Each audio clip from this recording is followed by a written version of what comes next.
Golden Pages Library proudly presents the full audiobook Mrs. Dalloway by Virginia Woolf. Chapter 1. Mrs. Dalloway said she would buy the flowers herself, for Lucy had her work cut out for her. The doors would be taken off their hinges, Rumpelmeyer's men were coming. And then, thought Clarissa Dalloway, what a morning, fresh as if issued to children on a beach. What a lark, what a plunge. For so it had always seemed to her when, with a little squeak of the hinges, which she could hear now, she had burst open the French windows and plunged at Bourton into the open air. How fresh, how calm, stiller than this, of course, the air was in the early morning, like the flap of a wave, the kiss of a wave, chill and sharp, and yet, for a girl of 18 as she then was, solemn, feeling as she did, standing there at the open window, that something awful was about to happen, looking at the flowers, at the trees with the smoke winding off them and the rooks rising, falling, standing and looking until Peter Walsh said, musing among the vegetables, "Was that it? I prefer men to cauliflowers." Was that it? He must have said it at breakfast one morning when she had gone out onto the terrace. Peter Walsh. He would be back from India one of these days, June or July, she forgot which, for his letters were awfully dull. It was his sayings one remembered, his eyes, his pocket-knife, his smile, his grumpiness, and when millions of things had utterly vanished, how strange it was, a few sayings like this about cabbages. She stiffened a little on the curb, waiting for Dirtnell's van to pass. A charming woman, Scrope Purvis thought her, knowing her as one does know people who live next door to one in Westminster. A touch of the bird about her, of the jay, blue-green, light, vivacious, though she was over 50, and grown very white since her illness. There she perched, never seeing him, waiting to cross, very upright. For having lived in Westminster, how many years now? Over 20. One feels even in the midst of the traffic, or waking at night, Clarissa was positive, a particular hush or solemnity, an indescribable pause, a suspense, but that might be her heart affected, they said, by influenza, before Big Ben strikes. There, out it boomed. First a warning, musical, then the hour, irrevocable. The leaden circles dissolved in the air. Such fools we are, she thought, crossing Victoria Street. For heaven only knows why one loves it so, how one sees it so, making it up, building it round one, tumbling it, creating it every moment afresh. But the veriest frumps, the most dejected of miseries sitting on doorsteps, drink their downfall, do the same. Can't be dealt with, she felt positive, by Acts of Parliament for that very reason. They love life. In people's eyes, in the swing, tramp and trudge, in the bellow and the uproar, the carriages, motor cars, omnibuses, vans, sandwich men shuffling and swinging, brass bands, barrel organs, in the triumph and the jingle and the strange high singing of some aeroplane overhead was what she loved. Life. London. This moment of June. For it was the middle of June. The war was over, except for someone like Mrs. Foxcroft at the embassy last night eating her heart out because that nice boy was killed, and now the old manor house must go to a cousin. Or Lady Bexborough, who opened a bazaar, they said, with the telegram in her hand, John, her favourite, killed. But it was over. Thank heaven, over. It was June. The King and Queen were at the palace, and everywhere, though it was still so early, there was a beating, a stirring of galloping ponies, tapping of cricket bats, Lords Ascot, Ranelagh and all the rest of it, wrapped in the soft mesh of the grey-blue morning air, which, as the day wore on, would unwind them, and set down on their lawns and pitches the bouncing ponies, whose 4 feet just struck the ground and up they sprung, the whirling young men and laughing girls in their transparent muslins who, even now, after dancing all night, were taking their absurd woolly dogs for a run. And even now, at this hour, discreet old dowagers were shooting out in their motor cars on errands of mystery, and the shopkeepers were fidgeting in their windows with their paste and diamonds, their lovely old sea-green brooches in 18th century settings to tempt Americans. But one must economize, not buy things rashly for Elizabeth.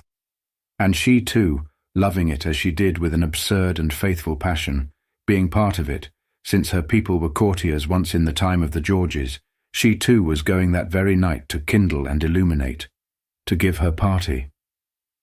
But how strange on entering the park, the silence, the mist, the hum, the slow-swimming happy ducks, the pouched birds waddling, and who should be coming along with his back against the government buildings, most appropriately, carrying a dispatch box stamped with the royal arms, who but Hugh Whitbread, her old friend Hugh, the admirable Hugh.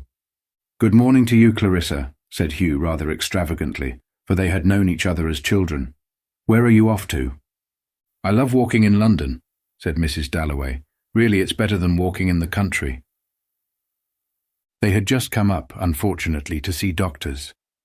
Other people came to see pictures, go to the opera, take their daughters out. The Whitbreads came to see doctors. Times without number, Clarissa had visited Evelyn Whitbread in a nursing home. Was Evelyn ill again? Evelyn was a good deal out of sorts, said Hugh, intimating by a kind of pout or swell of his very well-covered, manly, extremely handsome, perfectly upholstered body. He was almost too well dressed always, but presumably had to be, with his little job at court. That his wife had some internal ailment, nothing serious, which, as an old friend, Clarissa Dalloway would quite understand, without requiring him to specify. Ah, yes, she did, of course. What a nuisance. And felt very sisterly and oddly conscious at the same time of her hat. Not the right hat for the early morning, was that it? For Hugh always made her feel, as he bustled on, raising his hat rather extravagantly, and assuring her that she might be a girl of 18, and of course he was coming to her party tonight. Evelyn absolutely insisted. Only a little late he might be after the party at the palace to which he had to take one of Jim's boys. She always felt a little skimpy beside Hugh. Schoolgirlish, but attached to him, partly from having known him always. But she did think him a good sort in his own way, though Richard was nearly driven mad by him, and as for Peter Walsh, he had never to this day forgiven her for liking him. She could remember scene after scene at Bourton, Peter furious, Hugh not of course his match in any way, but still not a positive imbecile as Peter made out, not a mere barber's block. When his old mother wanted him to give up shooting or to take her to Bath, he did it, without a word.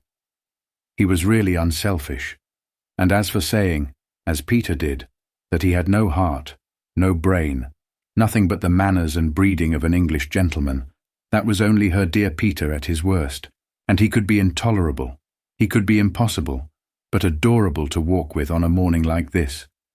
June had drawn out every leaf on the trees. The mothers of Pimlico gave suck to their young. Messages were passing from the Fleet to the Admiralty. Arlington Street and Piccadilly seemed to chafe the very air in the park and lift its leaves hotly, brilliantly, on waves of that divine vitality which Clarissa loved. To dance, to ride, she had adored all that. For they might be parted for hundreds of years, she and Peter. She never wrote a letter, and his were dry sticks. But suddenly it would come over her. If he were with me now, what would he say? Some days, some sights bringing him back to her calmly, without the old bitterness, which perhaps was the reward of having cared for people. They came back in the middle of St. James's Park on a fine morning. Indeed they did. But Peter, however beautiful the day might be, and the trees and the grass and the little girl in pink, Peter never saw a thing of all that. He would put on his spectacles if she told him to. He would look. It was the state of the world that interested him. Wagner, Pope's poetry, people's characters eternally, and the defects of her own soul. How he scolded her. How they argued. She would marry a prime minister and stand at the top of a staircase. The perfect hostess, he called her. She had cried over it in her bedroom. She had the makings of the perfect hostess, he said. So she would still find herself arguing in St. James's Park, still making out that she had been right, and she had too, not to marry him. For in marriage a little license, a little independence there must be between people living together day in day out in the same house, which Richard gave her, and she him. Where was he this morning, for instance? Some committee, she never asked what. But with Peter, everything had to be shared, everything gone into, and it was intolerable, and when it came to that scene in the little garden by the fountain, she had to break with him, or they would have been destroyed, both of them ruined, she was convinced, though she had borne about with her for years like an arrow sticking in her heart the grief, the anguish, and then the horror of the moment when someone told her at a concert that he had married a woman met on the boat going to India. Never should she forget all that. Cold, heartless, a prude, he called her. Never could she understand how he cared. But those Indian women did, presumably. Silly, pretty, flimsy nincompoops. And she wasted her pity. For he was quite happy, he assured her. Perfectly happy, though he had never done a thing that they talked of. His whole life had been a failure. It made her angry still. She had reached the park gates. She stood for a moment looking at the omnibuses in Piccadilly. She would not say of anyone in the world now that they were this or were that. She felt very young, at the same time unspeakably aged. She sliced like a knife through everything, at the same time was outside looking on. She had a perpetual sense, as she watched the taxicabs, of being out, far out to sea and alone. She always had the feeling that it was very, very dangerous to live even one day. Not that she thought herself clever, or much out of the ordinary. How she had got through life on the few twigs of knowledge Fräulein Daniels gave them she could not think. She knew nothing, no language, no history. She scarcely read a book now, except memoirs in bed. And yet to her it was absolutely absorbing. All this, the cabs passing, and she would not say of Peter, she would not say of herself, I am this, I am that. Her only gift was knowing people almost by instinct, she thought, walking on. If you put her in a room with someone, up went her back like a cat's, or she purred. Devonshire House, Bath House, the house with the china cockatoo, she had seen them all lit up once, and remembered Sylvia, Fred, Sally Seaton, such hosts of people, and dancing all night, and the wagons plodding past to market and driving home across the park. She remembered once throwing a shilling into the Serpentine, but everyone remembered. What she loved was this, here, now, in front of her, the fat lady in the cab. Did it matter then, she asked herself, walking towards Bond Street, did it matter that she must inevitably cease completely? All this must go on without her. Did she resent it? Or did it not become consoling to believe that death ended absolutely? But that somehow in the streets of London, on the ebb and flow of things here, there, she survived. Peter survived. Lived in each other, she being part, she was positive, of the trees at home, of the house there, ugly, rambling all to bits and pieces as it was, part of people she had never met, being laid out like a mist between the people she knew best, who lifted her on their branches as she had seen the trees lift the mist, but it spread ever so far, her life, herself. But what was she dreaming as she looked into Hatchard's shop window? What was she trying to recover? What image of white dawn in the country, as she read in the book spread open? Fear no more the heat of the sun, nor the furious winter's rages. This late age of the world's experience had bred in them all men and women, a well of tears. Tears and sorrows, courage and endurance, a perfectly upright and stoical bearing. Think, for example, of the woman she admired most, Lady Bexborough, opening the bazaar. There were Jorrocks' jaunts and jollities. There were Soapy Sponge and Mrs. Asquith's memoirs and big game shooting in Nigeria, all spread open. Ever so many books there were, but none that seemed exactly right to take to Evelyn Whitbread in her nursing home. Nothing that would serve to amuse her and make that indescribably dried-up little woman look, as Clarissa came in, just for a moment cordial, before they settled down for the usual interminable talk of women's ailments.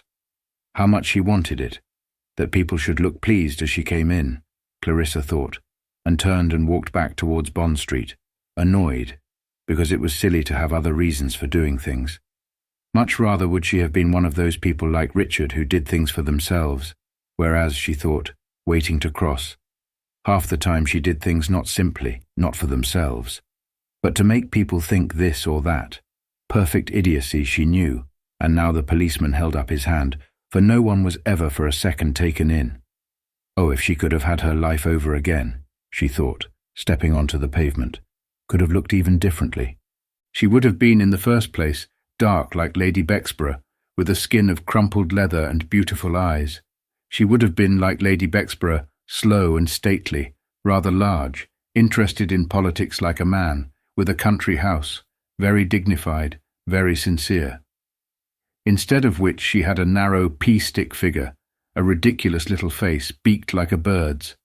That she held herself well was true, and had nice hands and feet, and dressed well, considering that she spent little.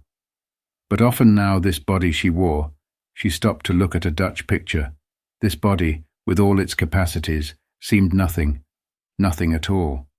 She had the oddest sense of being herself invisible, unseen, unknown. There being no more marrying, no more having of children now, but only this astonishing and rather solemn progress with the rest of them, up Bond Street. This being Mrs. Dalloway, not even Clarissa any more, this being Mrs. Richard Dalloway.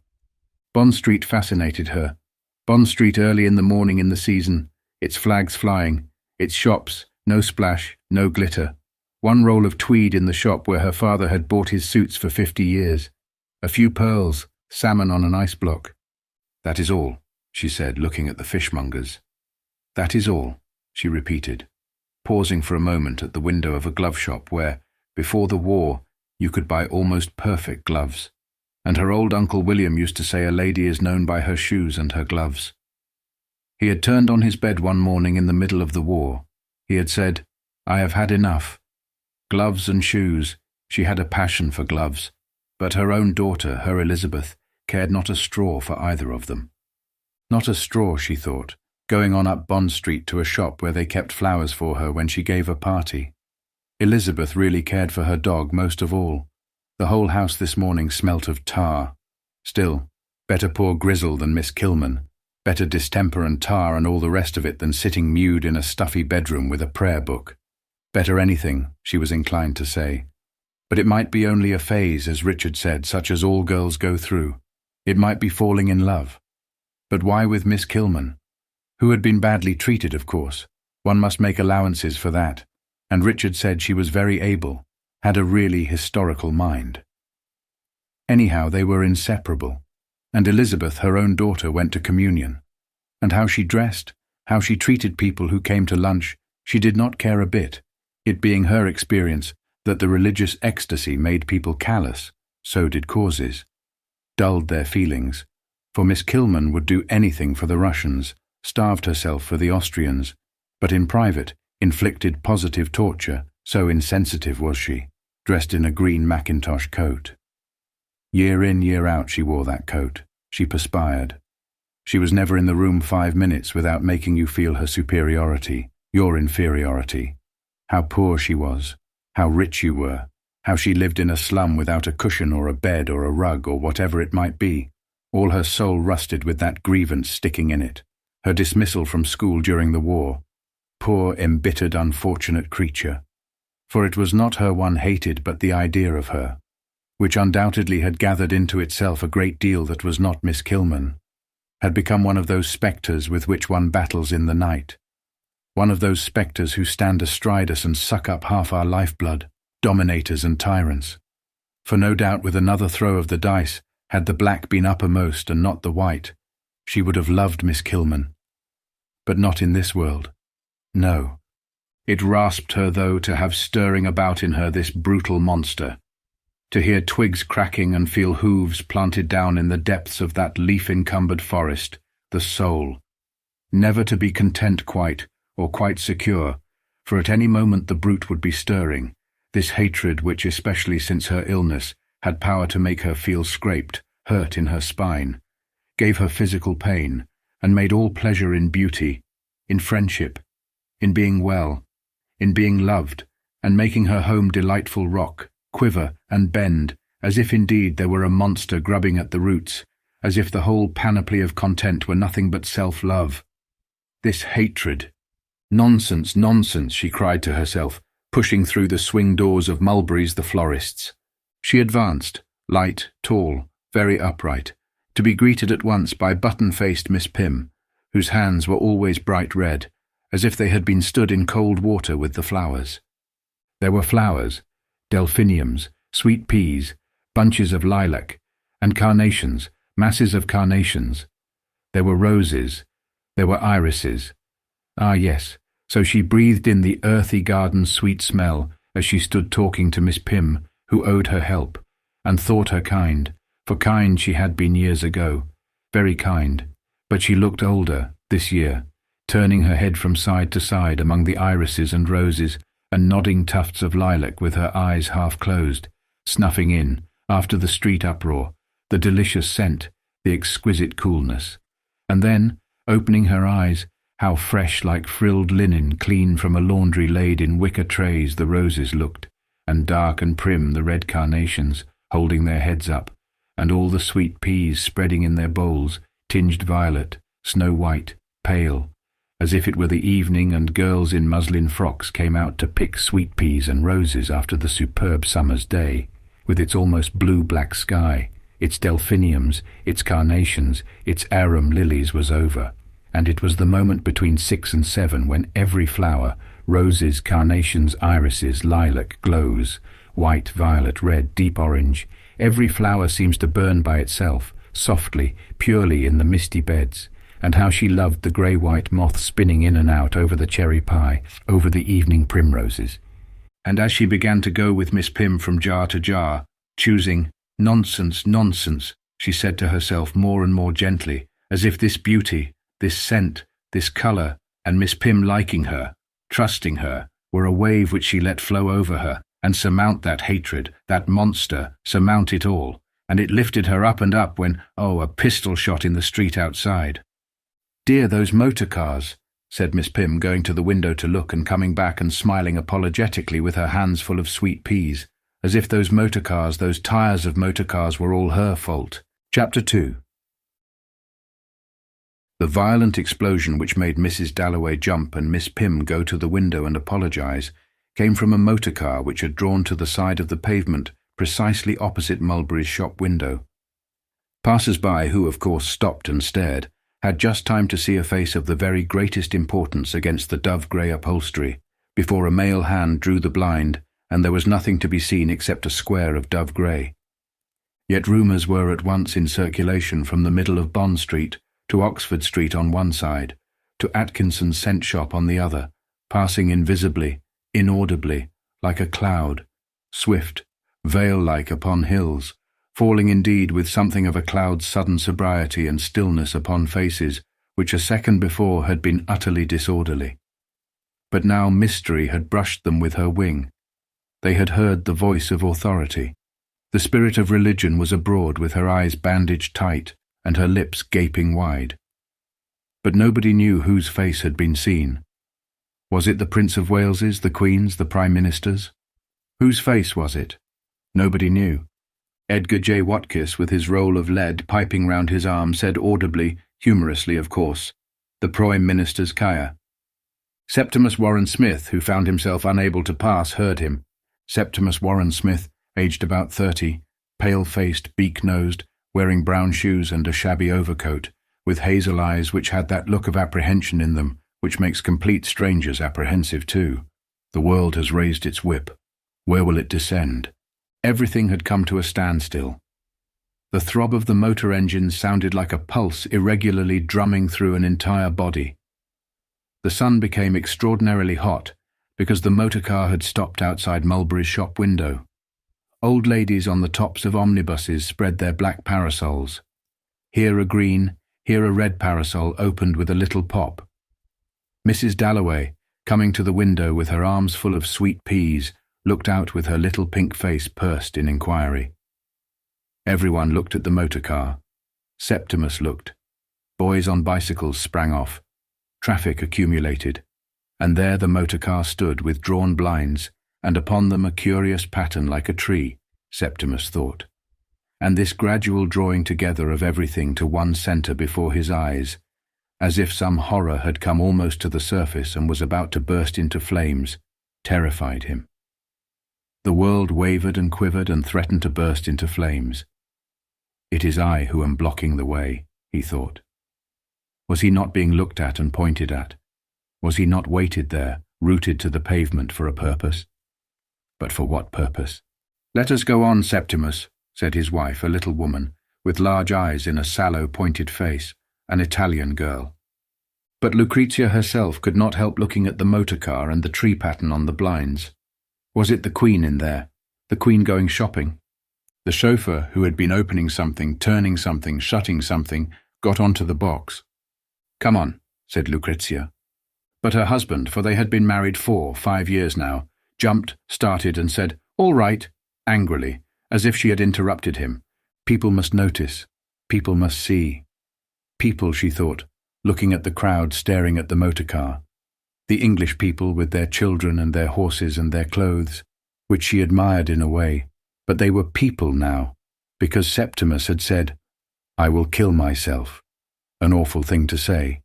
Suppose they had heard him. She looked at the crowd. Help! Help!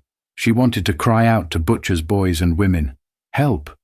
Only last autumn she and Septimus had stood on the embankment, wrapped in the same cloak, and, Septimus reading a paper instead of talking, she had snatched it from him and laughed in the old man's face who saw them.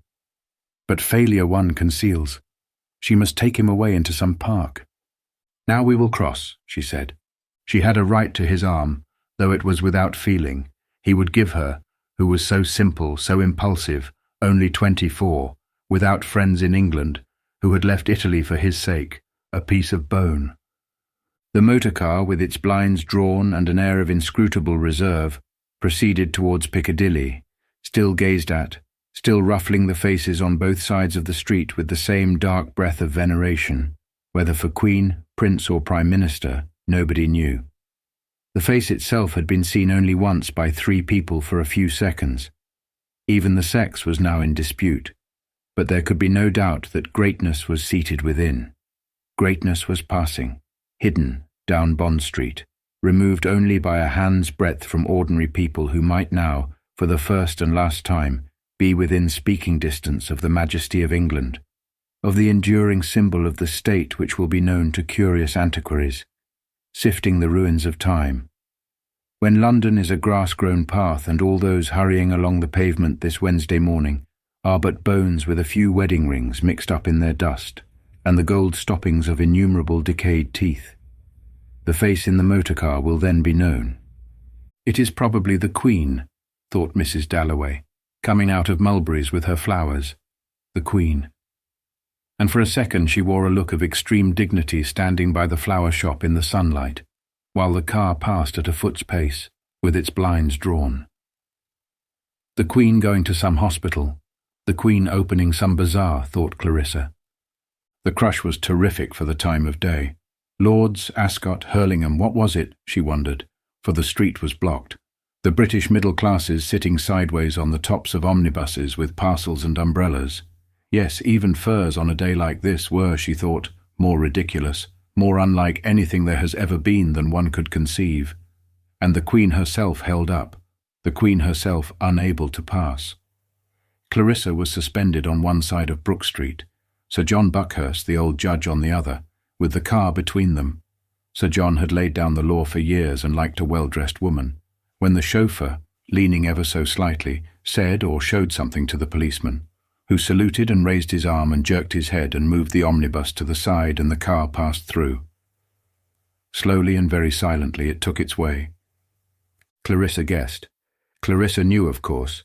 She had seen something white, magical, circular in the footman's hand, a disc inscribed with a name, the Queen's, the Prince of Wales's, the Prime Minister's, which, by force of its own lustre, burnt its way through. Clarissa saw the car diminishing, disappearing, to blaze among candelabras, glittering stars, breast stiff with oak leaves, Hugh Whitbread and all his colleagues, the gentlemen of England, that night in Buckingham Palace. And Clarissa too gave a party. She stiffened a little, so she would stand at the top of her stairs. The car had gone, but it had left a slight ripple which flowed through glove shops and hat shops and tailors' shops on both sides of Bond Street. For 30 seconds all heads were inclined the same way, to the window. Choosing a pair of gloves, should they be to the elbow or above it, lemon or pale grey, ladies stopped. When the sentence was finished, something had happened. Something so trifling in single instances that no mathematical instrument, though capable of transmitting shocks in China, could register the vibration, yet in its fullness rather formidable, and in its common appeal emotional. For in all the hat shops and tailors' shops, strangers looked at each other and thought of the dead, of the flag, of empire. In a public house in a back street, a colonial insulted the House of Windsor, which led to words, broken beer glasses, and a general shindy, which echoed strangely across the way in the ears of girls buying white underlinen threaded with pure white ribbon for their weddings. For the surface agitation of the passing car as it sunk grazed something very profound. Gliding across Piccadilly, the car turned down St. James's Street. Tall men, men of robust physique, well-dressed men with their tailcoats and their white slips and their hair raked back, who for reasons difficult to discriminate, were standing in the bow window of Brooks's with their hands behind the tails of their coats, looking out, perceived instinctively that greatness was passing, and the pale light of the immortal presence fell upon them as it had fallen upon Clarissa Dalloway. At once they stood even straighter, and removed their hands, and seemed ready to attend their sovereign, if need be, to the cannon's mouth, as their ancestors had done before them.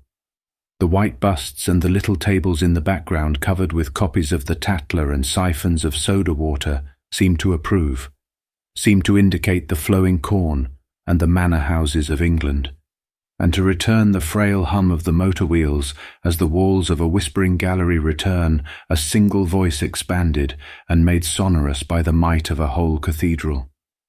Shawled Moll Pratt, with her flowers on the pavement, wished the dear boy well, it was the Prince of Wales for certain, and would have tossed the price of a pot of beer, a bunch of roses, into St. James's Street out of sheer light-heartedness and contempt of poverty, had she not seen the constable's eye upon her, discouraging an old Irish woman's loyalty. The sentries at St. James's saluted. Queen Alexandra's policemen approved. A small crowd meanwhile had gathered at the gates of Buckingham Palace. Listlessly, yet confidently, poor people all of them, they waited, looked at the palace itself with the flag flying, at Victoria, billowing on her mound, admired her shelves of running water, her geraniums, singled out from the motor cars in the Mall first this one, then that, bestowed emotion, vainly, upon commoners out for a drive, recalled their tribute to keep it unspent while this car passed and that, and all the time let rumour accumulate in their veins and thrill the nerves in their thighs at the thought of royalty looking at them. The Queen bowing, the Prince saluting, at the thought of the heavenly life divinely bestowed upon kings, of the equerries and deep curtsies, of the Queen's old doll's house, of Princess Mary married to an Englishman, and the Prince, the Prince, who took wonderfully, they said, after old King Edward, but was ever so much slimmer. The Prince lived at St. James's, but he might come along in the morning to visit his mother.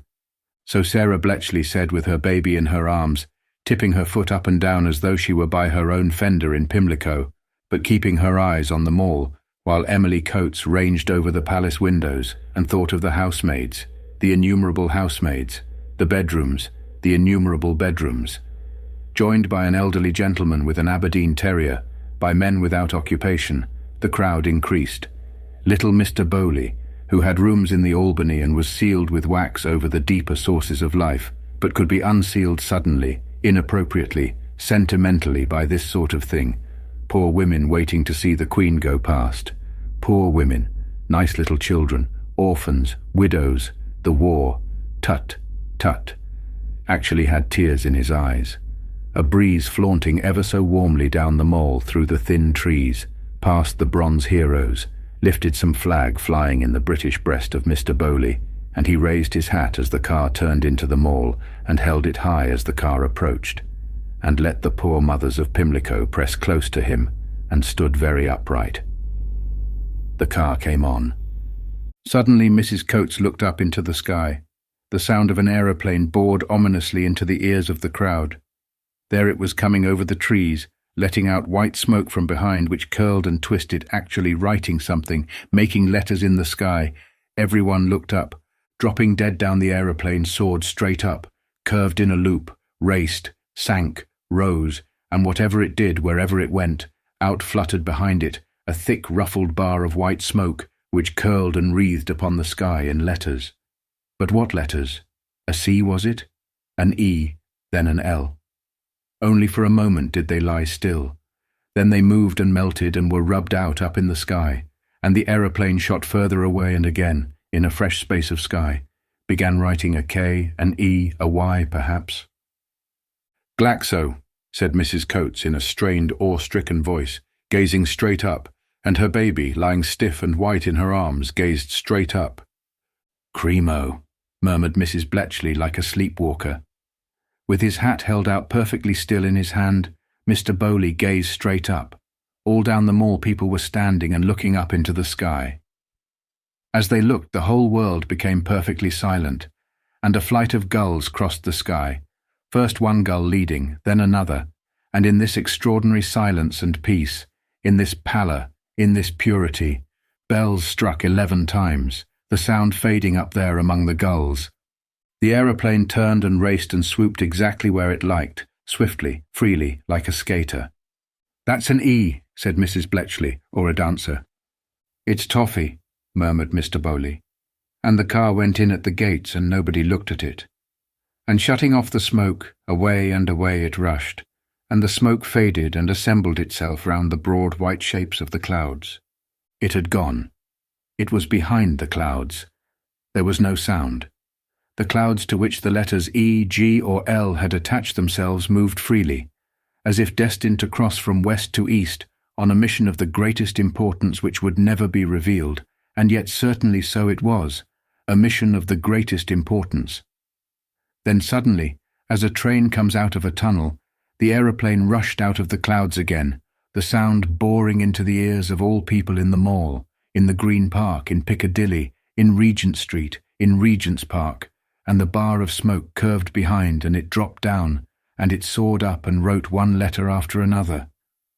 But what word was it writing? Lucretia Warren Smith, sitting by her husband's side on a seat in Regent's Park in the Broad Walk, looked up. "Look, look, Septimus," she cried, for Dr. Holmes had told her to make her husband, who had nothing whatever seriously the matter with him but was a little out of sorts, take an interest in things outside himself. So, thought Septimus, looking up, they are signalling to me.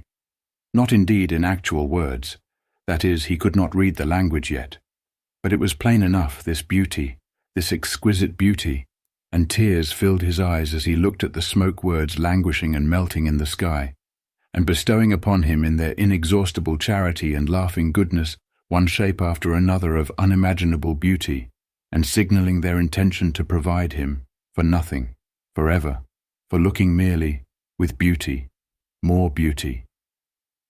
Tears ran down his cheeks. It was toffee. They were advertising toffee, a nursemaid told Retzia. Together they began to spell T-O-F.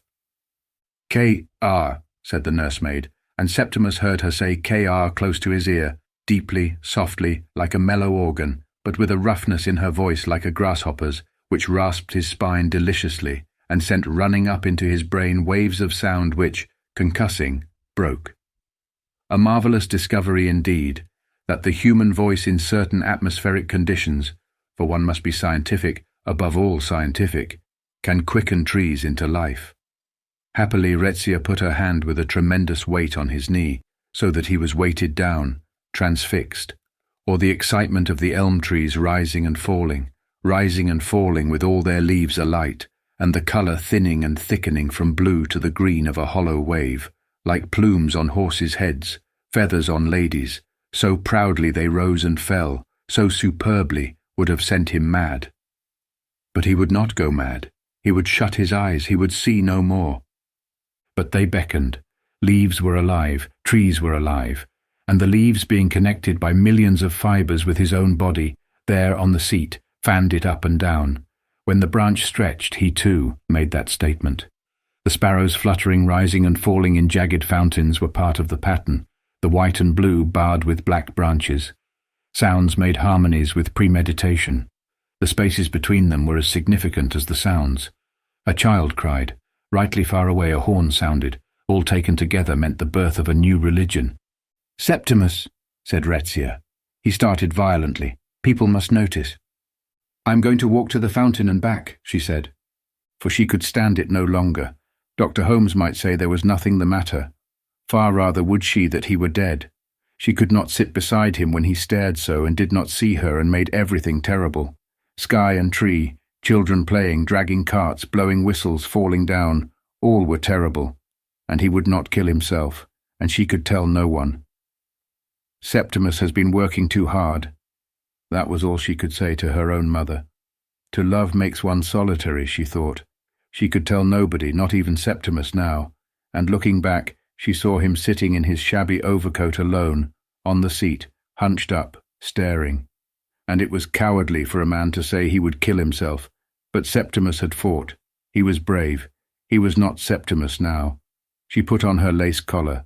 She put on her new hat, and he never noticed, and he was happy without her. Nothing could make her happy without him. Nothing. He was selfish. So men are. For he was not ill. Dr. Holmes said there was nothing the matter with him. She spread her hand before her. Look, her wedding ring slipped. She had grown so thin. It was she who suffered, but she had nobody to tell. Far was Italy and the white houses and the room where her sisters sat making hats, and the streets crowded every evening with people walking, laughing out loud, not half alive like people here, huddled up in bath chairs, looking at a few ugly flowers stuck in pots. For you should see the Milan gardens, she said aloud. But to whom? There was nobody. Her words faded. So a rocket fades. Its sparks, having grazed their way into the night, surrender to it. Dark descends, pours over the outlines of houses and towers. Bleak hillsides soften and fall in. But though they are gone, the night is full of them, robbed of colour, blank of windows. They exist more ponderously, give out what the frank daylight fails to transmit, the trouble and suspense of things conglomerated there in the darkness, huddled together in the darkness, reft of the relief which dawn brings when, washing the walls white and grey, spotting each window pane, lifting the mist from the fields, showing the red-brown cows peacefully grazing, all is once more decked out to the eye, exists again. I am alone. I am alone, she cried, by the fountain in Regent's Park, staring at the Indian and his cross, as perhaps at midnight, when all boundaries are lost, the country reverts to its ancient shape, as the Romans saw it, lying cloudy when they landed, and the hills had no names and rivers wound they knew not where. Such was her darkness. When suddenly, as if a shelf were shot forth and she stood on it, she said how she was his wife, married years ago in Milan, his wife, and would never, never tell that he was mad. Turning, the shelf fell. Down, down she dropped. For he was gone, she thought, gone as he threatened to kill himself, to throw himself under a cart. But no, there he was, still sitting alone on the seat in his shabby overcoat, his legs crossed, staring, talking aloud. Men must not cut down trees. There is a God. He noted such revelations on the backs of envelopes. Change the world. No one kills from hatred. Make it known. He wrote it down. He waited. He listened. A sparrow perched on the railing opposite chirped Septimus, Septimus, 4 or 5 times over and went on, drawing its notes out, to sing freshly and piercingly in Greek words how there is no crime, and joined by another sparrow, they sang in voices prolonged and piercing in Greek words, from trees in the meadow of life, beyond a river where the dead walk, how there is no death. There was his hand, there the dead. White things were assembling behind the railings opposite, but he dared not look. Evans was behind the railings. "What are you saying?" said Retzia suddenly, sitting down by him. Interrupted again. She was always interrupting. "Away from people. They must get away from people," he said, jumping up. "Right away over there, where there were chairs beneath a tree and the long slope of the park dipped like a length of green stuff, with a ceiling cloth of blue and pink smoke high above. And there was a rampart of far, irregular houses, hazed in smoke. The traffic hummed in a circle, and on the right, dun-coloured animals stretched long necks over the zoo palings, barking, howling. There they sat down under a tree. "Look," she implored him, pointing at a little troop of boys carrying cricket stumps, and one shuffled, spun round on his heel and shuffled, as if he were acting a clown at the music hall. "Look," she implored him. For Dr. Holmes had told her to make him notice real things, go to a music hall, play cricket. That was the very game, Dr. Holmes said. A nice out-of-door game. The very game for her husband. "Look," she repeated. Look, the unseen bade him. The voice which now communicated with him who was the greatest of mankind. Septimus, lately taken from life to death, the Lord who had come to renew society, who lay like a coverlet, a snow blanket smitten only by the sun, forever unwasted, suffering forever, the scapegoat, the eternal sufferer. But he did not want it, he moaned, putting from him with a wave of his hand that eternal suffering, that eternal loneliness. "Look," she repeated, for he must not talk aloud to himself out of doors. "Oh, look," she implored him. But what was there to look at? A few sheep, that was all. The way to Regent's Park tube station. Could they tell her the way to Regent's Park tube station? Maisie Johnson wanted to know. She was only up from Edinburgh 2 days ago. "Not this way, over there," Rezia exclaimed, waving her aside lest she should see Septimus. Both seemed queer, Maisie Johnson thought. Everything seemed very queer. In London for the first time, come to take up a post at her uncle's in Leadenhall Street, and now walking through Regent's Park in the morning, this couple on the chairs gave her quite a turn. The young woman seeming foreign, the man looking queer. So that should she be very old, she would still remember and make it jangle again among her memories how she had walked through Regent's Park on a fine summer's morning 50 years ago. For she was only 19 and had got her way at last to come to London, and now how queer it was, this couple she had asked the way of, and the girl started and jerked her hand, and the man, he seemed awfully odd, quarrelling perhaps, parting forever perhaps. Something was up, she knew, and now all these people, for she returned to the broad walk, the stone basins, the prim flowers, the old men and women, invalids most of them in bath chairs, all seemed after Edinburgh, so queer. And Maisie Johnson, as she joined that gently trudging, vaguely gazing, breeze-kissed company, squirrels perching and preening, sparrow fountains fluttering for crumbs, dogs busy with the railings, busy with each other, while the soft warm air washed over them and lent to the fixed unsurprised gaze with which they received life something whimsical and mollified. Maisie Johnson positively felt she must cry, "Oh!" For that young man on the seat had given her quite a turn. Something was up, she knew. Horror. Horror, she wanted to cry. She had left her people. They had warned her what would happen. Why hadn't she stayed at home, she cried, twisting the knob of the iron railing. That girl, thought Mrs. Dempster, who saved crusts for the squirrels and often ate her lunch in Regent's Park, don't know a thing yet. And really it seemed to her better to be a little stout, a little slack, a little moderate in one's expectations. Percy drank. Well, better to have a son, thought Mrs. Dempster. She had had a hard time of it, and couldn't help smiling at a girl like that. You'll get married, for you're pretty enough, thought Mrs. Dempster. Get married, she thought, and then you'll know. Oh, the cooks and so on. Every man has his ways. But whether I'd have chosen quite like that if I could have known, thought Mrs. Dempster, and could not help wishing to whisper a word to Maisie Johnson, to feel on the creased pouch of her worn old face the kiss of pity. For it's been a hard life, thought Mrs. Dempster. What hadn't she given to it? Roses. Figure. Her feet too. She drew the knobbed lumps beneath her skirt. Roses, she thought sardonically. All trash, my dear. For really, what with eating, drinking and mating, the bad days and good, life had been no mere matter of roses, and what was more, let me tell you, Carrie Dempster had no wish to change her lot with any woman's in Kentish Town. But, she implored, pity, pity for the loss of roses. Pity she asked of Maisie Johnson standing by the hyacinth beds. Ah, but that aeroplane. Hadn't Mrs. Dempster always longed to see foreign parts? She had a nephew, a missionary. It soared and shot.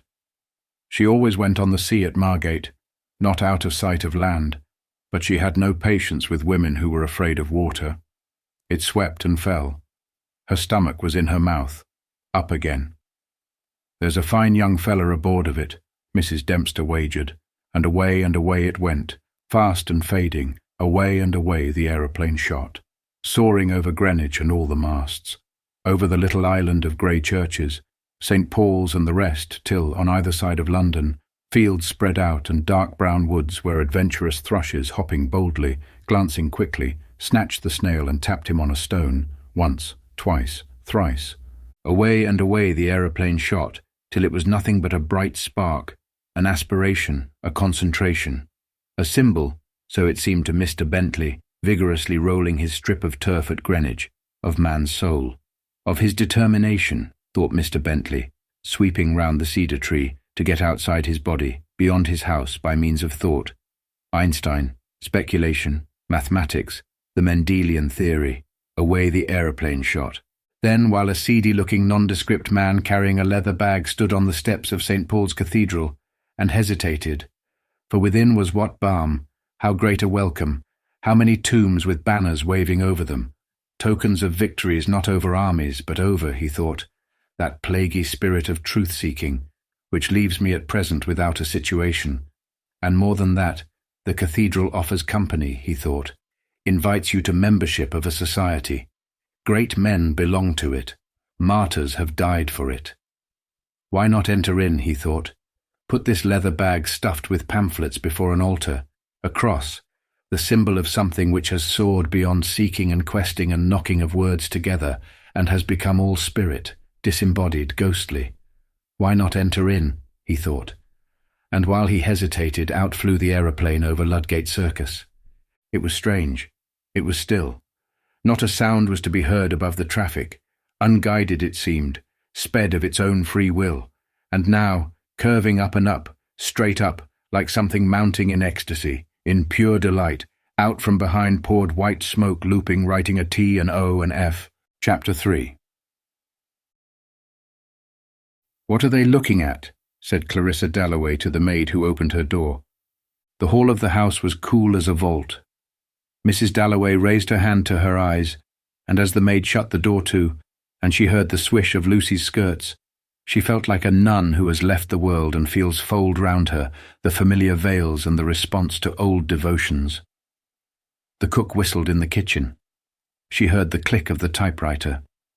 It was her life, and bending her head over the hall table, she bowed beneath the influence, felt blessed and purified, saying to herself as she took the pad with the telephone message on it, "How moments like this are buds on the tree of life, flowers of darkness they are," she thought, as if some lovely rose had blossomed for her eyes only. Not for a moment did she believe in God, but all the more, she thought, taking up the pad, must one repay in daily life to servants, yes, to dogs and canaries, above all to Richard her husband, who was the foundation of it, of the gay sounds, of the green lights, of the cook even whistling, for Mrs. Walker was Irish and whistled all day long. One must pay back from this secret deposit of exquisite moments, she thought, lifting the pad, while Lucy stood by her trying to explain how. "Mr. Dalloway, ma'am." Clarissa read on the telephone pad. "Lady Bruton wishes to know if Mr. Dalloway will lunch with her today." "Mr. Dalloway, ma'am, told me to tell you he would be lunching out." "Dear," said Clarissa, and Lucy shared as she meant her to her disappointment, but not the pang, felt the concord between them, took the hint, thought how the gentry love, gilded her own future with calm, and taking Mrs. Dalloway's parasol, handled it like a sacred weapon which a goddess, having acquitted herself honourably in the field of battle, sheds, and placed it in the umbrella stand. "Fear no more," said Clarissa. "Fear no more the heat of the sun," for the shock of Lady Bruton asking Richard to lunch without her made the moment in which she had stood shiver, as a plant on the riverbed feels the shock of a passing oar and shivers. So she rocked, so she shivered. Millicent Bruton, whose lunch parties were said to be extraordinarily amusing, had not asked her. No vulgar jealousy could separate her from Richard, but she feared time itself, and read on Lady Bruton's face, as if it had been a dial cut in impassive stone, the dwindling of life. How year by year her share was sliced, how little the margin that remained was capable any longer of stretching, of absorbing, as in the youthful years, the colours, salts, tones of existence, so that she filled the room she entered, and felt often as she stood hesitating one moment on the threshold of her drawing. Room, an exquisite suspense, such as might stay a diver before plunging while the sea darkens and brightens beneath him, and the waves which threaten to break, but only gently split their surface, roll and conceal and encrust, as they just turn over the weeds with pearl. She put the pad on the hall table. She began to go slowly upstairs, with her hand on the banisters, as if she had left a party, where now this friend now that had flashed back her face, her voice, had shut the door and gone out and stood alone, a single figure against the appalling night, or rather, to be accurate, against the stare of this matter-of-fact June morning, soft with the glow of rose petals for some, she knew, and felt it, as she paused by the open staircase window which let in blinds flapping. Dogs barking. Let in, she thought, feeling herself suddenly shriveled, aged, breastless, the grinding, blowing flowering of the day, out of doors, out of the window, out of her body and brain which now failed, since Lady Bruton, whose lunch parties were said to be extraordinarily amusing, had not asked her. Like a nun withdrawing, or a child exploring a tower, she went upstairs, paused at the window, came to the bathroom. There was the green linoleum and a tap dripping. There was an emptiness about the heart of life. An attic room. Women must put off their rich apparel. At midday they must disrobe. She pierced the pincushion and laid her feathered yellow hat on the bed. The sheets were clean, tight stretched in a broad white band from side to side. Narrower and narrower would her bed be. The candle was half burnt down, and she had read deep in Baron Marbeau's memoirs. She had read late at night of the retreat from Moscow. For the house sat so long that Richard insisted, after her illness, that she must sleep undisturbed. And really she preferred to read of the retreat from Moscow. He knew it. So the room was an attic, the bed narrow, and lying there reading, for she slept badly, she could not dispel a virginity preserved through childbirth which clung to her like a sheet. Lovely in girlhood, suddenly there came a moment, for example on the river beneath the woods at Clevedon, when through some contraction of this cold spirit she had failed him. And then at Constantinople, and again and again. She could see what she lacked. It was not beauty, it was not mind. It was something central which permeated, something warm which broke up surfaces and rippled the cold contact of man and woman, or of women together. For that she could dimly perceive. She resented it, had a scruple picked up heaven knows where, or, as she felt, sent by nature, who is invariably wise. Yet she could not resist sometimes yielding to the charm of a woman, not a girl, of a woman confessing, as to her they often did, some scrape, some folly. And whether it was pity, or their beauty, or that she was older, or some accident, like a faint scent or a violin next door, so strange is the power of sounds at certain moments, she did undoubtedly then feel what men felt. Only for a moment, but it was enough. It was a sudden revelation, a tinge like a blush which one tried to check, and then, as it spread, one yielded to its expansion, and rushed to the farthest verge, and there quivered and felt the world come closer, swollen with some astonishing significance, some pressure of rapture, which split its thin skin and gushed and poured with an extraordinary alleviation over the cracks and sores. Then, for that moment, she had seen an illumination, a match burning in a crocus, an inner meaning almost expressed. But the close withdrew, the hard softened. It was over, the moment. Against such moments, with women too, there contrasted, as she laid her hat down, the bed and Baron Marbeau and the candle half burnt.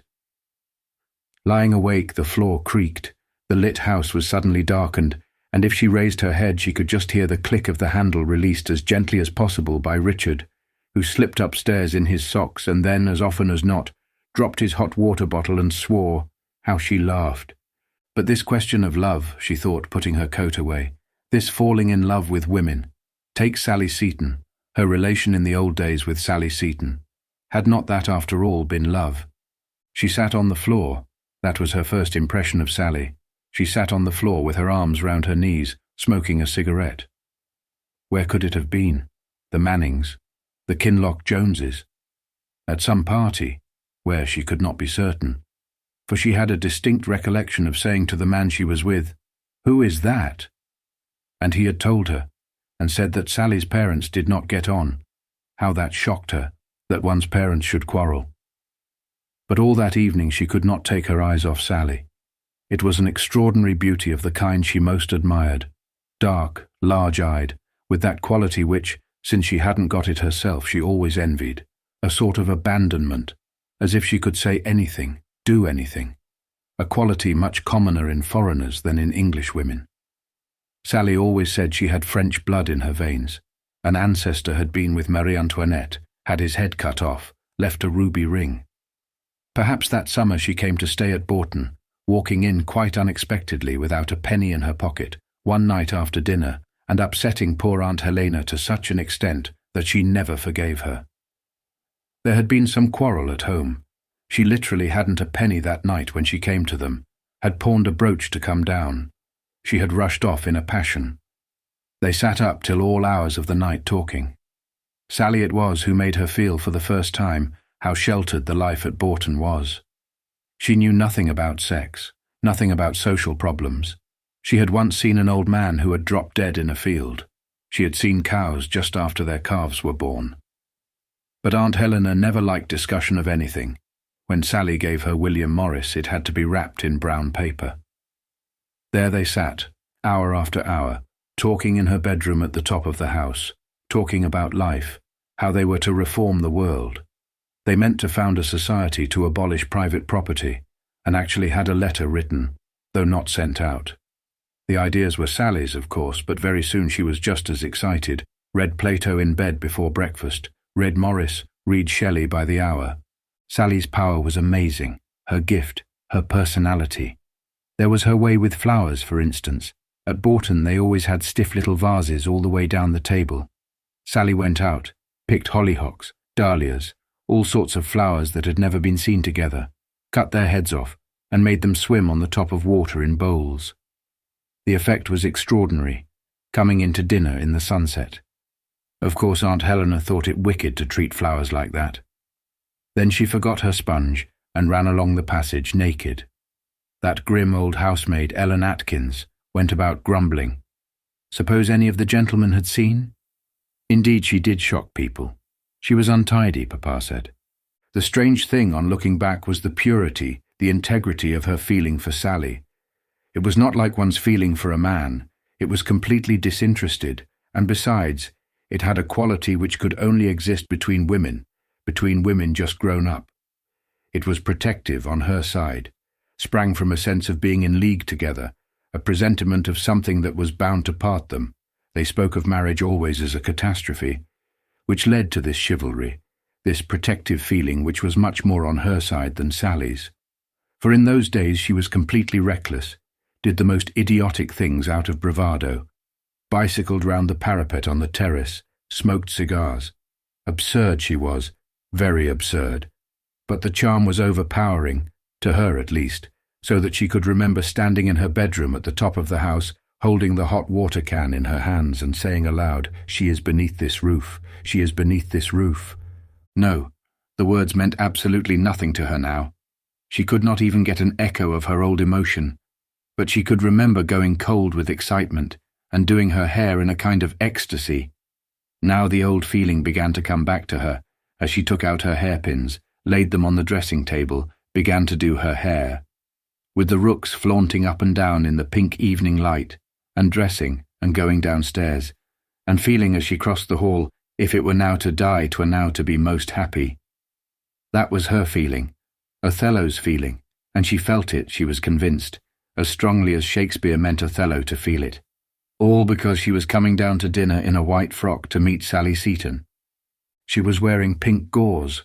Was that possible? She seemed anyhow all light, glowing, like some bird or air ball that has flown in, attached itself for a moment to a bramble. But nothing is so strange when one is in love, and what was this except being in love, as the complete indifference of other people? Aunt Helena just wandered off after dinner. Papa read the paper. Peter Walsh might have been there, and old Miss Cummings. Joseph Breitkopf certainly was, for he came every summer, poor old man, for weeks and weeks, and pretended to read German with her, but really played the piano and sang Brahms without any voice. All this was only a background for Sally. She stood by the fireplace talking, in that beautiful voice which made everything she said sound like a caress, to Papa, who had begun to be attracted rather against his will. He never got over lending her one of his books and finding it soaked on the terrace, when suddenly she said, "What a shame to sit indoors." And they all went out onto the terrace and walked up and down. Peter Walsh and Joseph Breitkopf went on about Wagner. She and Sally fell a little behind. Then came the most exquisite moment of her whole life, passing a stone urn with flowers in it. Sally stopped, picked a flower, kissed her on the lips. The whole world might have turned upside down. The others disappeared. There she was alone with Sally. And she felt that she had been given a present, wrapped up and told just to keep it, not to look at it. A diamond, something infinitely precious, wrapped up, which as they walked up and down, she uncovered, or the radiance burnt through the revelation, the religious feeling, when old Joseph and Peter faced them. "Stargazing," said Peter. It was like running one's face against a granite wall in the darkness. It was shocking. It was horrible. Not for herself. She felt only how Sally was being mauled already, maltreated. She felt his hostility, his jealousy, his determination to break into their companionship. All this she saw as one sees a landscape in a flash of lightning, and Sally, never had she admired her so much, gallantly taking her way unvanquished. She laughed. She made old Joseph tell her the names of the stars, which he liked doing very seriously. She stood there. She listened. She heard the names of the stars. Oh, this horror, she said to herself, as if she had known all along that something would interrupt, would embitter her moment of happiness. Yet, after all, how much she owed to him later. Always when she thought of him, she thought of their quarrels for some reason, because she wanted his good opinion so much, perhaps. She owed him words. Sentimental. Civilized. They started up every day of her life as if he guarded her. A book was sentimental, an attitude to life sentimental. Sentimental. Perhaps she was to be thinking of the past. What would he think, she wondered, when he came back? That she had grown older? Would he say that, or would she see him thinking when he came back, that she had grown older? It was true. Since her illness she had turned almost white. Laying her brooch on the table, she had a sudden spasm, as if, while she mused, the icy claws had had the chance to fix in her. She was not old yet. She had just broken into her 52nd year. Months and months of it were still untouched. June, July, August. Each still remained almost whole, and, as if to catch the falling drop, Clarissa, crossing to the dressing table, plunged into the very heart of the moment, transfixed it there. The moment of this June morning, on which was the pressure of all the other mornings, seeing the glass, the dressing table, and all the bottles afresh, collecting the whole of her at one point, as she looked into the glass, seeing the delicate pink face of the woman who was that very night to give a party, of Clarissa Dalloway, of herself. How many million times she had seen her face, and always with the same imperceptible contraction. She pursed her lips when she looked in the glass. It was to give her face point. That was herself, pointed, dart-like, definite. That was herself when some effort, some call on her to be herself, drew the parts together. She alone knew how different, how incompatible and composed so for the world, only into one centre, one diamond. One woman who sat in her drawing room and made a meeting point, a radiancy no doubt in some dull lives, a refuge for the lonely to come to, perhaps. She had helped young people who were grateful to her, had tried to be the same always, never showing a sign of all the other sides of her. Faults, jealousies, vanities, suspicions, like this of Lady Bruton not asking her to lunch, which, she thought, combing her hair finally, is utterly base. Now where was her dress? Her evening dresses hung in the cupboard. Clarissa, plunging her hand into the softness, gently detached the green dress and carried it to the window. She had torn it. Someone had trod on the skirt. She had felt it give at the embassy party at the top among the folds. By artificial light the green shone, but lost its colour now in the sun. She would mend it. Her maids had too much to do. She would wear it tonight. She would take her silks, her scissors, her thimble, of course, down into the drawing-room, for she must also write, and see that things generally were more or less in order.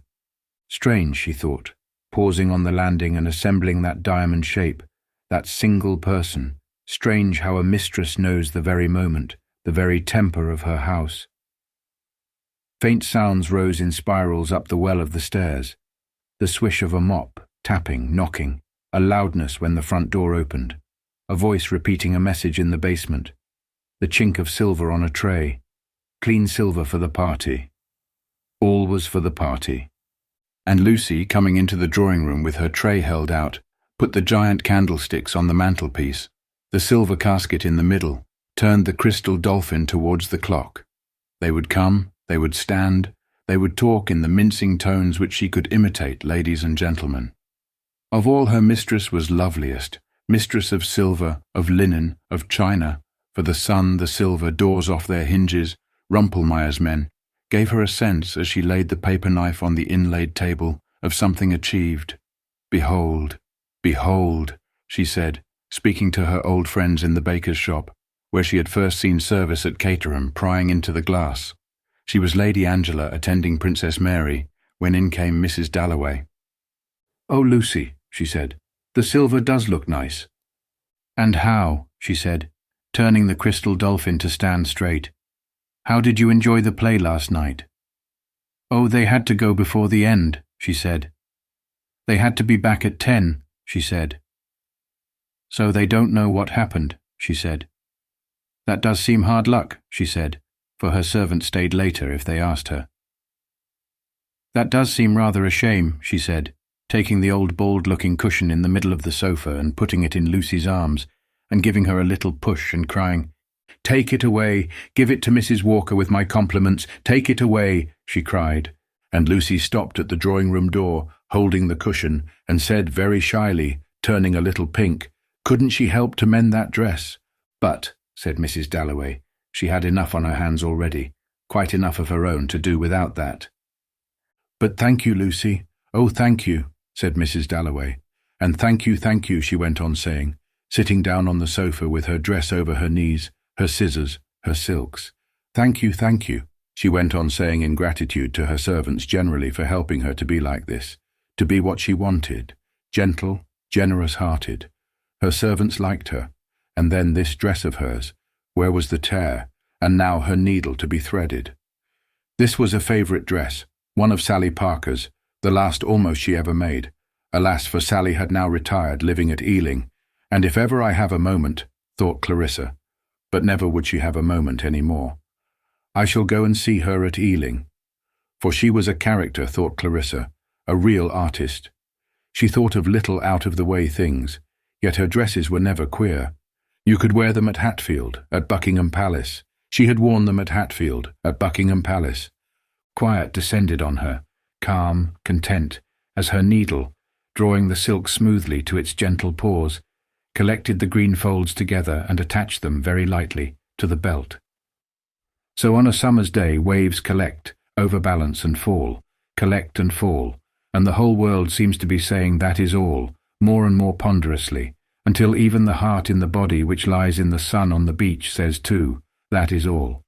Fear no more, says the heart. Fear no more, says the heart, committing its burden to some sea, which sighs collectively for all sorrows, and renews, begins, collects, lets fall. And the body alone listens to the passing bee, the wave breaking, the dog barking, far away barking and barking. "Heavens, the front doorbell!" exclaimed Clarissa, staying her needle. Roused, she listened. "Mrs. Dalloway will see me," said the elderly man in the hall. "Oh yes, she will see me," he repeated, putting Lucy aside very benevolently, and running upstairs ever so quickly. Yes, he muttered as he ran upstairs. "She will see me. After 5 years in India, Clarissa will see me." What can?" asked Mrs. Dalloway, thinking it was outrageous to be interrupted at 11 o'clock on the morning of the day she was giving a party. Hearing a step on the stairs, she heard a hand upon the door. She made to hide her dress like a virgin protecting chastity, respecting privacy. Now the brass knob slipped, now the door opened, and in came. For a single second she could not remember what he was called. So surprised she was to see him, so glad, so shy, so utterly taken aback to have Peter Walsh come to her unexpectedly in the morning. She had not read his letter. "And how are you?" said Peter Walsh, positively trembling, taking both her hands, kissing both her hands. She's grown older, he thought, sitting down. I shan't tell her anything about it, he thought, for she's grown older. She's looking at me, he thought, a sudden embarrassment coming over him, though he had kissed her hands. Putting his hand into his pocket, he took out a large pocket knife and half opened the blade. Exactly the same, thought Clarissa. The same queer look, the same check suit, a little out of the straight his face is, a little thinner, drier perhaps, but he looks awfully well and just the same. "How heavenly it is to see you again," she exclaimed. He had his knife out. That's so like him, she thought. He had only reached town last night, he said, would have to go down into the country at once, and how was everything? How was everybody? Richard? Elizabeth? "And what's all this?" he said, tilting his penknife towards her green dress. "He's very well dressed," thought Clarissa, "yet he always criticizes me. Here she is mending her dress. Mending her dress as usual, he thought. Here she's been sitting all the time I've been in India. Mending her dress.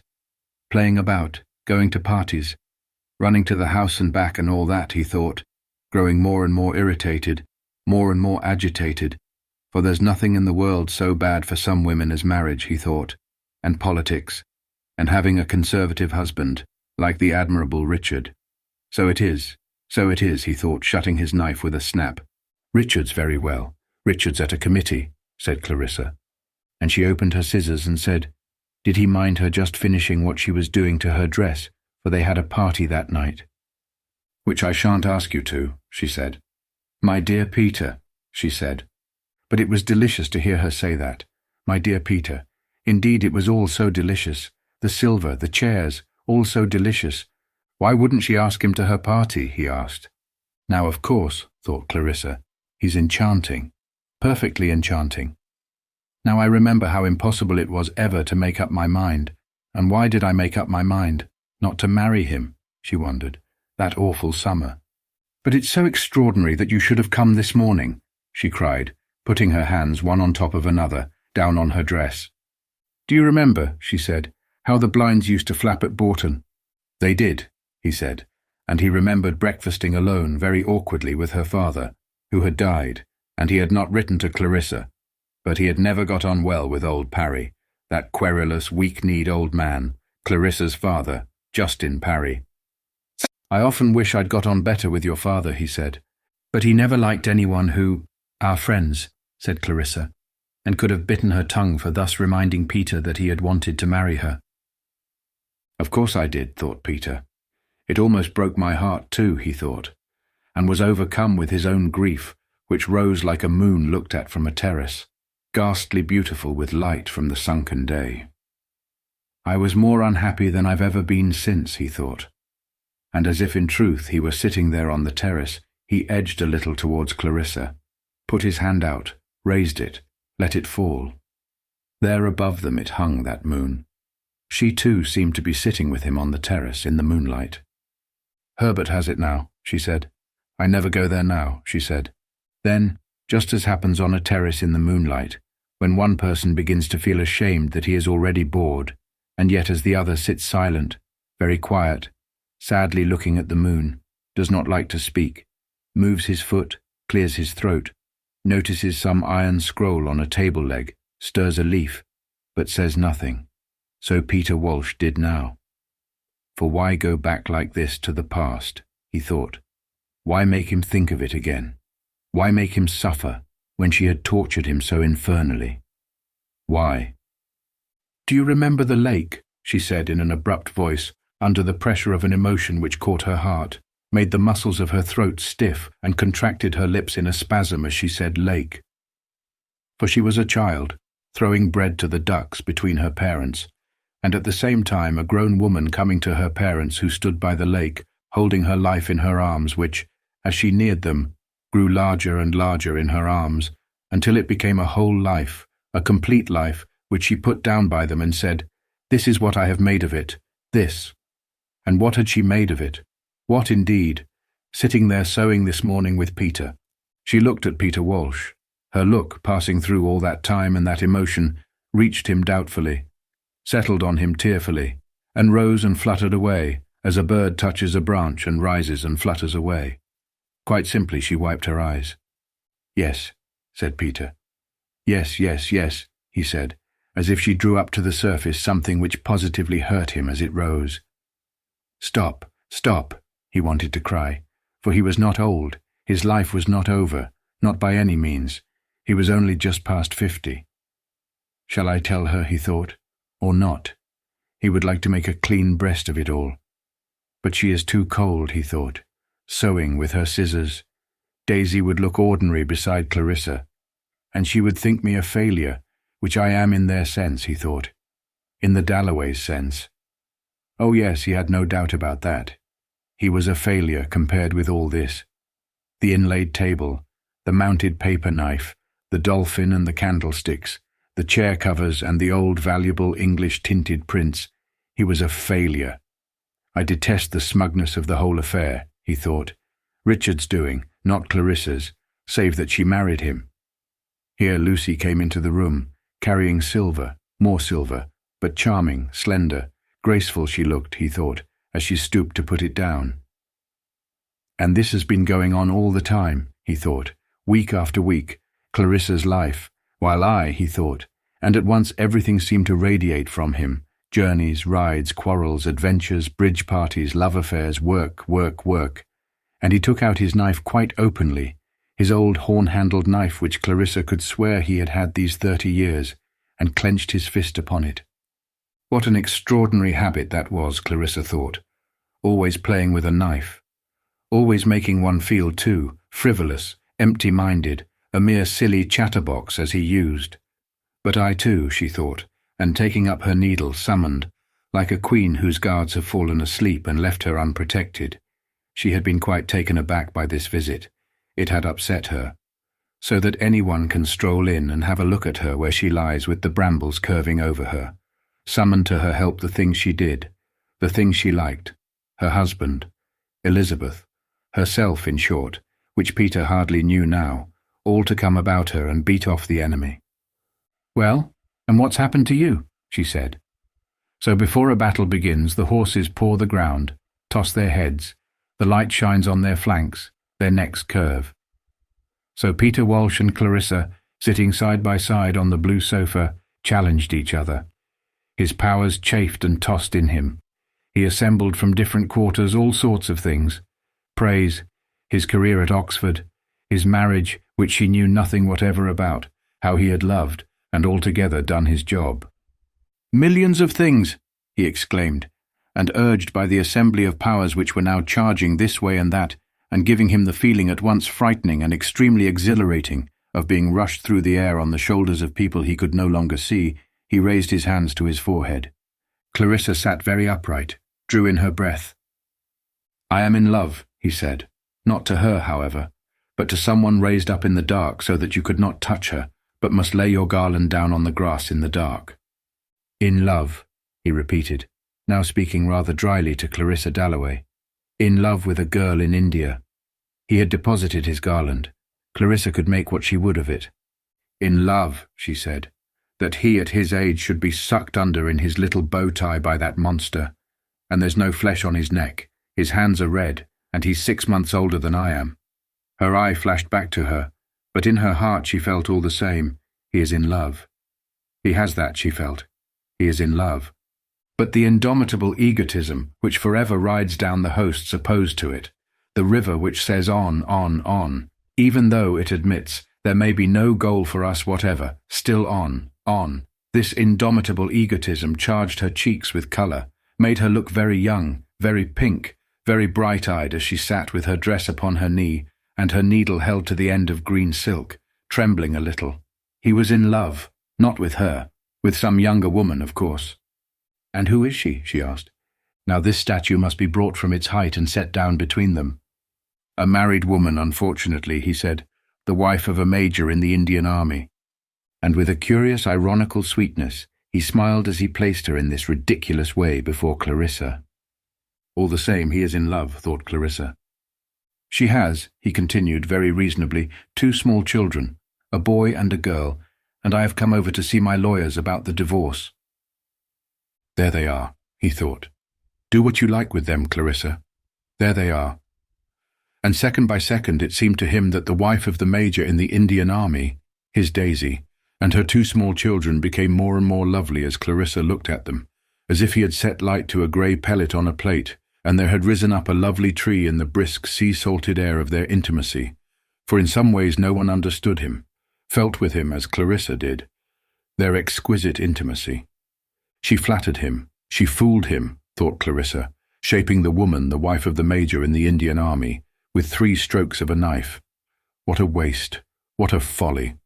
All his life long Peter had been fooled like that.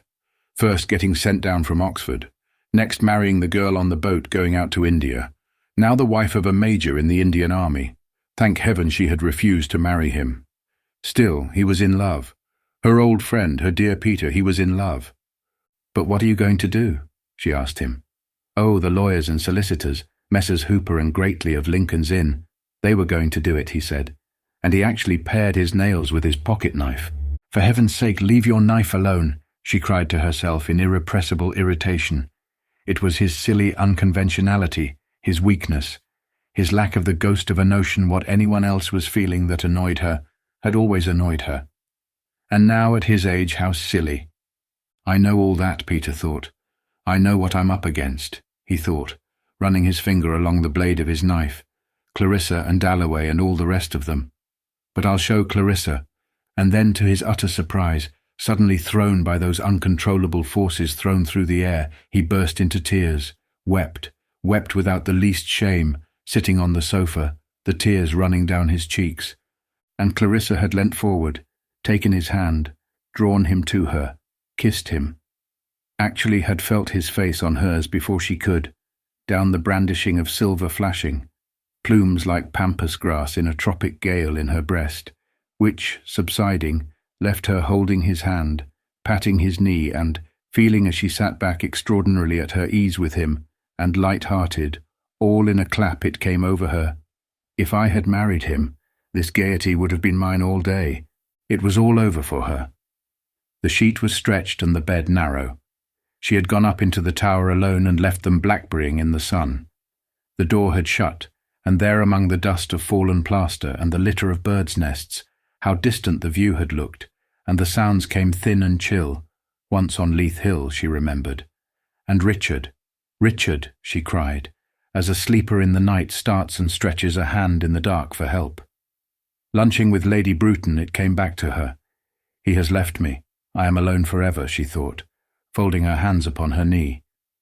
Peter Walsh had got up and crossed to the window and stood with his back to her, flicking a bandana handkerchief from side to side. Masterly and dry and desolate he looked, his thin shoulder blades lifting his coat slightly, blowing his nose violently. Take me with you, Clarissa thought impulsively, as if he were starting directly upon some great voyage. And then, next moment, it was as if the 5 acts of a play that had been very exciting and moving were now over, and she had lived a lifetime in them and had run away, had lived with Peter, and it was now over. Now it was time to move, and as a woman gathers her things together, her cloak, her gloves, her opera glasses, and gets up to go out of the theatre into the street, she rose from the sofa and went to Peter. And it was awfully strange, he thought, how she still had the power, as she came tinkling, rustling, still had the power as she came across the room, to make the moon, which he detested, rise at Bourton on the terrace in the summer sky. "Tell me," he said, seizing her by the shoulders, "are you happy, Clarissa? Does Richard—" The door opened. "Here is my Elizabeth," said Clarissa, emotionally, histrionically perhaps. "Howdy-do," said Elizabeth, coming forward. The sound of Big Ben striking the half-hour struck out between them with extraordinary vigour, as if a young man, strong, indifferent, inconsiderate, were swinging dumbbells this way and that. "Hullo, Elizabeth," cried Peter, stuffing his handkerchief into his pocket, going quickly to her, saying "Goodbye, Clarissa," without looking at her, leaving the room quickly and running downstairs and opening the hall door. "Peter, Peter!" cried Clarissa, following him out onto the landing. "My party tonight! Remember my party tonight!" she cried, having to raise her voice against the roar of the open air, and overwhelmed by the traffic and the sound of all the clocks striking, her voice crying, "Remember my party tonight," sounded frail and thin and very far away as Peter Walsh shut the door. Chapter 4. Remember my party," said Peter Walsh as he stepped down the street, speaking to himself rhythmically, in time with the flow of the sound, the direct, downright sound of Big Ben striking the half-hour. The leaden circles dissolved in the air. Oh, these parties, he thought. Clarissa's parties. Why does she give these parties, he thought. Not that he blamed her or this effigy of a man in a tailcoat with a carnation in his buttonhole coming towards him. Only one person in the world could be as he was, in love. And there he was, this fortunate man himself, reflected in the plate-glass window of a motor-car manufacturer in Victoria Street. All India lay behind him. Plains, mountains, epidemics of cholera, a district twice as big as Ireland, decisions he had come to alone. He, Peter Walsh, who was now really for the first time in his life, in love. Clarissa had grown hard, he thought, and a trifle sentimental into the bargain, he suspected, looking at the great motor cars capable of doing, how many miles on how many gallons. For he had a turn for mechanics, had invented a plough in his district, had ordered wheelbarrows from England. But the coolies wouldn't use them, all of which Clarissa knew nothing whatever about. The way she said, "Here is my Elizabeth," that annoyed him. Why not "Here's Elizabeth" simply? It was insincere, and Elizabeth didn't like it either. Still, the last tremors of the great booming voice shook the air round him. The half-hour, still early, only 11:30 still. For he understood young people. He liked them. There was always something cold in Clarissa, he thought. She had always, even as a girl, a sort of timidity, which in middle age becomes conventionality, and then it's all up. It's all up, he thought, looking rather drearily into the glassy depths, and wondering whether by calling at that hour he had annoyed her. Overcome with shame suddenly at having been a fool. Wept, been emotional, told her everything as usual. As a cloud crosses the sun, silence falls on London, and falls on the mind. Effort ceases. Time flaps on the mast. There we stop. There we stand. Rigid, the skeleton of habit alone upholds the human frame. Where there is nothing, Peter Walsh said to himself, feeling hollowed out, utterly empty within. Clarissa refused me, he thought. He stood there thinking, Clarissa refused me. Ah, said St. Margaret's, like a hostess who comes into her drawing-room, on the very stroke of the hour, and finds her guest there already. I am not late. No, it is precisely 11:30, she says. Yet though she is perfectly right, her voice being the voice of the hostess, is reluctant to inflict its individuality. Some grief for the past holds it back, some concern for the present. It is 11:30, she says, and the sound of St. Margaret's glides into the recesses of the heart and buries itself in ring after ring of sound, like something alive which wants to confide itself, to disperse itself, to be with a tremor of delight, at rest, like Clarissa herself, thought Peter Walsh, coming down the stairs on the stroke of the hour in white. It is Clarissa herself, he thought, with a deep emotion, and an extraordinarily clear yet puzzling recollection of her, as if this bell had come into the room years ago, where they sat at some moment of great intimacy, and had gone from one to the other and had left, like a bee with honey, laden with the moment. But what room? What moment? And why had he been so profoundly happy when the clock was striking? Then, as the sound of St. Margaret's languished, he thought, she has been ill, and the sound expressed languor and suffering. It was her heart, he remembered, and the sudden loudness of the final stroke told for death that surprised in the midst of life, Clarissa falling where she stood in her drawing-room. No, no, he cried, she is not dead. I am not old, he cried, and marched up Whitehall, as if there rolled down to him, vigorous, unending, his future. He was not old or set or dried in the least. As for caring what they said of him, the Dalloways, the Whitbreads and their set, he cared not a straw, though it was true he would have, some time or other, to see whether Richard couldn't help him to some job. Striding, staring, he glared at the statue of the Duke of Cambridge. He had been sent down from Oxford. True, he had been a socialist, in some sense a failure. True. Still the future of civilization lies, he thought, in the hands of young men like that, of young men such as he was 30 years ago, with their love of abstract principles, getting books sent out to them all the way from London to a peak in the Himalayas, reading science, reading philosophy. The future lies in the hands of young men like that, he thought. A patter like the patter of leaves in a wood came from behind, and with it a rustling, regular thudding sound, which as it overtook him drummed his thoughts, strict in step, up Whitehall, without his doing.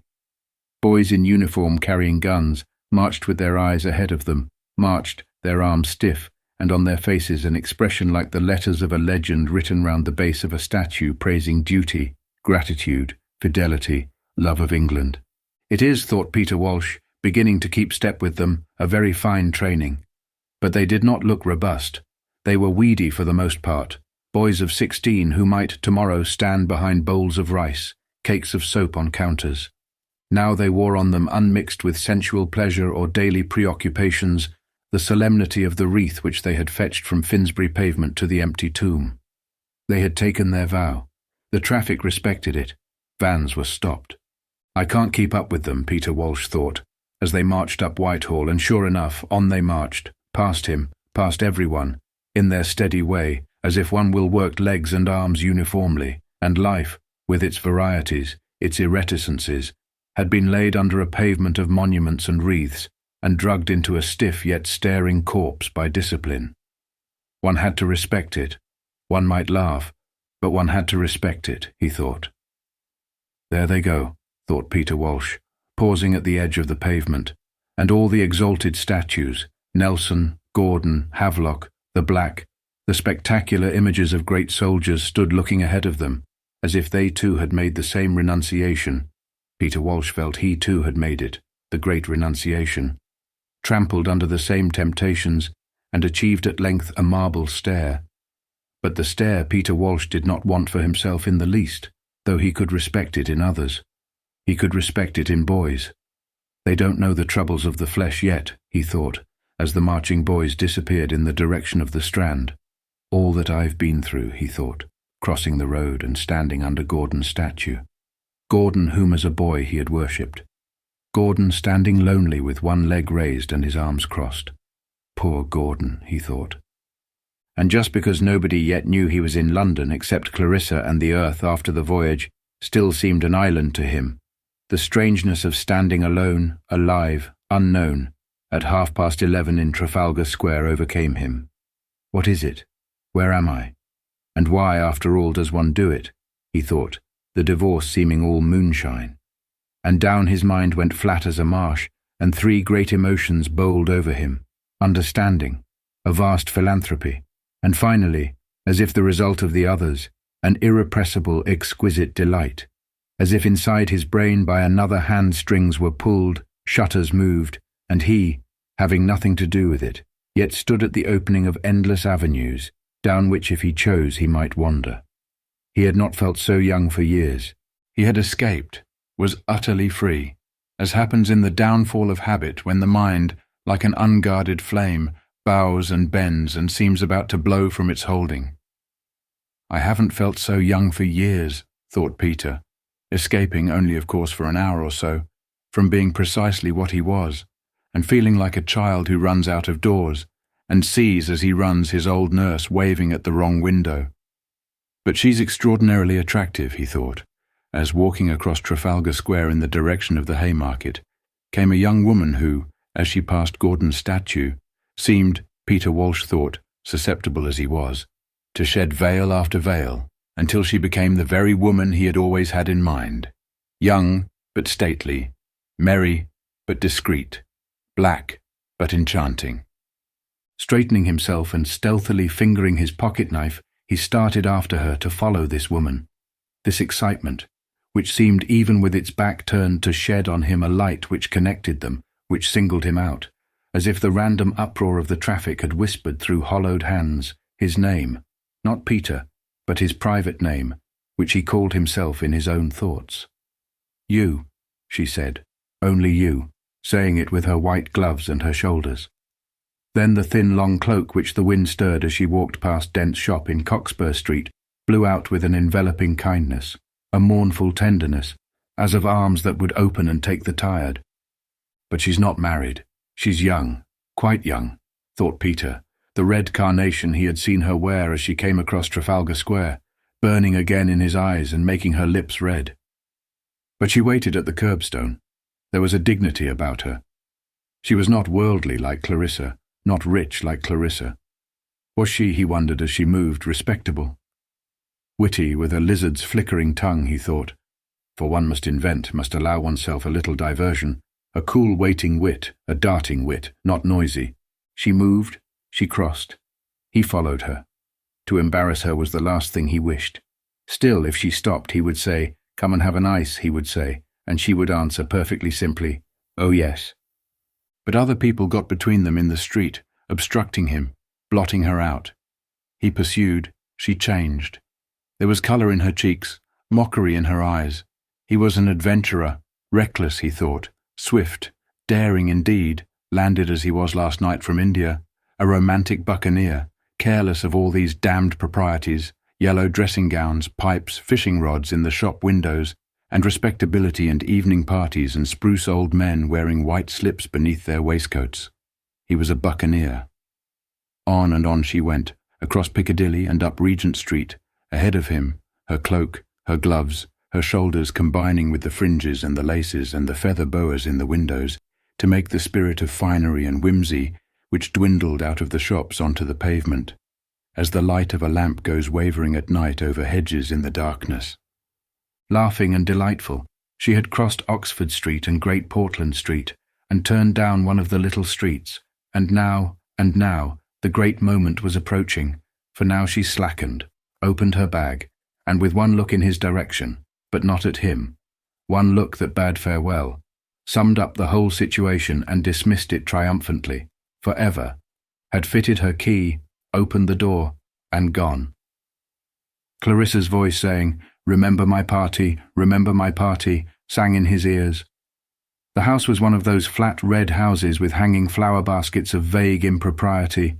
It was over. Well, I've had my fun. I've had it, he thought, looking up at the swinging baskets of pale geraniums. And it was smashed to atoms. His fun, for it was half made up, as he knew very well. Invented this escapade with the girl, made up as one makes up the better part of life, he thought. Making oneself up, making her up, creating an exquisite amusement and something more. But odd it was, and quite true, all this one could never share. It smashed to atoms. He turned, went up the street thinking to find somewhere to sit, till it was time for Lincoln's Inn, for Messrs. Hooper and Greatley. Where should he go? No matter. Up the street then, towards Regent's Park. His boots on the pavement struck out no matter, for it was early, still very early. It was a splendid morning too. Like the pulse of a perfect heart, life struck straight through the streets. There was no fumbling, no hesitation, sweeping and swerving, accurately, punctually, noiselessly. There, precisely at the right instant, the motor car stopped at the door. The girl, silk-stockinged, feathered, evanescent, but not to him particularly attractive, for he had had his fling, alighted. Admirable butlers, tawny chow dogs, halls laid in black and white lozenges with white blinds blowing, Peter saw through the open door and approved of. A splendid achievement in its own way, after all. London, the season, civilization, coming as he did from a respectable Anglo-Indian family, which for at least 3 generations had administered the affairs of a continent. It's strange, he thought, what a sentiment I have about that, disliking India and empire and army as he did. There were moments when civilization, even of this sort, seemed dear to him as a personal possession. Moments of pride in England, in butlers, chow dogs, girls in their security. Ridiculous enough, still there it is, he thought. And the doctors and men of business and capable women all going about their business, punctual, alert, robust, seemed to him wholly admirable good fellows, to whom one would entrust one's life, companions in the art of living, who would see one through. What with one thing and another, the show was really very tolerable, and he would sit down in the shade and smoke. There was Regent's Park. Yes. As a child he had walked in Regent's Park. Odd, he thought, how the thought of childhood keeps coming back to me. The result of seeing Clarissa, perhaps. For women live much more in the past than we do, he thought. They attach themselves to places, and their fathers. A woman's always proud of her father. Bourton was a nice place, a very nice place, but I could never get on with the old man, he thought. There was quite a scene one night. An argument about something or other. What, he could not remember. Politics, presumably. Yes, he remembered Regent's Park, the long straight walk, the little house where one bought air balls to the left, an absurd statue with an inscription somewhere or other. He looked for an empty seat. He did not want to be bothered, feeling a little drowsy as he did, by people asking him the time. An elderly grey nurse with a baby asleep in its perambulator. That was the best he could do for himself. Sit down at the far end of the seat by that nurse. She's a queer-looking girl, he thought, suddenly remembering Elizabeth as she came into the room and stood by her mother. Grown big, quite grown up, not exactly pretty, handsome rather, and she can't be more than 18. Probably she doesn't get on with Clarissa. There's my Elizabeth, that sort of thing. Why not, here's Elizabeth simply, trying to make out, like most mothers, that things are what they're not. She trusts to her charm too much, he thought. She overdoes it. The rich, benignant cigar smoke eddied coolly down his throat. He puffed it out again in rings which breasted the air bravely for a moment. Blue, circular. I shall try and get a word alone with Elizabeth tonight, he thought. Then began to wobble into hourglass shapes and taper away. Odd shapes they take, he thought. Suddenly he closed his eyes, raised his hand with an effort, and threw away the heavy end of his cigar. A great brush swept smooth across his mind, sweeping across it moving branches, children's voices, the shuffle of feet, and people passing and humming traffic, rising and falling traffic. Down, down he sank into the plumes and feathers of sleep, sank, and was muffled over. Chapter 5. The grey nurse resumed her knitting as Peter Walsh, on the hot seat beside her, began snoring. In her grey dress, moving her hands indefatigably yet quietly, she seemed like the champion of the rights of sleepers, like one of those spectral presences which rise in twilight in woods made of sky and branches.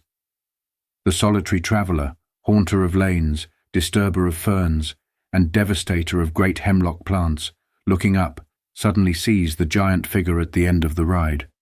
By conviction an atheist perhaps, he is taken by surprise with moments of extraordinary exaltation. Nothing exists outside us except a state of mind, he thinks, a desire for solace, for relief, for something outside these miserable pygmies, these feeble, these ugly, these craven men and women. But if he can conceive of her, then in some sort she exists, he thinks, and advancing down the path with his eyes upon sky and branches, he rapidly endows them with womanhood, sees with amazement how grave they become, how majestically, as the breeze stirs them, they dispense with a dark flutter of the leaves, charity, comprehension, absolution, and then, flinging themselves suddenly aloft, confound the piety of their aspect with a wild carouse. Such are the visions which proffer great cornucopias full of fruit to the solitary traveller, or murmur in his ear like sirens lolloping away on the green sea waves, or are dashed in his face like bunches of roses, or rise to the surface like pale faces which fishermen flounder through floods to embrace.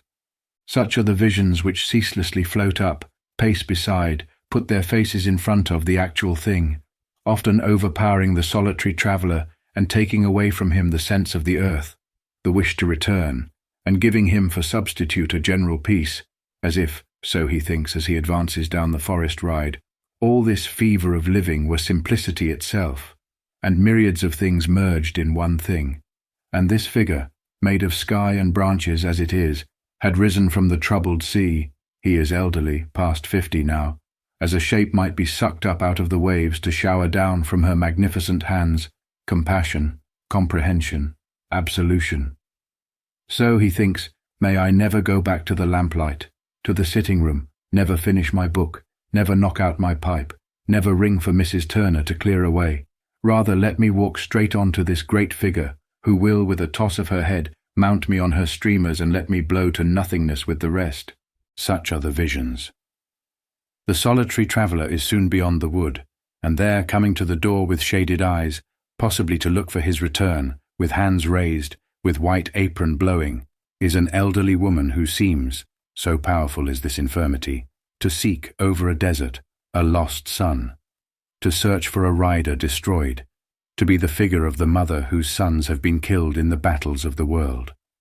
So, as the solitary traveller advances down the village street where the women stand knitting and the men dig in the garden, the evening seems ominous, the figures still, as if some august fate, known to them, awaited without fear, were about to sweep them into complete annihilation.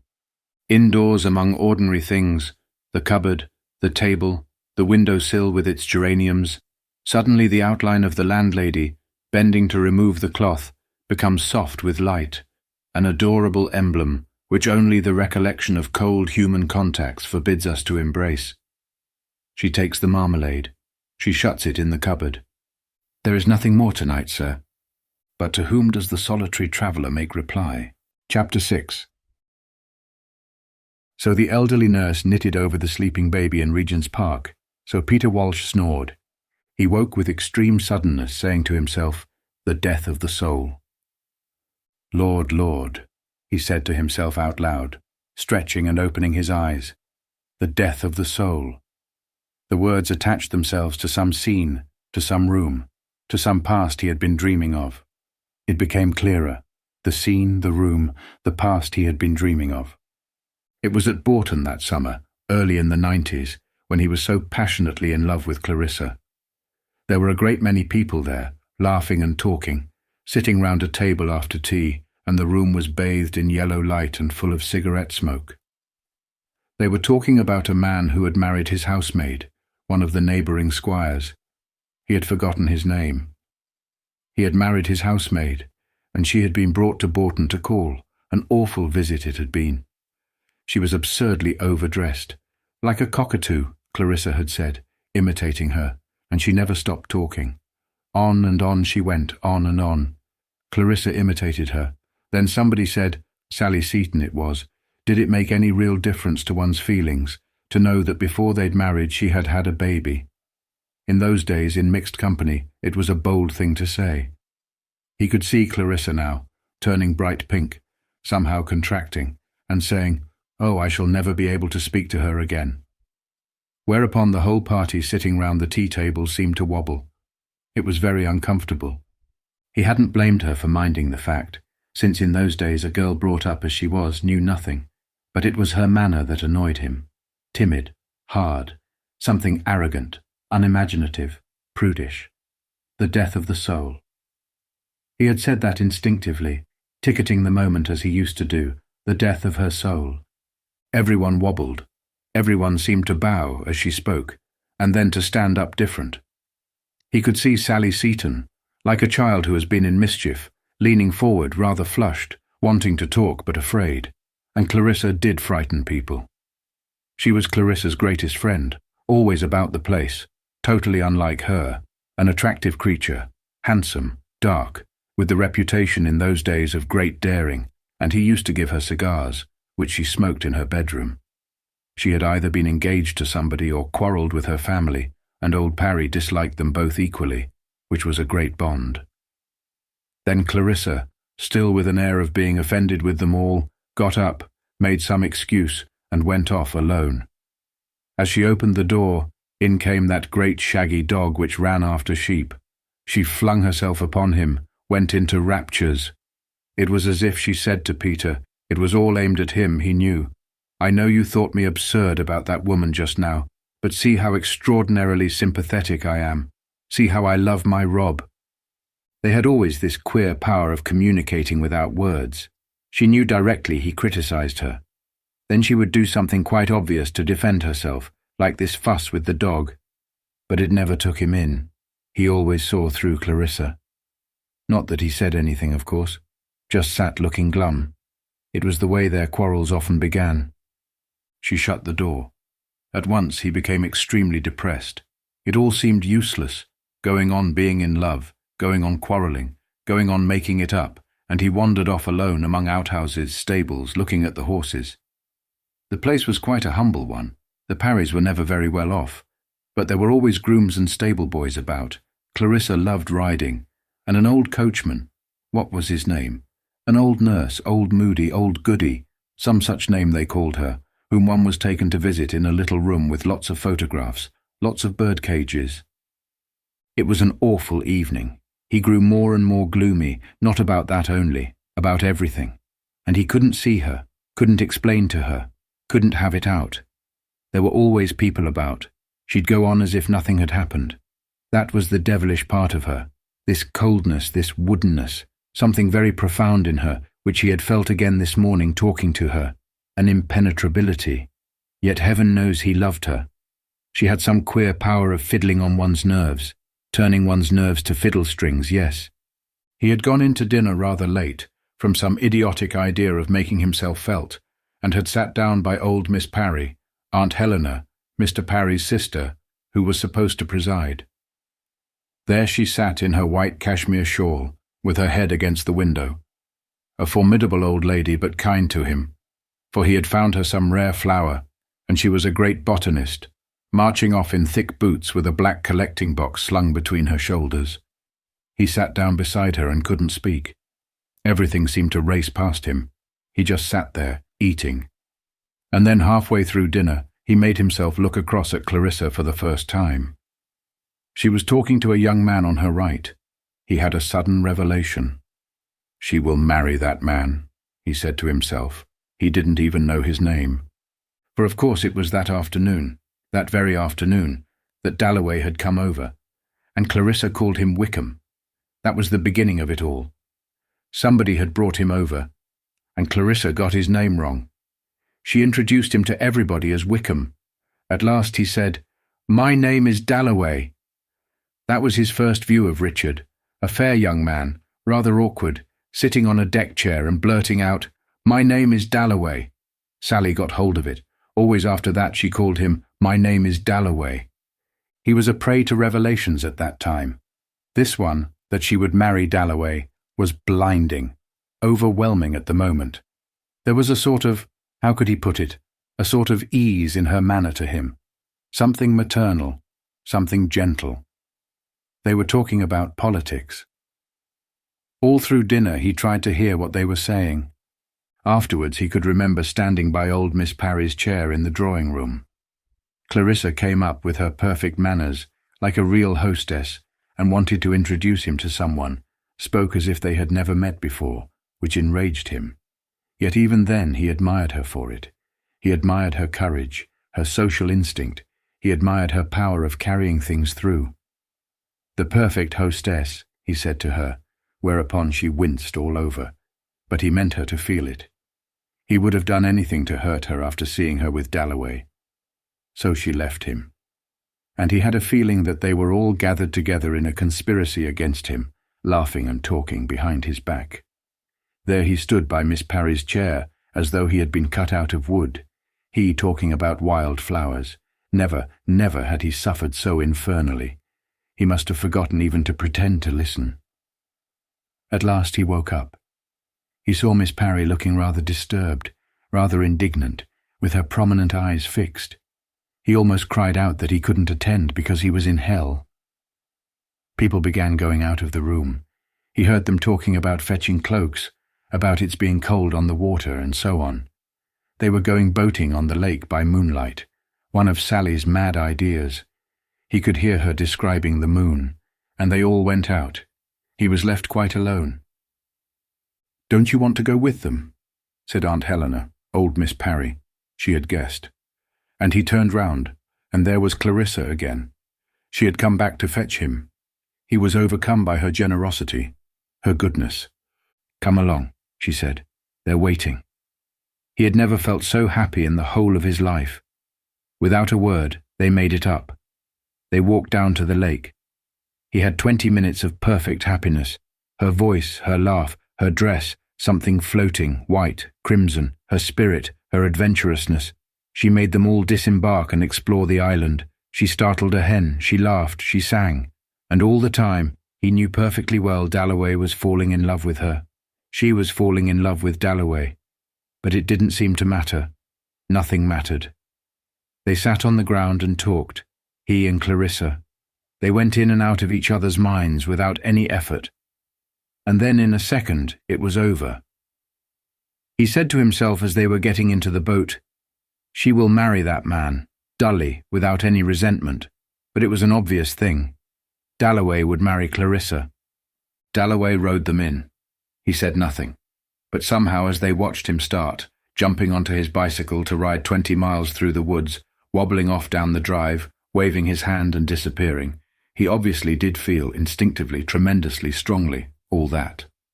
The night, the romance, Clarissa. He deserved to have her. For himself he was absurd. His demands upon Clarissa, he could see it now, were absurd. He asked impossible things. He made terrible scenes. She would have accepted him still perhaps if he had been less absurd. Sally thought so. She wrote him all that summer-long letters, how they had talked of him, how she had praised him, how Clarissa burst into tears. It was an extraordinary summer, all letters, scenes, telegrams, arriving at Bourton early in the morning, hanging about till the servants were up, appalling tête-à-tête with old Mr. Parry at breakfast, Aunt Helena formidable but kind, Sally sweeping him off for talks in the vegetable garden, Clarissa in bed with headaches. The final scene, the terrible scene which he believed had mattered more than anything in the whole of his life. It might be an exaggeration, but still so it did seem now, happened at 3 o'clock in the afternoon of a very hot day. It was a trifle that led up to it, Sally at lunch saying something about Dalloway and calling him, "My name is Dalloway," whereupon Clarissa suddenly stiffened, coloured in a way she had, and rapped out sharply, "We've had enough of that feeble joke." That was all. But for him it was precisely as if she had said, "I'm only amusing myself with you. I've an understanding with Richard Dalloway." So he took it. He had not slept for nights. "It's got to be finished one way or the other," he said to himself. He sent a note to her by Sally asking her to meet him by the fountain at 3. "Something very important has happened," he scribbled at the end of it. The fountain was in the middle of a little shrubbery, far from the house, with shrubs and trees all round it. There she came, even before the time, and they stood with the fountain between them. The spout, it was broken, dribbling water incessantly. How sights fixed themselves upon the mind. For example, the vivid green moss. She did not move. Tell me the truth," he kept on saying. He felt as if his forehead would burst. She seemed contracted, petrified. She did not move. "Tell me the truth," he repeated, when suddenly that old man Breitkopf popped his head in carrying the Times, stared at them, gaped, and went away. They neither of them moved. "Tell me the truth," he repeated. He felt that he was grinding against something physically hard. She was unyielding.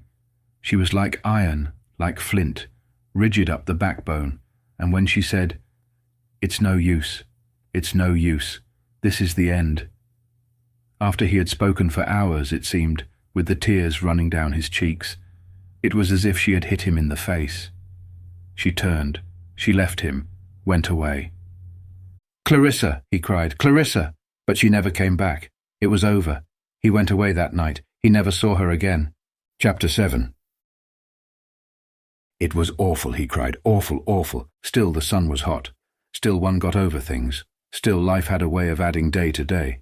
Still, he thought, yawning and beginning to take notice. Regent's Park had changed very little since he was a boy, except for the squirrels.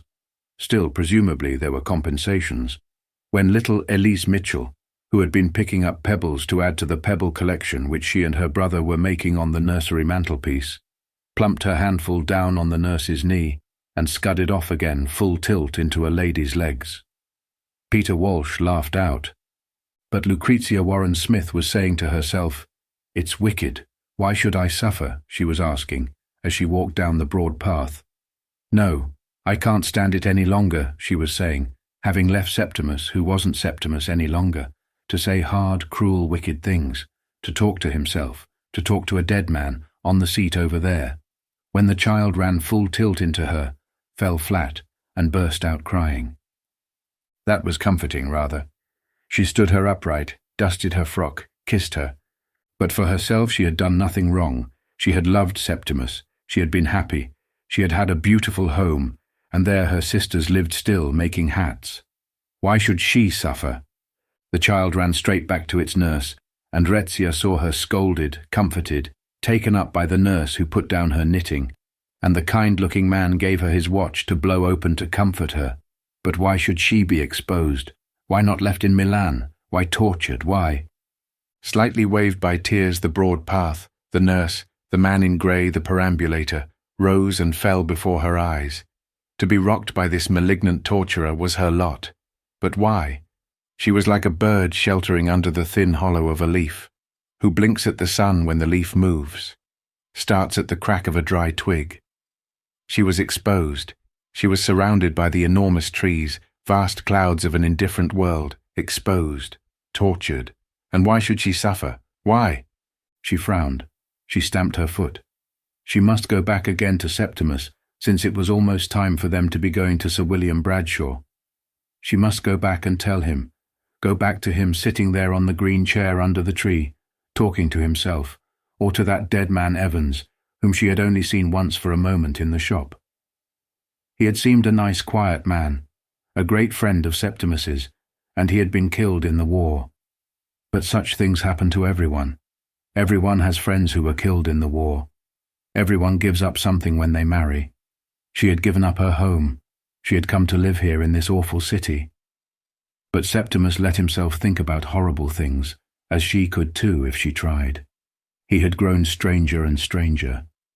He said people were talking behind the bedroom walls. Mrs. Filmer thought it odd. He saw things too. He had seen an old woman's head in the middle of a fern. Yet he could be happy when he chose. They went to Hampton Court on top of a bus, and they were perfectly happy.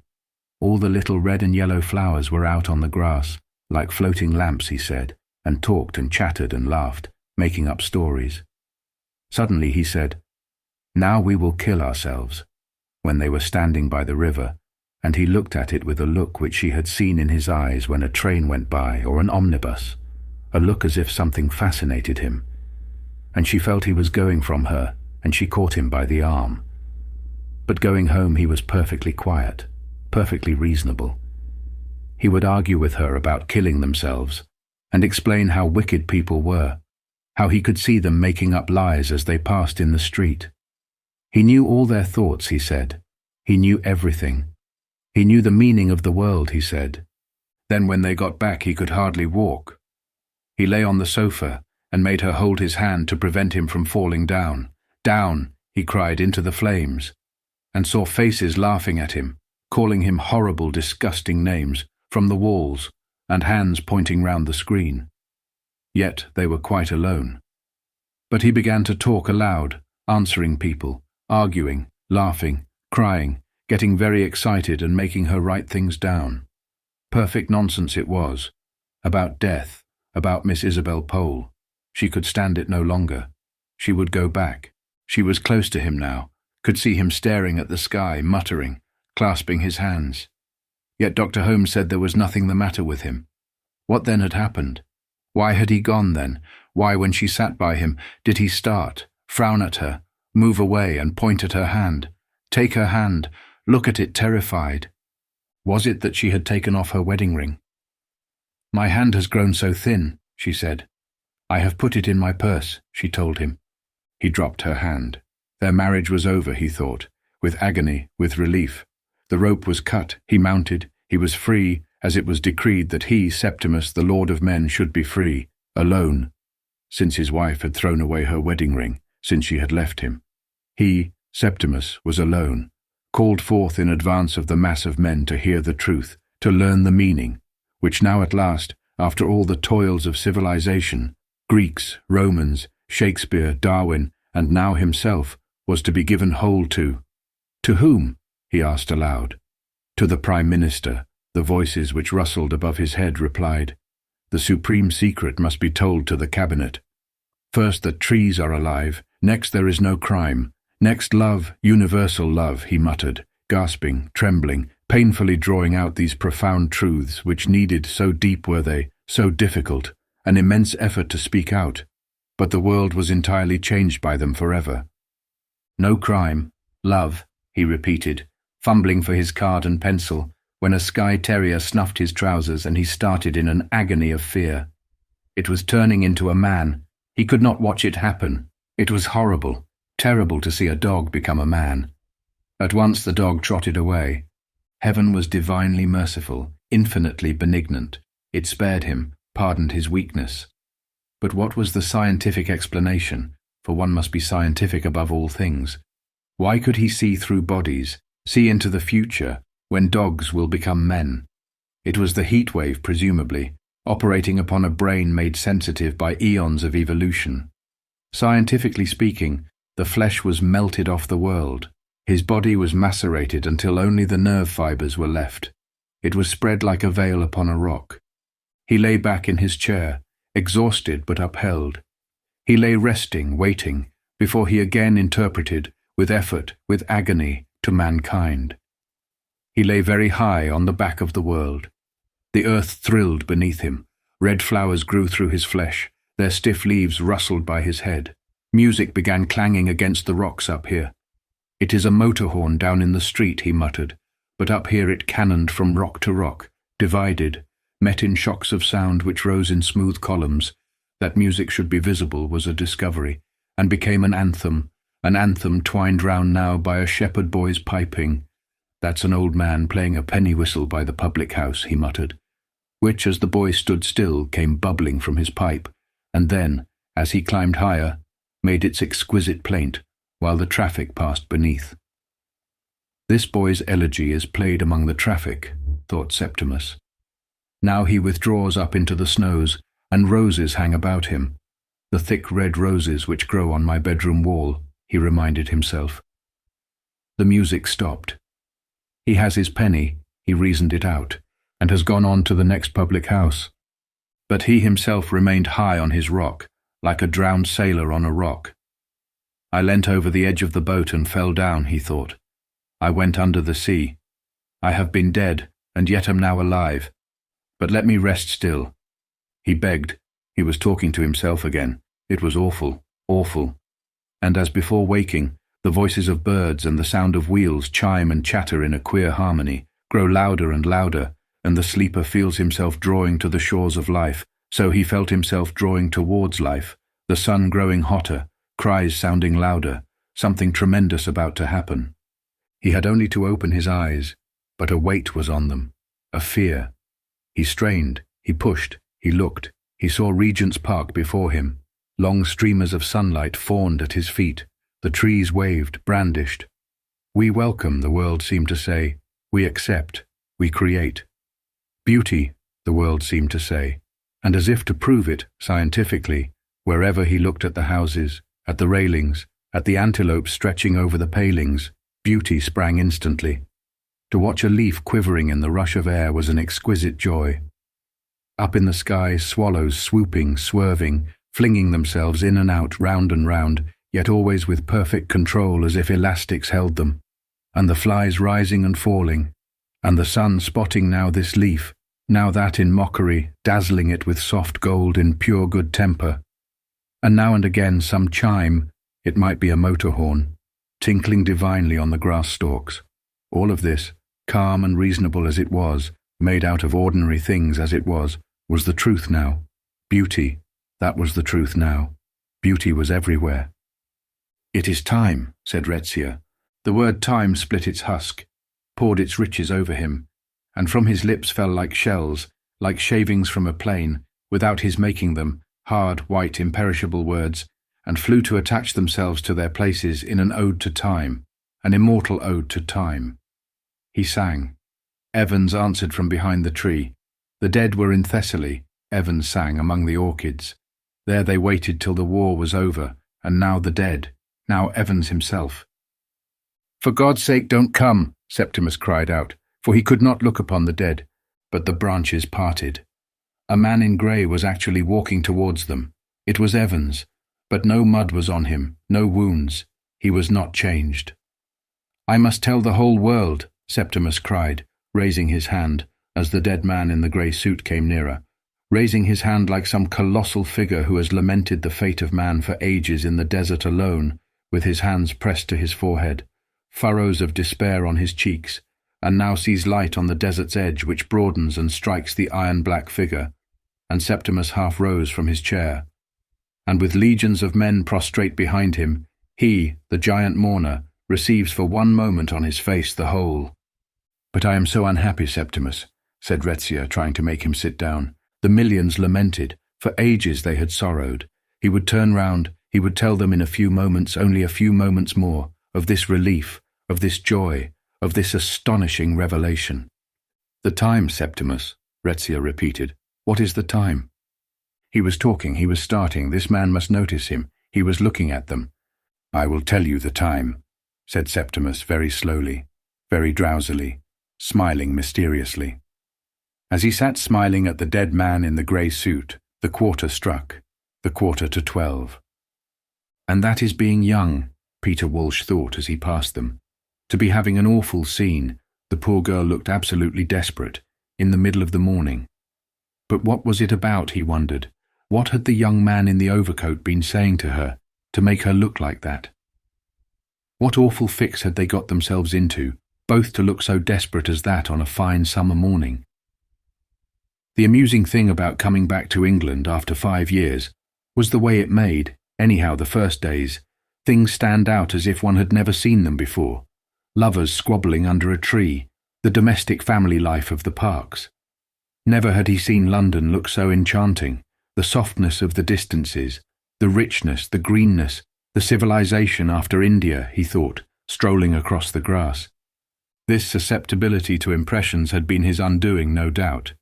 Still at his age he had, like a boy or a girl even, these alternations of mood, good days, bad days, for no reason whatever, happiness from a pretty face, downright misery at the sight of a frump. After India, of course, one fell in love with every woman one met. There was a freshness about them. Even the poorest dressed better than 5 years ago, surely, and to his eye the fashions had never been so becoming. The long black cloaks, the slimness, the elegance, and then the delicious and apparently universal habit of paint. Every woman, even the most respectable, had roses blooming under glass, lips cut with a knife, curls of Indian ink. There was design, art, everywhere. A change of some sort had undoubtedly taken place. What did the young people think about? Peter Walsh asked himself. Those 5 years, 1918 to 1923, had been, he suspected, somehow very important. People looked different. Newspapers seemed different. Now, for instance, there was a man writing quite openly in one of the respectable weeklies about water closets. That you couldn't have done 10 years ago. Written quite openly about water closets in a respectable weekly. And then this taking out a stick of rouge or a powder puff and making up in public. On board ship coming home there were lots of young men and girls, Betty and Bertie he remembered in particular, carrying on quite openly. The old mother sitting and watching them with her knitting, cool as a cucumber. The girl would stand still and powder her nose in front of everyone. And they weren't engaged, just having a good time, no feelings hurt on either side. As hard as nails she was, Betty what's her name, but a thorough good sort. She would make a very good wife at 30. She would marry when it suited her to marry some rich man and live in a large house near Manchester. Who was it now who had done that? Peter Walsh asked himself, turning into the broad walk. Married a rich man and lived in a large house near Manchester? Somebody who had written him a long, gushing letter quite lately about blue hydrangeas. It was seeing blue hydrangeas that made her think of him and the old days. Sally Seton, of course. It was Sally Seton, the last person in the world one would have expected to marry a rich man and live in a large house near Manchester. The wild, the daring, the romantic Sally. But of all that ancient lot, Clarissa's friends, Whitbreads, Kinderleys, Cunninghams, Kinloch Joneses, Sally was probably the best. She tried to get hold of things by the right end anyhow. She saw through Hugh Whitbread anyhow, the admirable Hugh, when Clarissa and the rest were at his feet. The Whitbreads, he could hear her saying.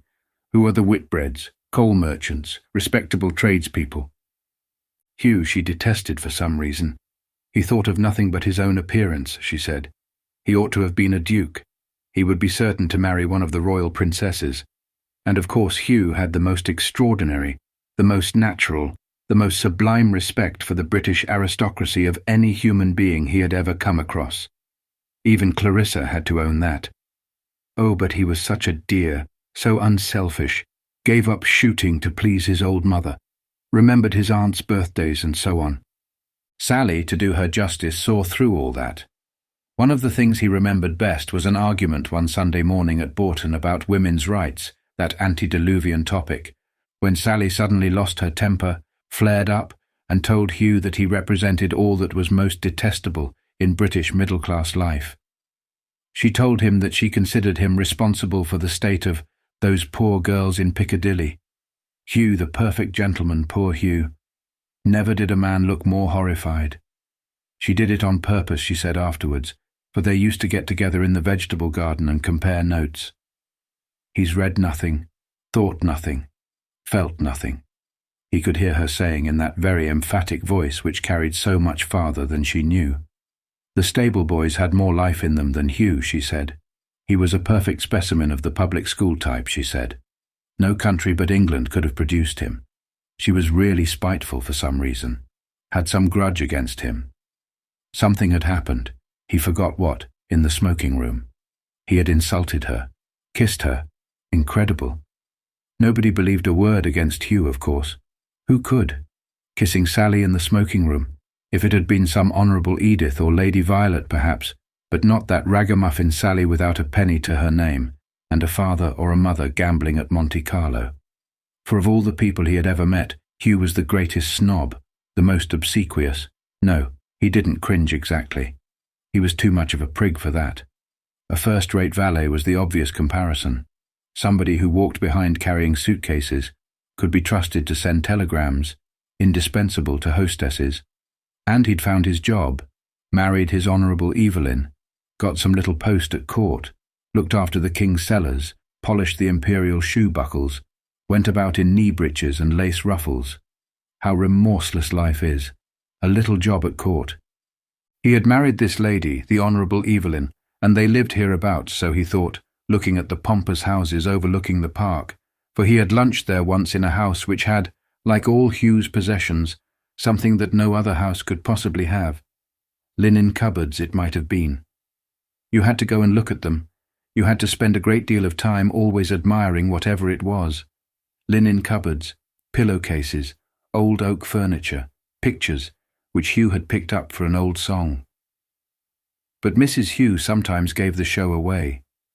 She was one of those obscure, mouse-like little women who admire big men. She was almost negligible. Then suddenly she would say something quite unexpected, something sharp. She had the relics of the grand manner, perhaps. The steam coal was a little too strong for her. It made the atmosphere thick. And so there they lived, with their linen cupboards and their old masters and their pillowcases fringed with real lace at the rate of 5,000 or 10,000 a year, presumably, while he, who was 2 years older than Hugh, cadged for a job. At 53 he had to come and ask them to put him into some secretary's office, to find him some usher's job teaching little boys Latin, at the beck and call of some mandarin in an office, something that brought in 500 a year. For if he married Daisy, even with his pension, they could never do on less. Whitbread could do it, presumably, or Dalloway. He didn't mind what he asked Dalloway. He was a thorough good sort, a bit limited, a bit thick in the head, yes, but a thorough good sort. Whatever he took up he did in the same matter-of-fact sensible way, without a touch of imagination, without a spark of brilliancy, but with the inexplicable niceness of his type. He ought to have been a country gentleman. He was wasted on politics. He was at his best out of doors, with horses and dogs. How good he was, for instance, when that great shaggy dog of Clarissa's got caught in a trap and had its paw half torn off, and Clarissa turned faint, and Dalloway did the whole thing, bandaged, made splints, told Clarissa not to be a fool. That was what she liked him for, perhaps. That was what she needed. Now, my dear, don't be a fool. Hold this. Fetch that. All the time talking to the dog as if it were a human being. But how could she swallow all that stuff about poetry? How could she let him hold forth about Shakespeare? Seriously and solemnly, Richard Dalloway got on his hind legs and said that no decent man ought to read Shakespeare's sonnets because it was like listening at keyholes. Besides, the relationship was not one that he approved. No decent man ought to let his wife visit a deceased wife's sister. Incredible. The only thing to do was to pelt him with sugared almonds. It was at dinner. But Clarissa sucked it all in, thought it so honest of him, so independent of him. Heaven knows if she didn't think him the most original mind she'd ever met. That was one of the bonds between Sally and himself. There was a garden where they used to walk, a walled-in place with rose bushes and giant cauliflowers. He could remember Sally tearing off a rose, stopping to exclaim at the beauty of the cabbage leaves in the moonlight.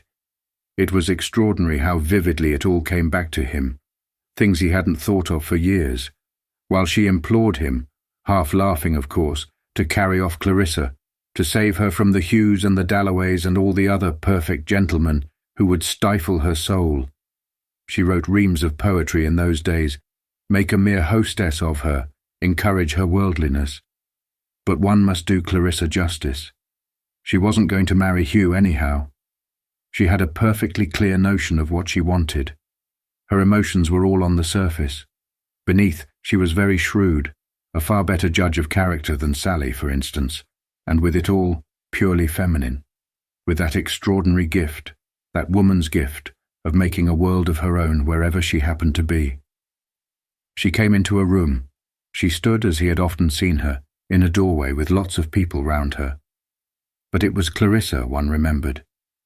Not that she was striking, not beautiful at all. There was nothing picturesque about her. She never said anything specially clever. There she was, however. There she was. No. He was not in love with her any more. He only felt, after seeing her that morning, among her scissors and silks, making ready for the party, unable to get away from the thought of her. She kept coming back and back like a sleeper jolting against him in a railway carriage. Which was not being in love, of course. It was thinking of her, criticizing her, starting again after 30 years, trying to explain her. The obvious thing to say of her was that she was worldly, cared too much for rank and society and getting on in the world, which was true in a sense. She had admitted it to him. You could always get her to own up if you took the trouble. She was honest. What she would say was that she hated frumps, fogies, failures, like himself presumably, thought people had no right to slouch about with their hands in their pockets, must do something, be something, and these great swells, these duchesses, these hoary old countesses one met in her drawing-room, unspeakably remote as he felt them to be from anything that mattered a straw, stood for something real to her. Lady Bexborough, she said once, held herself upright. So did Clarissa herself. She never lounged in any sense of the word. She was straight as a dart, a little rigid in fact. She said they had a kind of courage, which the older she grew the more she respected. In all this there was a great deal of Dalloway, of course, a great deal of the public-spirited British Empire, tariff reform, governing-class spirit, which had grown on her, as it tends to do. With twice his wits, she had to see things through his eyes, one of the tragedies of married life. With a mind of her own, she must always be quoting Richard, as if one couldn't know to a tittle what Richard thought by reading the Morning Post of a morning. These parties, for example, were all for him, or for her idea of him. To do Richard justice, he would have been happier farming in Norfolk. She made her drawing-room a sort of meeting place. She had a genius for it. Over and over again he had seen her take some raw youth, twist him, turn him, wake him up, set him going. Infinite numbers of dull people conglomerated round her, of course, but odd, unexpected people turned up. An artist sometimes a writer. Queer fish in that atmosphere. And behind it all was that network of visiting, leaving cards, being kind to people, running about with bunches of flowers, little presents. So-and-so was going to France, must have an air cushion, a real drain on her strength. All that interminable traffic that women of her sort keep up. But she did it genuinely, from a natural instinct.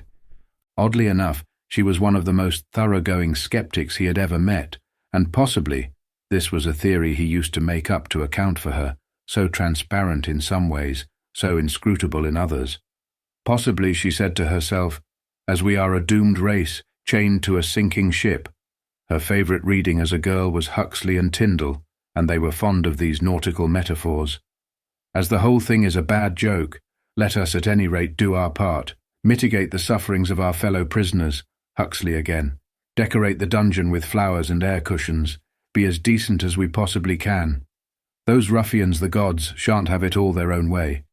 Her notion being that the gods, who never lost a chance of hurting, thwarting and spoiling human lives, were seriously put out if, all the same, you behaved like a lady. That phase came directly after Sylvia's death. That horrible affair. To see your own sister killed by a falling tree, all Justin Parry's fault, all his carelessness, before your very eyes. A girl too on the verge of life, the most gifted of them, Clarissa always said, was enough to turn one bitter. Later she wasn't so positive, perhaps.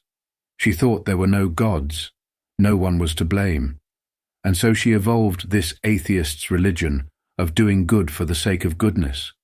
And of course she enjoyed life immensely. It was her nature to enjoy, though goodness only knows she had her reserves. It was a mere sketch, he often felt, that even he, after all these years, could make of Clarissa.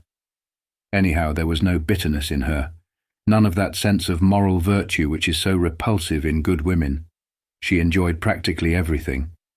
If you walked with her in Hyde Park now, it was a bed of tulips, now a child in a perambulator, now some absurd little drama she made up on the spur of the moment. Very likely she would have talked to those lovers, if she had thought them unhappy. She had a sense of comedy that was really exquisite, but she needed people, always people, to bring it out, with the inevitable result that she frittered her time away, lunching, dining, giving these incessant parties of hers, talking nonsense, saying things she didn't mean, blunting the edge of her mind, losing her discrimination. There she would sit at the head of the table, taking infinite pains with some old buffer who might be useful to Dalloway. They knew the most appalling bores in Europe. Or in came Elizabeth, and everything must give way to her. She was at a high school, at the inarticulate stage last time he was over, a round-eyed, pale-faced girl, with nothing of her mother in her, a silent, stolid creature, who took it all as a matter of course, let her mother make a fuss of her, and then said, "May I go now?" like a child of 4. Going off, Clarissa explained, with that mixture of amusement and pride which Dalloway himself seemed to rouse in her, to play hockey. And now Elizabeth was out, presumably, thought him an old fogey, laughed at her mother's friends. Ah well, so be it. The compensation of growing old, Peter Walsh thought, coming out of Regent's Park and holding his hat in hand, was simply this, that the passions remain as strong as ever, but one has gained, at last, the power which adds the supreme flavour to existence, the power of taking hold of experience, of turning it round, slowly, in the light. A terrible confession it was.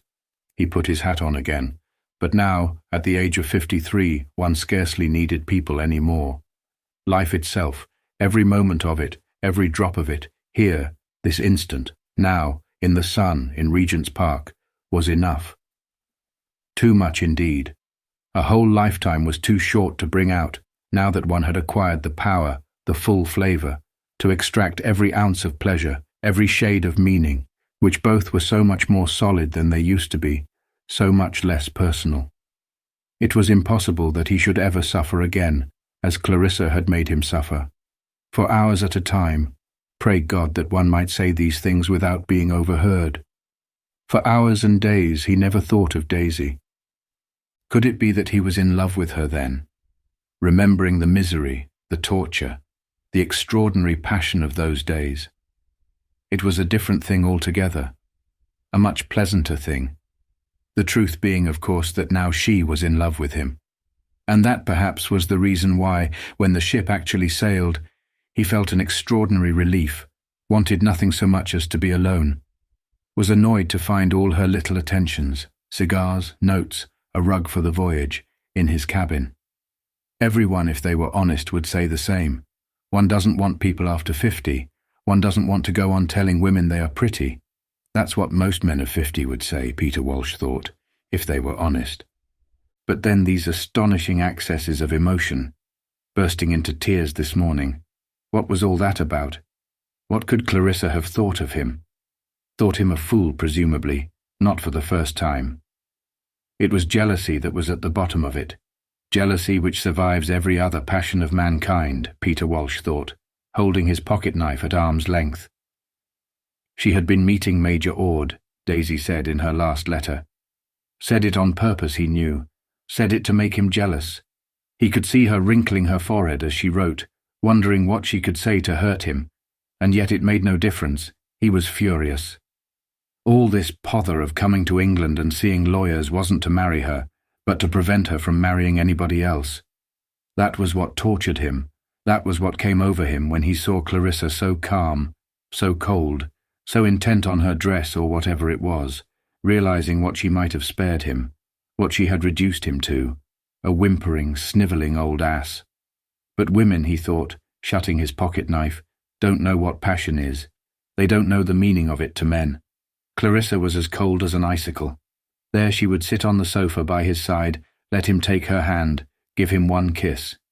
Here he was at the crossing.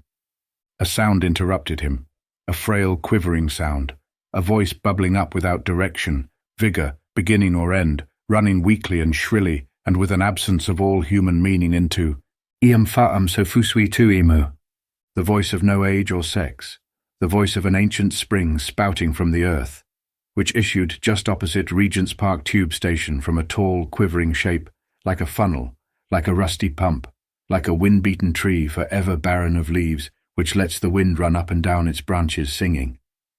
Iam fa'am so fusui tu imu, and rocks and creaks and moans in the eternal breeze. Through all ages, when the pavement was grass, when it was swamp, through the age of tusk and mammoth, through the age of silent sunrise, the battered woman, for she wore a skirt, with her right hand exposed, her left clutching at her side, stood singing of love. Love which has lasted 1,000,000 years, she sang. Love which prevails. And millions of years ago, her lover, who had been dead these centuries, had walked, she crooned, with her in May. But in the course of ages long as summer days and flaming, she remembered, with nothing but red asters, he had gone. Death's enormous sickle had swept those tremendous hills, and when at last she laid her hoary and immensely aged head on the earth, now become a mere cinder of ice, she implored the gods to lay by her side a bunch of purple heather, there on her high burial place, which the last rays of the last sun caressed. For then the pageant of the universe would be over. As the ancient song bubbled up opposite Regent's Park tube station, still the earth seemed green and flowery. Still, though it issued from so rude a mouth, a mere hole in the earth, muddy too, matted with root fibres and tangled grasses, still the old bubbling, burbling song, soaking through the knotted roots of infinite ages, and skeletons and treasure, streamed away in rivulets over the pavement and all along the Marylebone Road, and down towards Euston, fertilizing, leaving a damp stain. Still remembering how once in some primeval May she had walked with her lover, this rusty pump, this battered old woman with one hand exposed for coppers, the other clutching her side, would still be there in 10,000,000 years, remembering how once she had walked in May, where the sea flows now, with whom it did not matter. He was a man, oh yes, a man who had loved her. But the passage of ages had blurred the clarity of that ancient May day. The bright-petalled flowers were hoar and silver-frosted, and she no longer saw when she implored him, as she did now quite clearly, "Look in my eyes with thy sweet eyes intently." She no longer saw brown eyes, black whiskers or sunburnt face, but only a looming shape, a shadow shape, to which with the bird-like freshness of the very aged, she still twittered, "Give me your hand and let me press it gently." Peter Walsh couldn't help giving the poor creature a coin as he stepped into his taxi. "And if someone should see, what matter they?"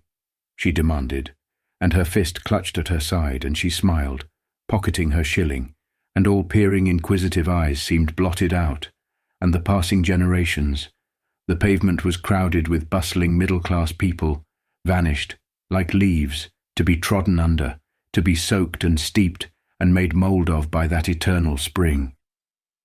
Iam fa'am so fusui tu imu.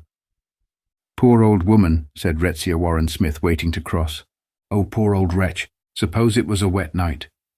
Suppose one's father, or somebody who had known one in better days, had happened to pass, and saw one standing there in the gutter. And where did she sleep at night?" Cheerfully, almost gaily, the invincible thread of sound wound up into the air like the smoke from a cottage chimney, winding up clean beech trees and issuing in a tuft of blue smoke among the topmost leaves. And if someone should see, what matter they?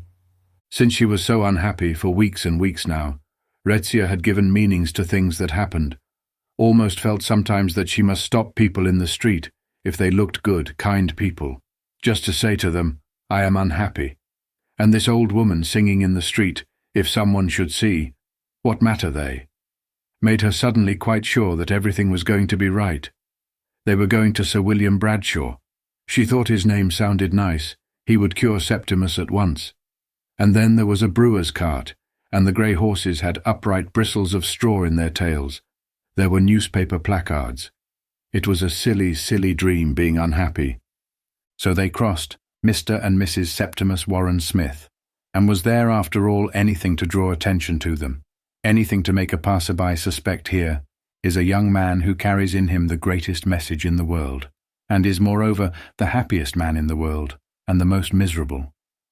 Perhaps they walked more slowly than other people, and there was something hesitating, trailing in the man's walk. But what more natural for a clerk, who has not been in the West End on a weekday at this hour for years, than to keep looking at the sky, looking at this, that and the other, as if Portland Place were a room he had come into when the family are away, the chandeliers being hung in Holland bags, and the caretaker, as she lets in long shafts of dusty light upon deserted, queer-looking armchairs, lifting one corner of the long blinds, explains to the visitors what a wonderful place it is. How wonderful. But at the same time, he thinks, as he looks at chairs and tables, how strange. To look at, he might have been a clerk, but of the better sort, for he wore brown boots, his hands were educated, so too his profile, his angular, big-nosed, intelligent, sensitive profile. But not his lips altogether, for they were loose, and his eyes, as eyes tend to be, eyes merely, hazel, large, so that he was on the whole a border case. Neither one thing nor the other, might end with a house at Purley and a motor car, or continue renting apartments in back streets all his life. One of those half-educated, self-educated men whose education is all learnt from books borrowed from public libraries, read in the evening after the day's work, on the advice of well-known authors consulted by letter. As for the other experiences, the solitary ones, which people go through alone, in their bedrooms, in their offices, walking the fields and the streets of London, he had them, had left home, a mere boy, because of his mother. She lied, because he came down to tea for the 50th time with his hands unwashed, because he could see no future for a poet in Stroud, and so, making a confidant of his little sister, had gone to London leaving an absurd note behind him, such as great men have written, and the world has read later when the story of their struggles has become famous. London has swallowed up many millions of young men called Smith, thought nothing of fantastic Christian names like Septimus, with which their parents have thought to distinguish them. Lodging off the Euston Road, there were experiences, again experiences, such as change of face in 2 years from a pink innocent oval to a face lean, contracted, hostile. But of all this, what could the most observant of friends have said, except what a gardener says when he opens the conservatory door in the morning and finds a new blossom on his plant? It has flowered from vanity, ambition, idealism, passion, loneliness, courage, laziness, the usual seeds, which all muddled up, in a room off the Euston Road, made him shy and stammering, made him anxious to improve himself, made him fall in love with Miss Isabel Pole, lecturing in the Waterloo Road upon Shakespeare. Was he not like Keats, she asked, and reflected how she might give him a taste of Antony and Cleopatra and the rest, lent him books, wrote him scraps of letters, and lit in him such a fire as burns only once in a lifetime, without heat, flickering a red-gold flame infinitely ethereal and insubstantial over Miss Pole, Antony and Cleopatra, and the Waterloo Road. He thought her beautiful, believed her impeccably wise, dreamed of her, wrote poems to her, which, ignoring the subject, she corrected in red ink.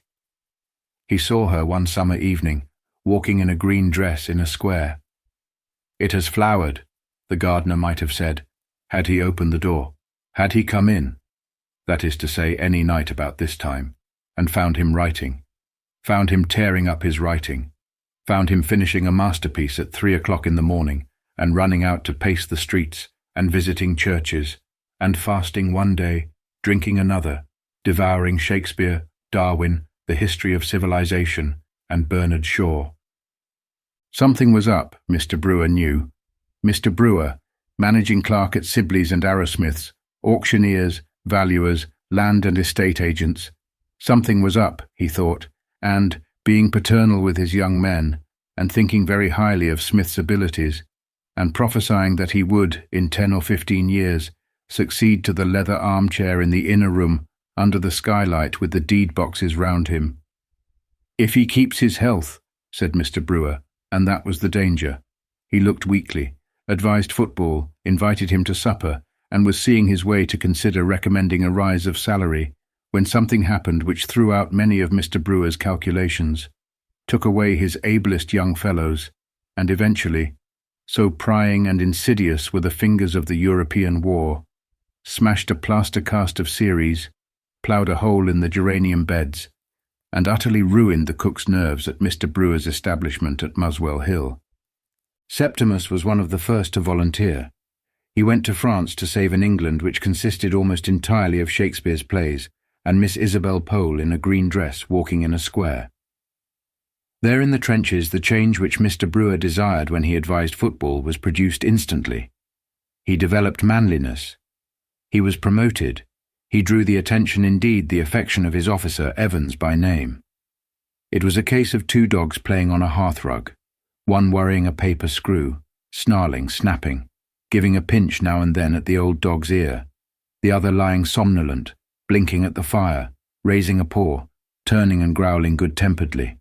They had to be together, share with each other, fight with each other, quarrel with each other. But when Evans, Retzia, who had only seen him once, called him a quiet man, a sturdy red-haired man, undemonstrative in the company of women, when Evans was killed, just before the armistice in Italy, Septimus, far from showing any emotion or recognizing that here was the end of a friendship, congratulated himself upon feeling very little and very reasonably. The war had taught him. It was sublime. He had gone through the whole show: friendship, European war, death, had won promotion, was still under 30 and was bound to survive. He was right there. The last shells missed him. He watched them explode with indifference. When peace came, he was in Milan, billeted in the house of an innkeeper with a courtyard, flowers in tubs, little tables in the open, daughters making hats, and to Lucrezia, the younger daughter, he became engaged one evening when the panic was on him, that he could not feel. For now that it was all over, truce signed, and the dead buried, he had, especially in the evening, these sudden thunderclaps of fear. He could not feel. As he opened the door of the room where the Italian girls sat making hats, he could see them, could hear them. They were rubbing wires among coloured beads in saucers. They were turning buckram shapes this way and that. The table was all strewn with feathers, spangles, silks, ribbons. Scissors were rapping on the table, but something failed him. He could not feel. Still, scissors rapping, girls laughing, hats being made protected him. He was assured of safety. He had a refuge. But he could not sit there all night. There were moments of waking in the early morning. The bed was falling. He was falling. Oh, for the scissors and the lamplight and the buckram shapes.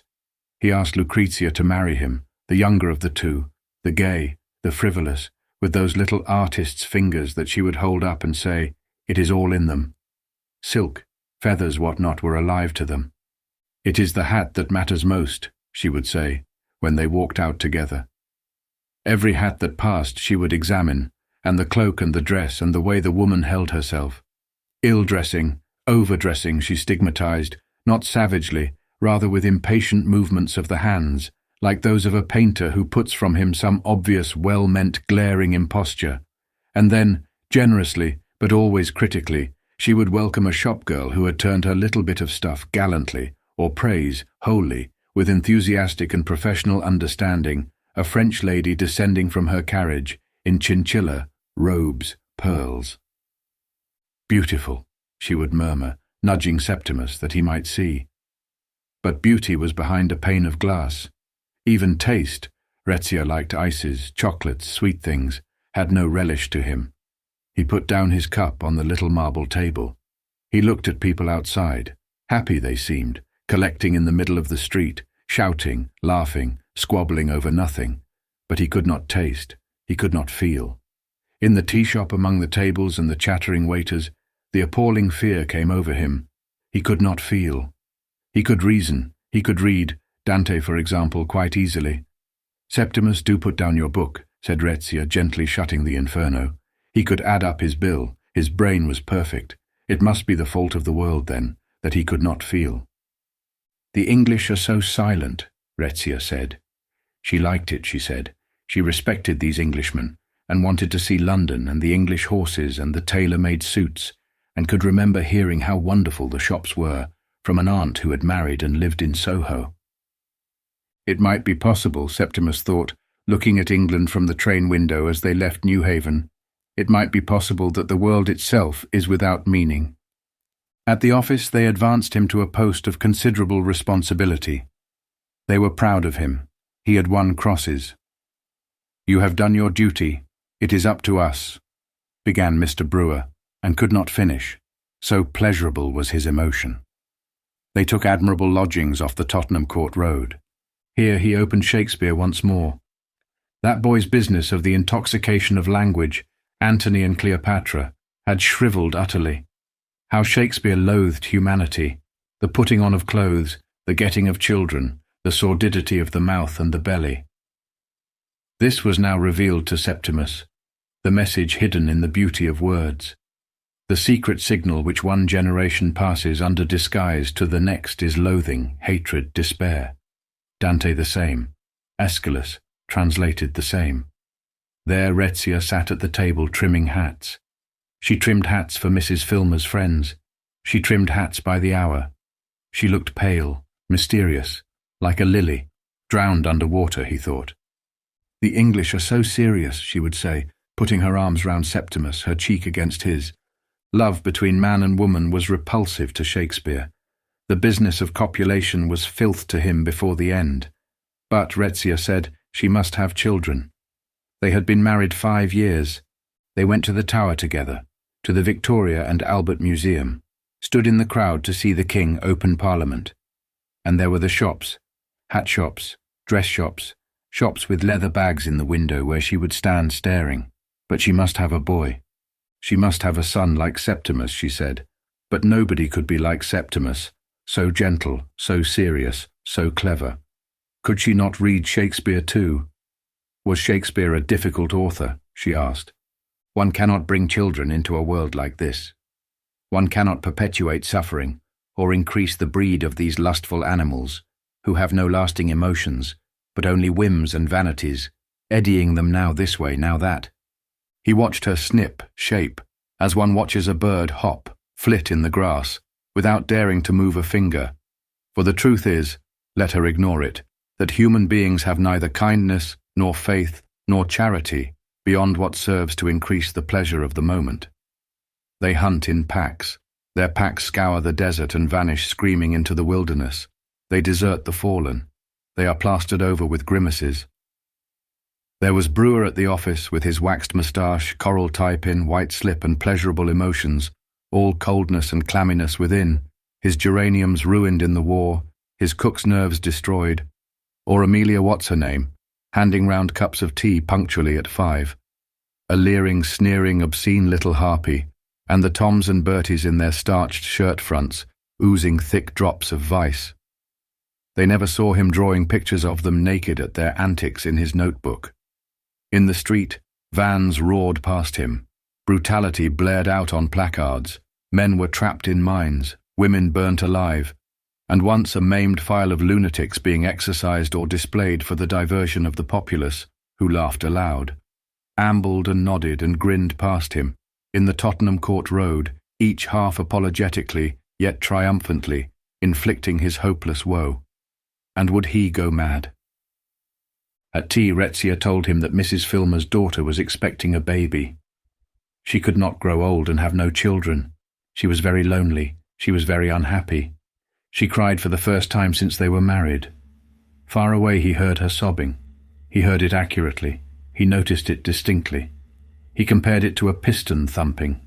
But he felt nothing. His wife was crying and he felt nothing. Only each time she sobbed in this profound, this silent, this hopeless way, he descended another step into the pit. At last, with a melodramatic gesture which he assumed mechanically and with complete consciousness of its insincerity, He dropped his head on his hands. Now he had surrendered. Now other people must help him. People must be sent for. He gave in. Nothing could rouse him. Retzia put him to bed. She sent for a doctor, Mrs. Filmer's Dr. Holmes. Dr. Holmes examined him. There was nothing whatever the matter, said Dr. Holmes. Oh, what a relief! What a kind man! What a good man, thought Retzia. When he felt like that, he went to the music hall, said Dr. Holmes. He took a day off with his wife and played golf. Why not try 2 tabloids of bromide dissolved in a glass of water at bedtime? These old Bloomsbury houses, said Dr. Holmes, tapping the wall, are often full of very fine panelling, which the landlords have the folly to paper over. Only the other day, visiting a patient, Sir Somebody, something in Bedford Square. So there was no excuse, nothing whatever the matter, except the sin for which human nature had condemned him to death, that he did not feel.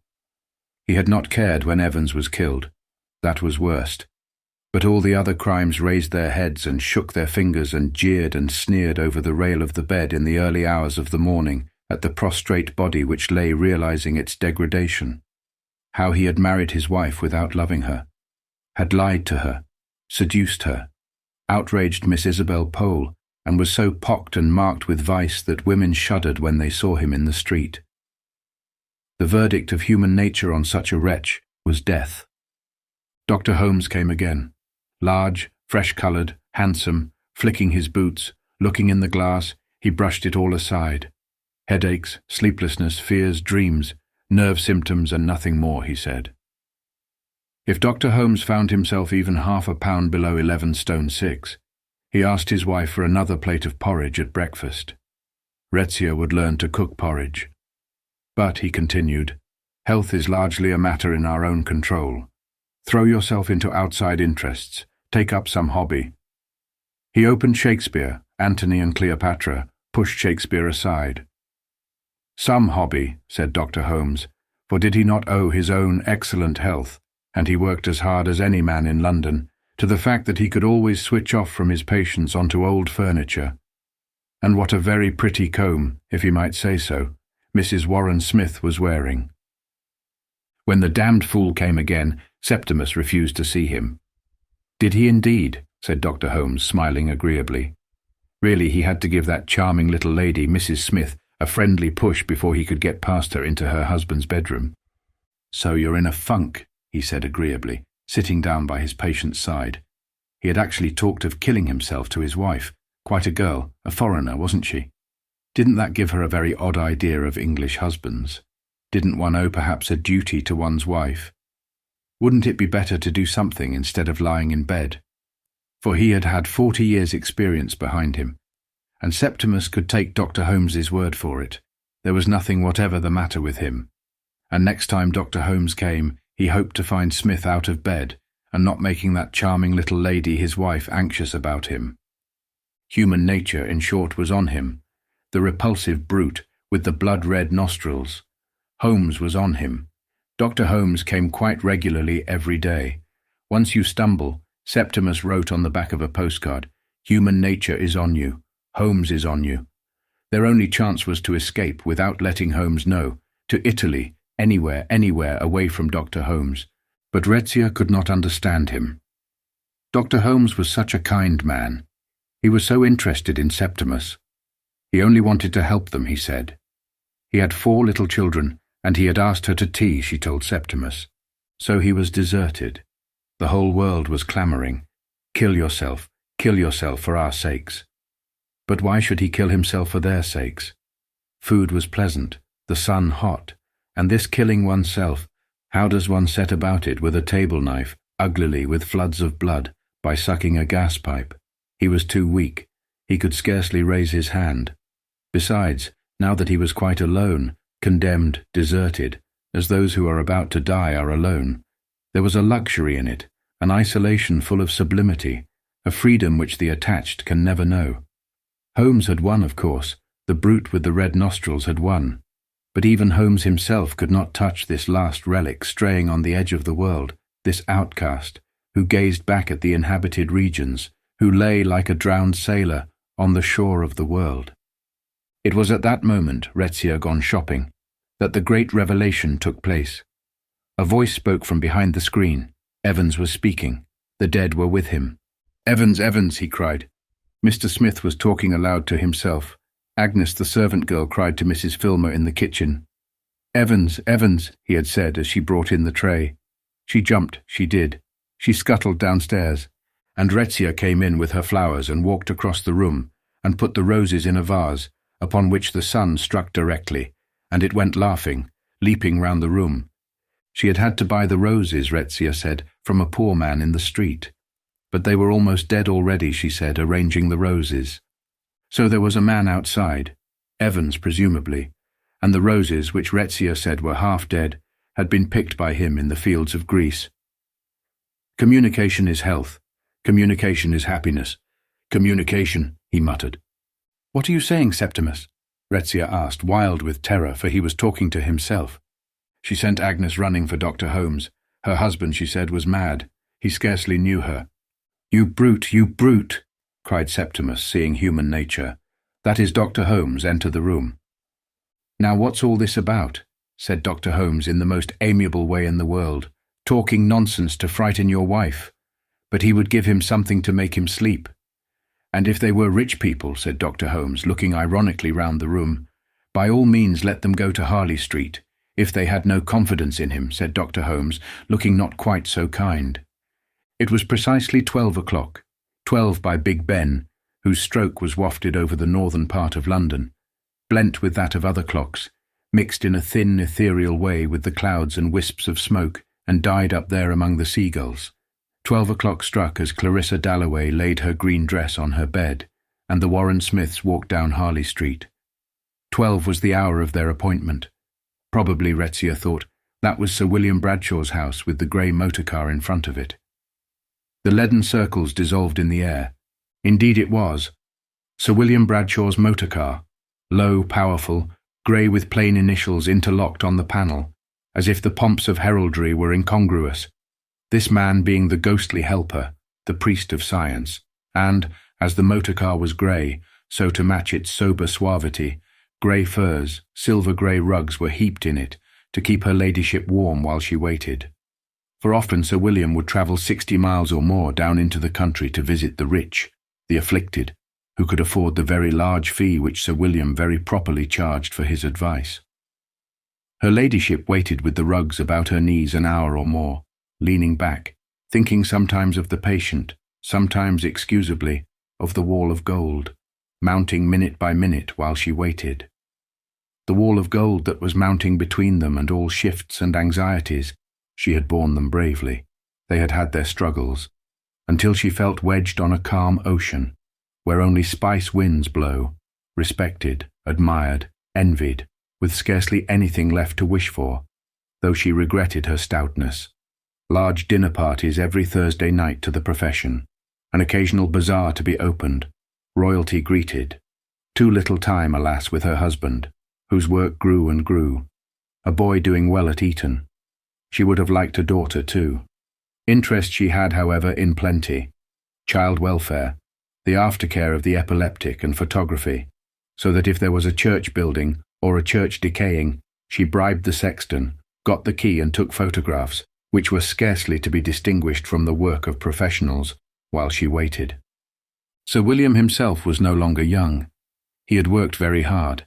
He had won his position by sheer ability, being the son of a shopkeeper, loved his profession, made a fine figurehead at ceremonies and spoke well, all of which had by the time he was knighted given him a heavy look, a weary look, the stream of patients being so incessant, the responsibilities and privileges of his profession so onerous, which weariness, together with his grey hairs, increased the extraordinary distinction of his presence and gave him the reputation of the utmost importance in dealing with nerve cases, not merely of lightning skill and almost infallible accuracy in diagnosis, but of sympathy, tact, understanding of the human soul. He could see the first moment they came into the room, the Warren Smiths they were called. He was certain directly he saw the man. It was a case of extreme gravity. It was a case of complete breakdown, complete physical and nervous breakdown, with every symptom in an advanced stage, he ascertained in 2 or 3 minutes, writing answers to questions, murmured discreetly, on a pink card. How long had Dr. Holmes been attending him? 6 weeks. Prescribed a little bromide?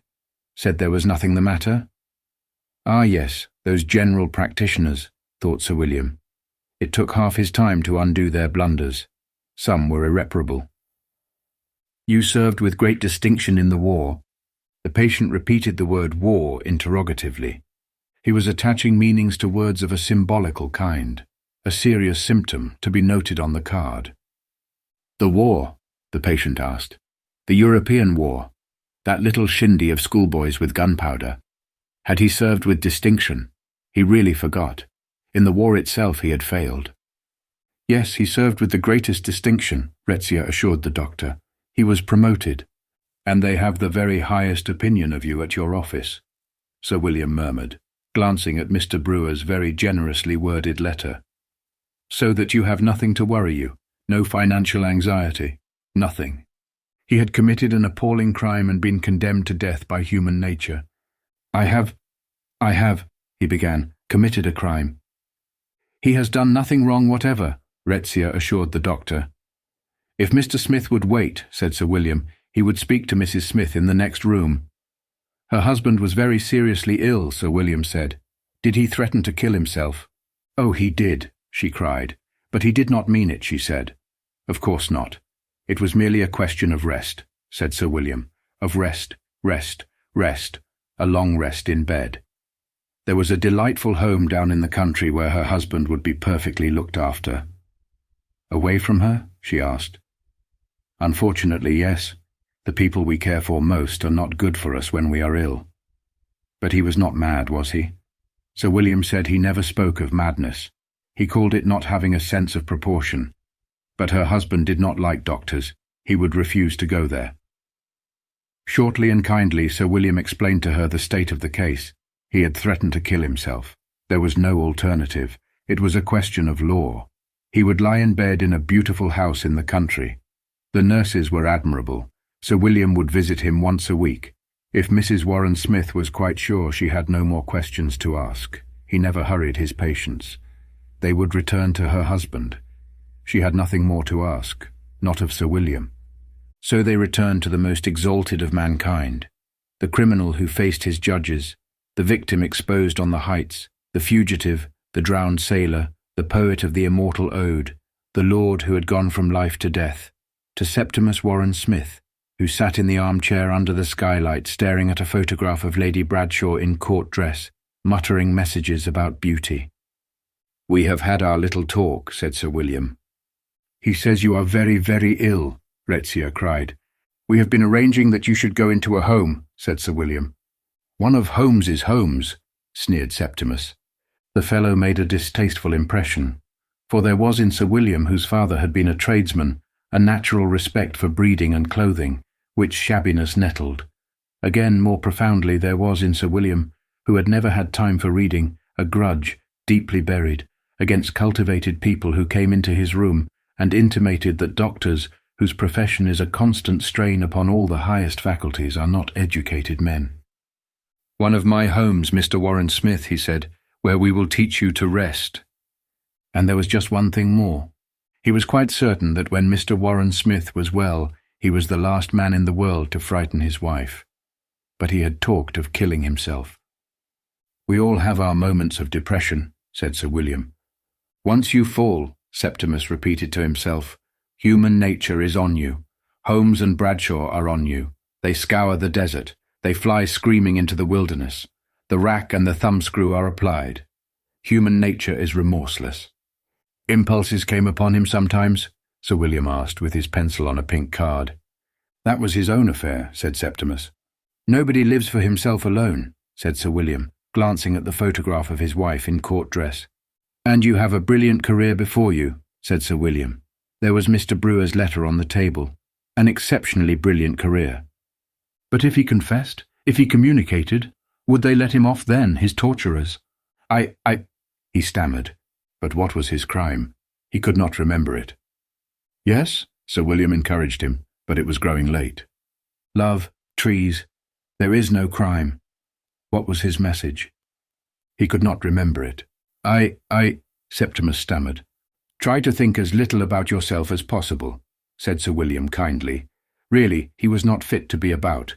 Was there anything else they wished to ask him? Sir William would make all arrangements, he murmured to Rezia, and he would let her know between 5 and 6 that evening, he murmured.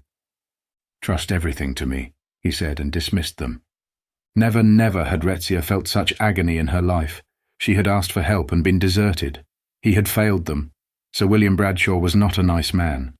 The upkeep of that motor car alone must cost him quite a lot, said Septimus, when they got out into the street. She clung to his arm. They had been deserted. But what more did she want? To his patients he gave 3/4 of an hour. And if in this exacting science which has to do with what, after all, we know nothing about, the nervous system, the human brain, a doctor loses his sense of proportion, as a doctor he fails. Health we must have, and health is proportion.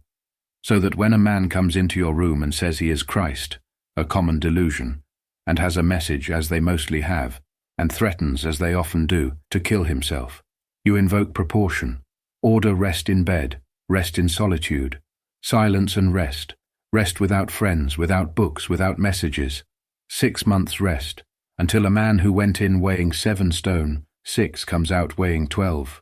Proportion, divine proportion, Sir William's goddess, was acquired by Sir William walking hospitals, catching salmon, begetting one son in Harley Street by Lady Bradshaw, who caught salmon herself and took photographs scarcely to be distinguished from the work of professionals. Worshipping proportion, Sir William not only prospered himself, but made England prosper, secluded her lunatics, forbade childbirth, penalized despair, made it impossible for the unfit to propagate their views, until they, too, shared his sense of proportion. His, if they were men, Lady Bradshaw's if they were women. She embroidered, knitted, spent 4 nights out of 7 at home with her son. So that not only did his colleagues respect him, his subordinates fear him, but the friends and relations of his patients felt for him the keenest gratitude for insisting that these prophetic Christs and Christesses, who prophesied the end of the world or the advent of God, should drink milk in bed, as Sir William ordered. Sir William, with his 30 years' experience of these kinds of cases, and his infallible instinct, this is madness, this sense, in fact his sense of proportion. But proportion has a sister, less smiling, more formidable, a goddess even now engaged, in the heat and sands of India, the mud and swamp of Africa, the purlieus of London, wherever in short the climate or the devil tempts men to fall from the true belief which is her own, is even now engaged in dashing down shrines, smashing idols, and setting up in their place her own stern countenance. Conversion is her name, and she feasts on the wills of the weakly, loving to impress, to impose, adoring her own features stamped on the face of the populace. At Hyde Park Corner on a tub she stands preaching, shrouds herself in white and walks penitentially disguised as brotherly love through factories and parliaments, offers help but desires power, smites out of her way roughly the dissentient or dissatisfied, bestows her blessing on those who, looking upward, catch submissively from her eyes the light of their own. This lady, too, Virginia Warren Smith divined it, had her dwelling in Sir William's heart, though concealed, as she mostly is, under some plausible disguise, some venerable name, love, duty, self-sacrifice. How he would work, how toil to raise funds, propagate reforms, initiate institutions. But conversion, fastidious goddess, loves blood better than brick, and feasts most subtly on the human will. For example, Lady Bradshaw. 15 years ago she had gone under. It was nothing you could put your finger on. There had been no scene, no snap, only the slow sinking waterlogged of her will into his. Sweet was her smile, swift her submission. Dinner in Harley Street, numbering 8 or 9 courses, feeding 10 or 15 guests of the professional classes, was smooth and urbane. Only as the evening wore on, a very slight dullness or uneasiness perhaps, a nervous twitch, fumble, stumble and confusion indicated, what it was really painful to believe, that the poor lady lied. Once, long ago, she had caught salmon freely. Now, quick to minister to the craving which lit her husband's eye so oilily for dominion, for power, she cramped, squeezed, pared, pruned, drew back, peeped through. so that without knowing precisely what made the evening disagreeable, and caused this pressure on the top of the head, which might well be imputed to the professional conversation, or the fatigue of a great doctor whose life, Lady Bradshaw said, is not his own but his patient's. Disagreeable it was, so that guests, when the clock struck 10, breathed in the air of Harley Street even with rapture, which relief, however, was denied to his patients.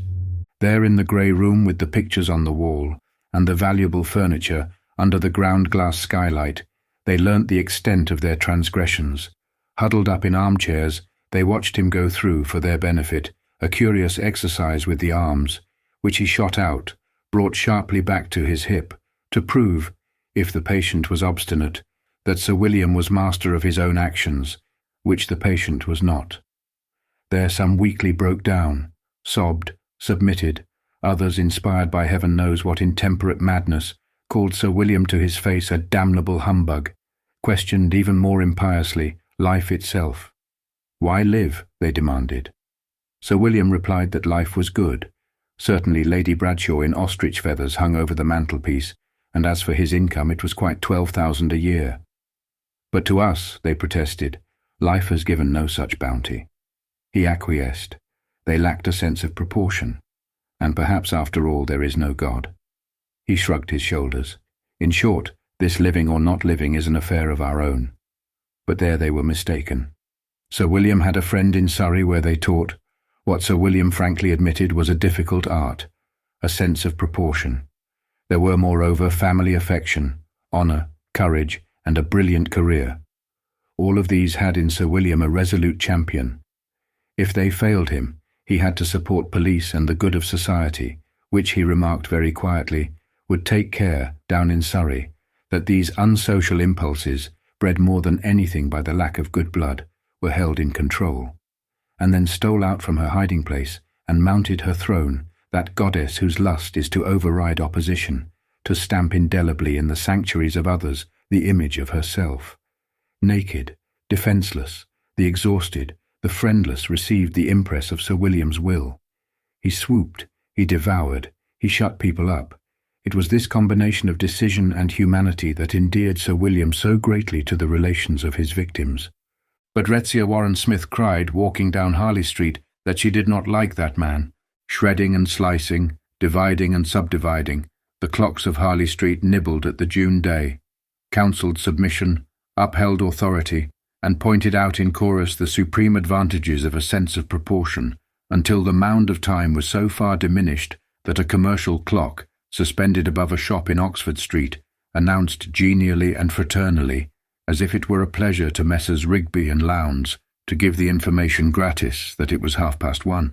Looking up, it appeared that each letter of their names stood for one of the hours. Subconsciously, one was grateful to Rigby and Lowndes for giving one time ratified by Greenwich.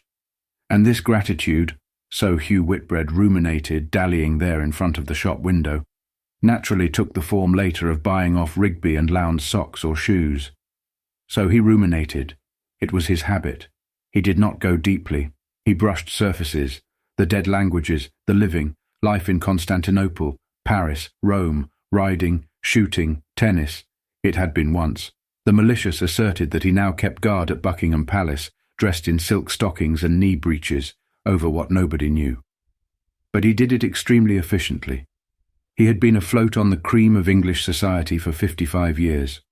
He had known prime ministers. His affections were understood to be deep, and if it were true that he had not taken part in any of the great movements of the time or held important office, one or two humble reforms stood to his credit. An improvement in public shelters was one, the protection of owls in Norfolk another. Servant girls had reason to be grateful to him, and his name at the end of letters to the Times, asking for funds, appealing to the public to protect, to preserve, to clear up litter, to abate smoke, and stamp out immorality in parks, commanded respect. A magnificent figure he cut too, pausing for a moment as the sound of the half-hour died away, to look critically, magisterially, at socks and shoes, impeccable, substantial, as if he beheld the world from a certain eminence and dressed to match, but realized the obligations which size, wealth, health entail, and observed punctiliously even when not absolutely necessary, Little courtesies, old-fashioned ceremonies which gave a quality to his manner, something to imitate, something to remember him by.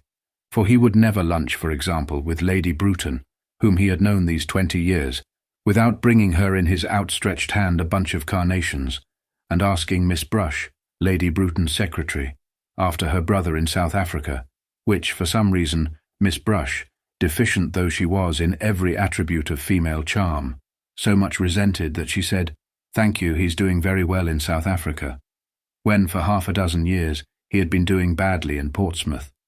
Lady Bruton herself preferred Richard Dalloway, who arrived at the next moment. Indeed, they met on the doorstep. Lady Bruton preferred Richard Dalloway, of course. He was made of much finer material. But she wouldn't let them run down her poor dear Hugh. She could never forget his kindness. He had been really remarkably kind. She forgot precisely upon what occasion. But he had been remarkably kind. Anyhow, the difference between one man and another does not amount to much. She had never seen the sense of cutting people up, as Clarissa Dalloway did, cutting them up and sticking them together again, not at any rate when one was 62. She took Hugh's carnations with her angular, grim smile. There was nobody else coming, she said. She had got them there on false pretenses to help her out of a difficulty. "But let us eat first," she said.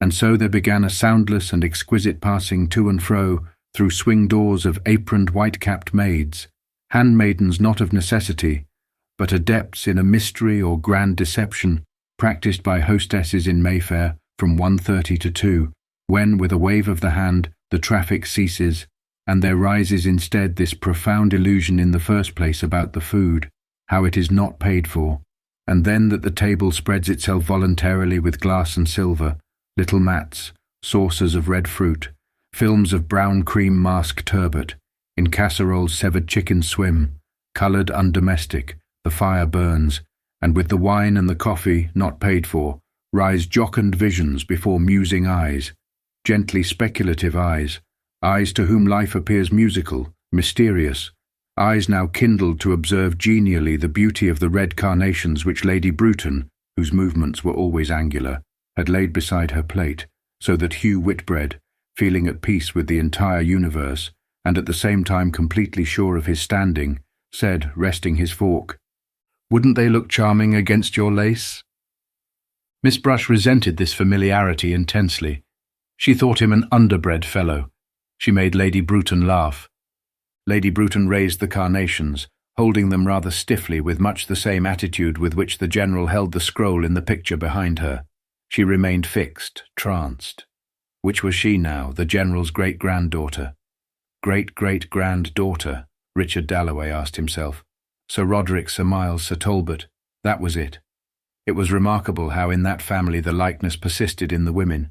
She should have been a general of dragoons herself, and Richard would have served under her cheerfully. He had the greatest respect for her.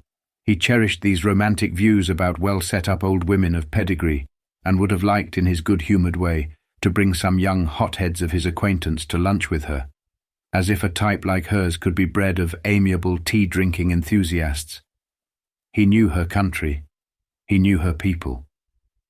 There was a vine, still bearing, which either Lovelace or Herrick, she never read a word poetry of herself, but so the story ran, had sat under. Better wait to put before them the question that bothered her, about making an appeal to the public, if so, in what terms and so on. Better wait until they have had their coffee, Lady Bruton thought, and so laid the carnations down beside her plate. "How's Clarissa?" she asked abruptly. Clarissa always said that Lady Bruton did not like her. Indeed, Lady Bruton had the reputation of being more interested in politics than people, of talking like a man, of having had a finger in some notorious intrigue of the 80s, which was now beginning to be mentioned in memoirs. Certainly there was an alcove in her drawing-room, and a table in that alcove, and a photograph upon that table of General Sir Talbot Moore, now deceased, who had written there one evening in the 80s, in Lady Bruton's presence, with her cognizance, perhaps advice, a telegram ordering the British troops to advance upon an historical occasion. She kept the pen and told the story. Thus, when she said in her offhand way, "How's Clarissa?"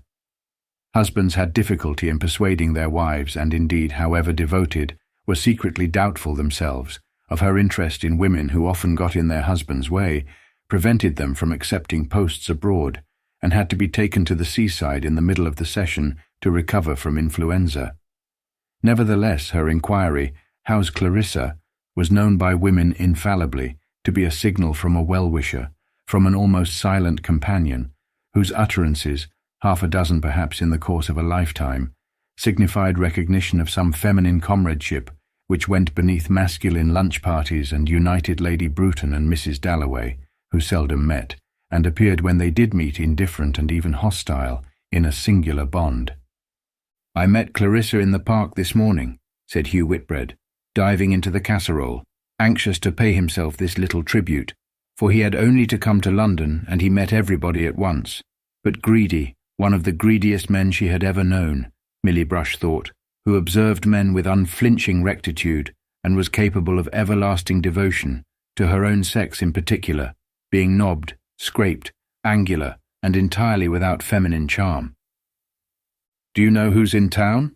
said Lady Bruton, suddenly bethinking her. "Our old friend Peter Walsh." They all smiled. Peter Walsh, and Mr. Dalloway was genuinely glad, Millie Brush thought, and Mr. Whitbread thought only of his chicken. Peter Walsh. All three, Lady Bruton, Hugh Whitbread, and Richard Dalloway, remembered the same thing, how passionately Peter had been in love, been rejected, gone to India, come a cropper, made a mess of things, and Richard Dalloway had a very great liking for the dear old fellow too. Millie Brush saw that, saw a depth in the brown of his eyes, saw him hesitate, consider, which interested her, as Mr. Dalloway always interested her. For what was he thinking, she wondered, about Peter Walsh? That Peter Walsh had been in love with Clarissa, that he would go back directly after lunch and find Clarissa, that he would tell her, in so many words, that he loved her. Yes, he would say that. Millie Brush once might almost have fallen in love with these silences, and Mr. Dalloway was always so dependable, such a gentleman too. Now, being 40, Lady Bruton had only to nod, or turn her head a little abruptly, and Millie Brush took the signal, however deeply she might be sunk in these reflections of a detached spirit, of an uncorrupted soul whom life could not bamboozle, because life had not offered her a trinket of the slightest value, not a curl, smile, lip, cheek, nose, nothing whatever. Lady Bruton had only to nod, and Perkins was instructed to quicken the coffee. "Yes, Peter Walsh has come back," said Lady Bruton. It was vaguely flattering to them all. He had come back battered, unsuccessful, to their secure shores, but to help him, they reflected, was impossible. There was some flaw in his character. Hugh Whitbread said one might of course mention his name to so-and-so. He wrinkled lugubriously, consequentially, at the thought of the letters he would write to the heads of government offices about "my old friend Peter Walsh" and so on. But it wouldn't lead to anything, not to anything permanent, because of his character. "In trouble with some woman," said Lady Bruton. They had all guessed that that was at the bottom of it. "However," said Lady Bruton, anxious to leave the subject, "we shall hear the whole story from Peter himself." The coffee was very slow in coming. "The address?" murmured Hugh Whitbread, and there was at once a ripple in the grey tide of service which washed round Lady Bruton day in, day out, collecting, intercepting, enveloping her in a fine tissue which broke concussions, mitigated interruptions, and spread round the house in Brook Street, a fine net where things lodged and were picked out accurately, instantly, by grey-haired Perkins, who had been with Lady Bruton these 30 years and now wrote down the address, handed it to Mr. Whitbread, who took out his pocket-book, raised his eyebrows, and slipping it in among documents of the highest importance, said that he would get Evelyn to ask him to lunch. They were waiting to bring the coffee until Mr. Whitbread had finished. Hugh was very slow, Lady Bruton thought. He was getting fat, she noticed. Richard always kept himself in the pink of condition. She was getting impatient. The whole of her being was setting positively, undeniably, domineeringly brushing aside all this unnecessary trifling, Peter Walsh and his affairs, upon that subject which engaged her attention, and not merely her attention, but that fibre which was the ramrod of her soul, that essential part of her without which Millicent Bruton would not have been Millicent Bruton, that project for emigrating young people of both sexes born of respectable parents and setting them up with a fair prospect of doing well in Canada. She exaggerated. She had perhaps lost her sense of proportion. Emigration was not to others the obvious remedy, the sublime conception. It was not to them, not to Hugh or Richard or even to devoted Miss Brush, the liberator of the pent egotism, which a strong martial woman, well-nourished, well-descended, of direct impulses, downright feelings, and little introspective power, broad and simple. Why could not everyone be broad and simple, she asked. Feels rise within her, once youth is past and must eject upon some object. It may be emigration, it may be emancipation. But whatever it be, this object round which the essence of her soul is daily secreted, becomes inevitably prismatic, lustrous, half looking-glass, half precious stone, now carefully hidden in case people should sneer at it, now proudly displayed. Emigration had become, in short, largely Lady Bruton. But she had to write. And one letter to the Times, she used to say to Miss Brush, cost her more than to organize an expedition to South Africa, which she had done in the war. After a morning's battle beginning, tearing up, beginning again, she used to feel the futility of her own womanhood as she felt it on no other occasion, and would turn gratefully to the thought of Hugh Whitbread, who possessed, no one could doubt it, the art of writing letters to the Times. A being so differently constituted from herself, with such a command of language, able to put things as editors like them put, had passions which one could not call simply greed. Lady Bruton often suspended judgment upon men in deference to the mysterious accord in which they, but no woman, stood to the laws of the universe, knew how to put things, knew what was said, so that if Richard advised her, and Hugh wrote for her, she was sure of being somehow right. So she let Hugh eat his souffle, asked after poor Evelyn, waited until they were smoking, and then said, "Milly, would you fetch the papers?" And Miss Brush went out, came back, laid papers on the table, and Hugh produced his fountain pen, his silver fountain pen, which had done 20 years' service, he said, unscrewing the cap. It was still in perfect order. He had shown it to the makers. There was no reason, they said, why it should ever wear out, which was somehow to Hugh's credit, and to the credit of the sentiments which his pen expressed, so Richard Dalloway felt, as Hugh began carefully writing capital letters with rings round them in the margin, and thus marvellously reduced Lady Bruton's tangles to sense, to grammar such as the editor of the Times, Lady Bruton felt, watching the marvellous transformation, must respect. Hugh was slow. Hugh was pertinacious. Richard said one must take risks.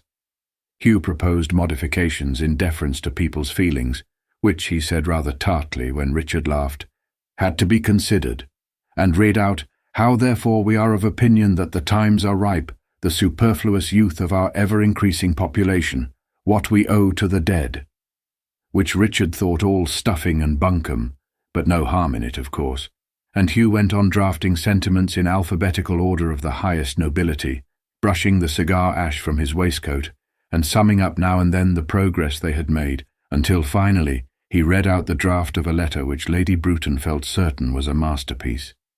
Could her own meaning sound like that?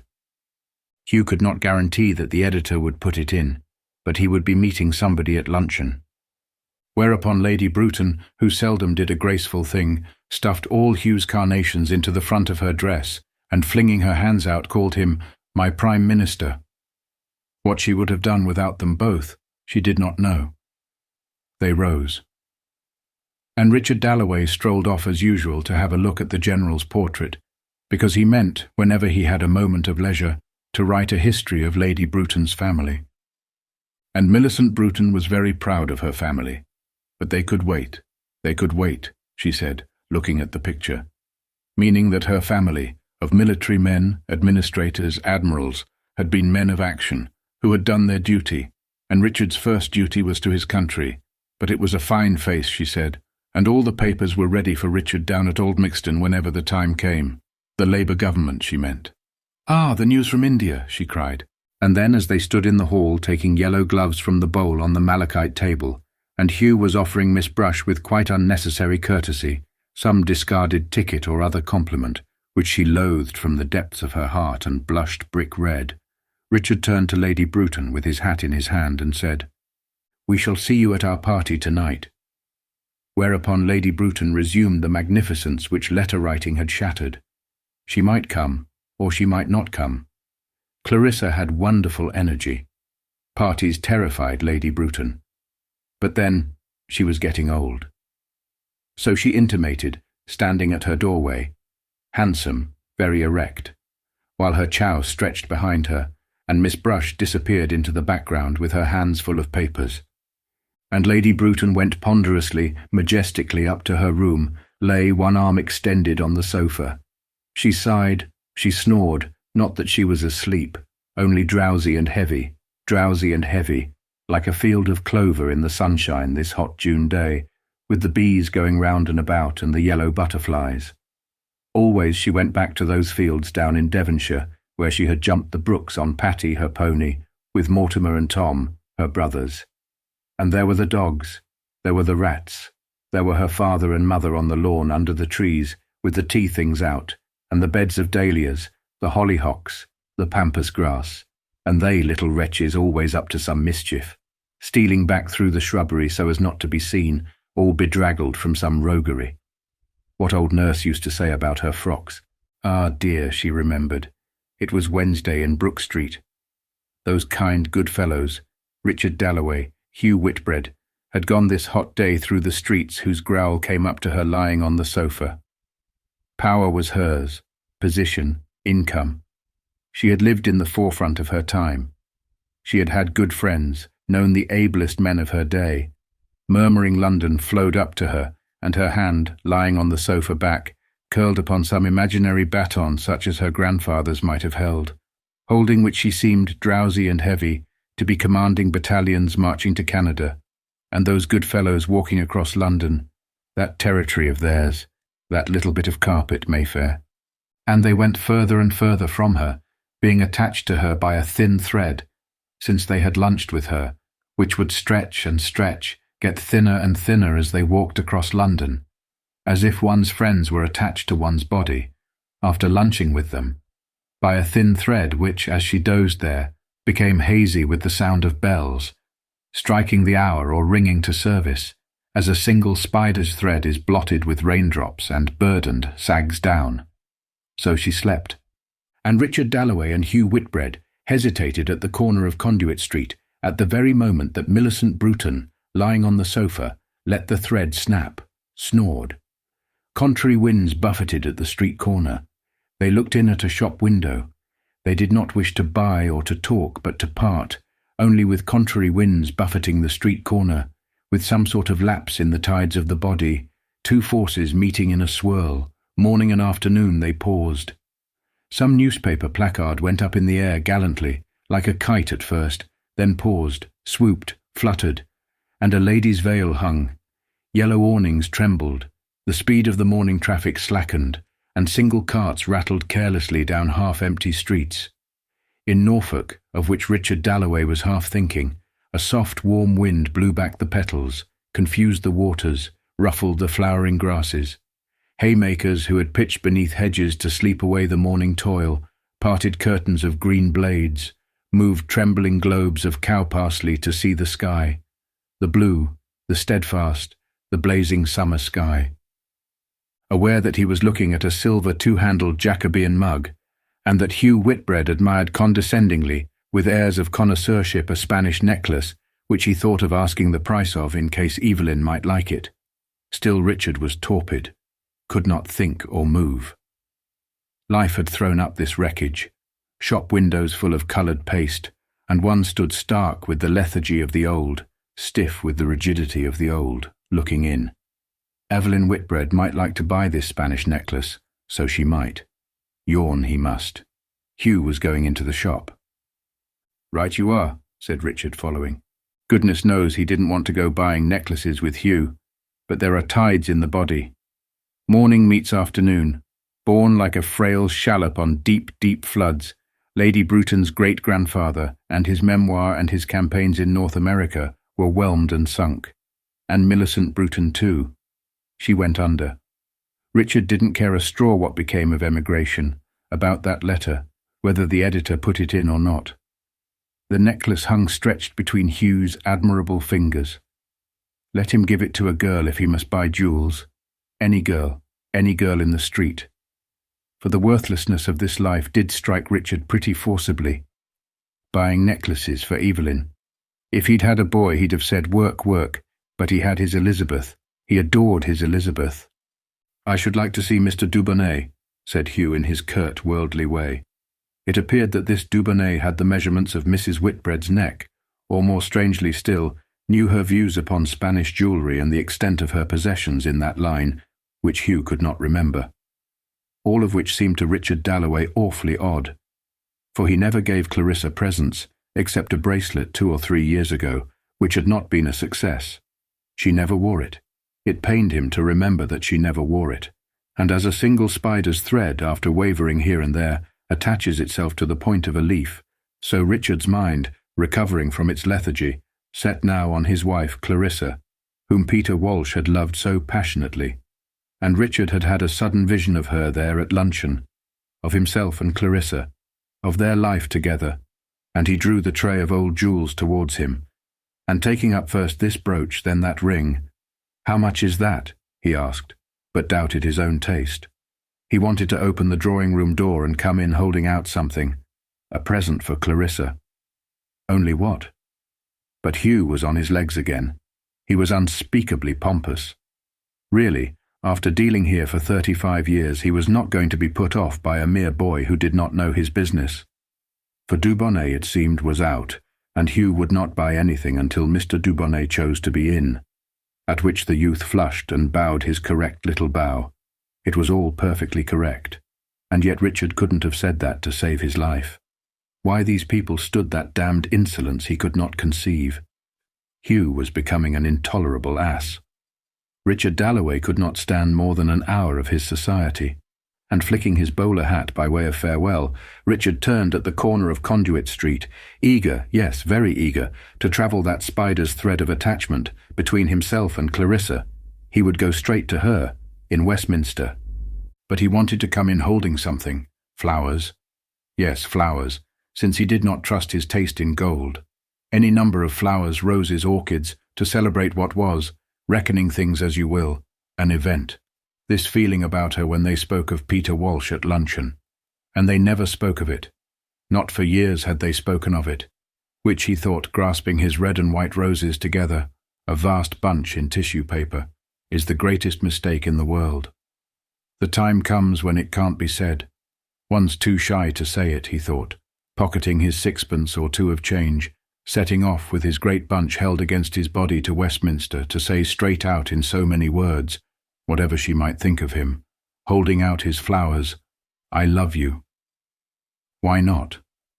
Really, it was a miracle, thinking of the war, and thousands of poor chaps, with all their lives before them, shovelled together, already half forgotten. It was a miracle. Here he was walking across London to say to Clarissa in so many words that he loved her, which one never does say, he thought. Partly one's lazy, partly one's shy. And Clarissa, it was difficult to think of her, except in starts, as at luncheon, when he saw her quite distinctly, their whole life. He stopped at the crossing, and repeated, being simple by nature, and undebauched, because he had tramped and shot, being pertinacious and dogged, having championed the down, trodden and followed his instincts in the House of Commons, being preserved in his simplicity, yet at the same time grown rather speechless, rather stiff. He repeated that it was a miracle that he should have married Clarissa. A miracle. His life had been a miracle, he thought, hesitating to cross. But it did make his blood boil to see little creatures of 5 or 6 crossing Piccadilly alone. The police ought to have stopped the traffic at once. He had no illusions about the London police. Indeed, he was collecting evidence of their malpractices. And those costermongers, not allowed to stand their barrows in the streets. And prostitutes, good Lord, the fault wasn't in them, nor in young men either, but in our detestable social system and so forth, all of which he considered, could be seen considering, grey, dogged, dapper, clean, as he walked across the park to tell his wife that he loved her. for he would say it in so many words when he came into the room. Because it is 1,000 pities never to say what one feels, he thought, crossing the green park and observing with pleasure how in the shade of the trees whole families, poor families, were sprawling. Children kicking up their legs, sucking milk, paper bags thrown about, which could easily be picked up, if people objected, by one of those fat gentlemen in livery, for he was of opinion that every park and every square during the summer months should be open to children, the grass of the park flushed and faded, lighting up the poor mothers of Westminster and their crawling babies, as if a yellow lamp were moved beneath. But what could be done for female vagrants like that poor creature, stretched on her elbow, as if she had flung herself on the earth, rid of all ties, to observe curiously, to speculate boldly, to consider the whys and the wherefores, impudent, loose-lipped, humorous? He did not know. Bearing his flowers like a weapon, Richard Dalloway approached her, intent he passed her. Still there was time for a spark between them. She laughed at the sight of him. He smiled good-humouredly, considering the problem of the female vagrant. Not that they would ever speak. But he would tell Clarissa that he loved her, in so many words. He had once upon a time been jealous of Peter Walsh, jealous of him and Clarissa. But she had often said to him that she had been right not to marry Peter Walsh, which, knowing Clarissa, was obviously true. She wanted support. Not that she was weak, but she wanted support. As for Buckingham Palace, like an old prima donna facing the audience all in white, you can't deny it a certain dignity, he considered, nor despise what does, after all, stand to millions of people. A little crowd was waiting at the gate to see the king drive out, for a symbol, absurd though it is. A child with a box of bricks could have done better, he thought, looking at the memorial to Queen Victoria, whom he could remember in her horn spectacles driving through Kensington, its white mound, its billowing motherliness. But he liked being ruled by the descendant of Horsa. He liked continuity, and the sense of handing on the traditions of the past. It was a great age in which to have lived. Indeed, his own life was a miracle. Let him make no mistake about it. Here he was, in the prime of life, walking to his house in Westminster to tell Clarissa that he loved her. Happiness is this, he thought. It is this, he said as he entered Dean's Yard. Big Ben was beginning to strike, first the warning, musical, then the hour, irrevocable. Lunch parties waste the entire afternoon, he thought, approaching his door. The sound of Big Ben flooded Clarissa's drawing room, where she sat ever so annoyed at her writing table, worried, annoyed. It was perfectly true that she had not asked Ellie Henderson to her party, but she had done it on purpose. Now Mrs. Marsham wrote, she had told Ellie Henderson she would ask Clarissa. Ellie so much wanted to come. But why should she invite all the dull women in London to her parties? Why should Mrs. Marsham interfere? And there was Elizabeth closeted all this time with Doris Kilman. Anything more nauseating she could not conceive. Prayer at this hour with that woman. And the sound of the bell flooded the room with its melancholy wave, which receded and gathered itself together to fall once more, when she heard distractingly something fumbling, something scratching at the door. Who at this hour? 3, good heavens, 3 already, for with overpowering directness and dignity the clock struck 3, and she heard nothing else, but the door handle slipped round and in came Richard. What a surprise! In came Richard, holding out flowers. She had failed him, once at Constantinople, and Lady Bruton, whose lunch parties were said to be extraordinarily amusing, had not asked her. He was holding out flowers, roses, red and white roses. But he could not bring himself to say he loved her, not in so many words. But how lovely, she said, taking his flowers. She understood without his speaking, his Clarissa. She put them in vases on the mantelpiece. How lovely they looked, she said. And was it amusing, she asked. Had Lady Bruton asked after her? Peter Walsh was back. Mrs. Marsham had written. Must she ask Ellie Henderson?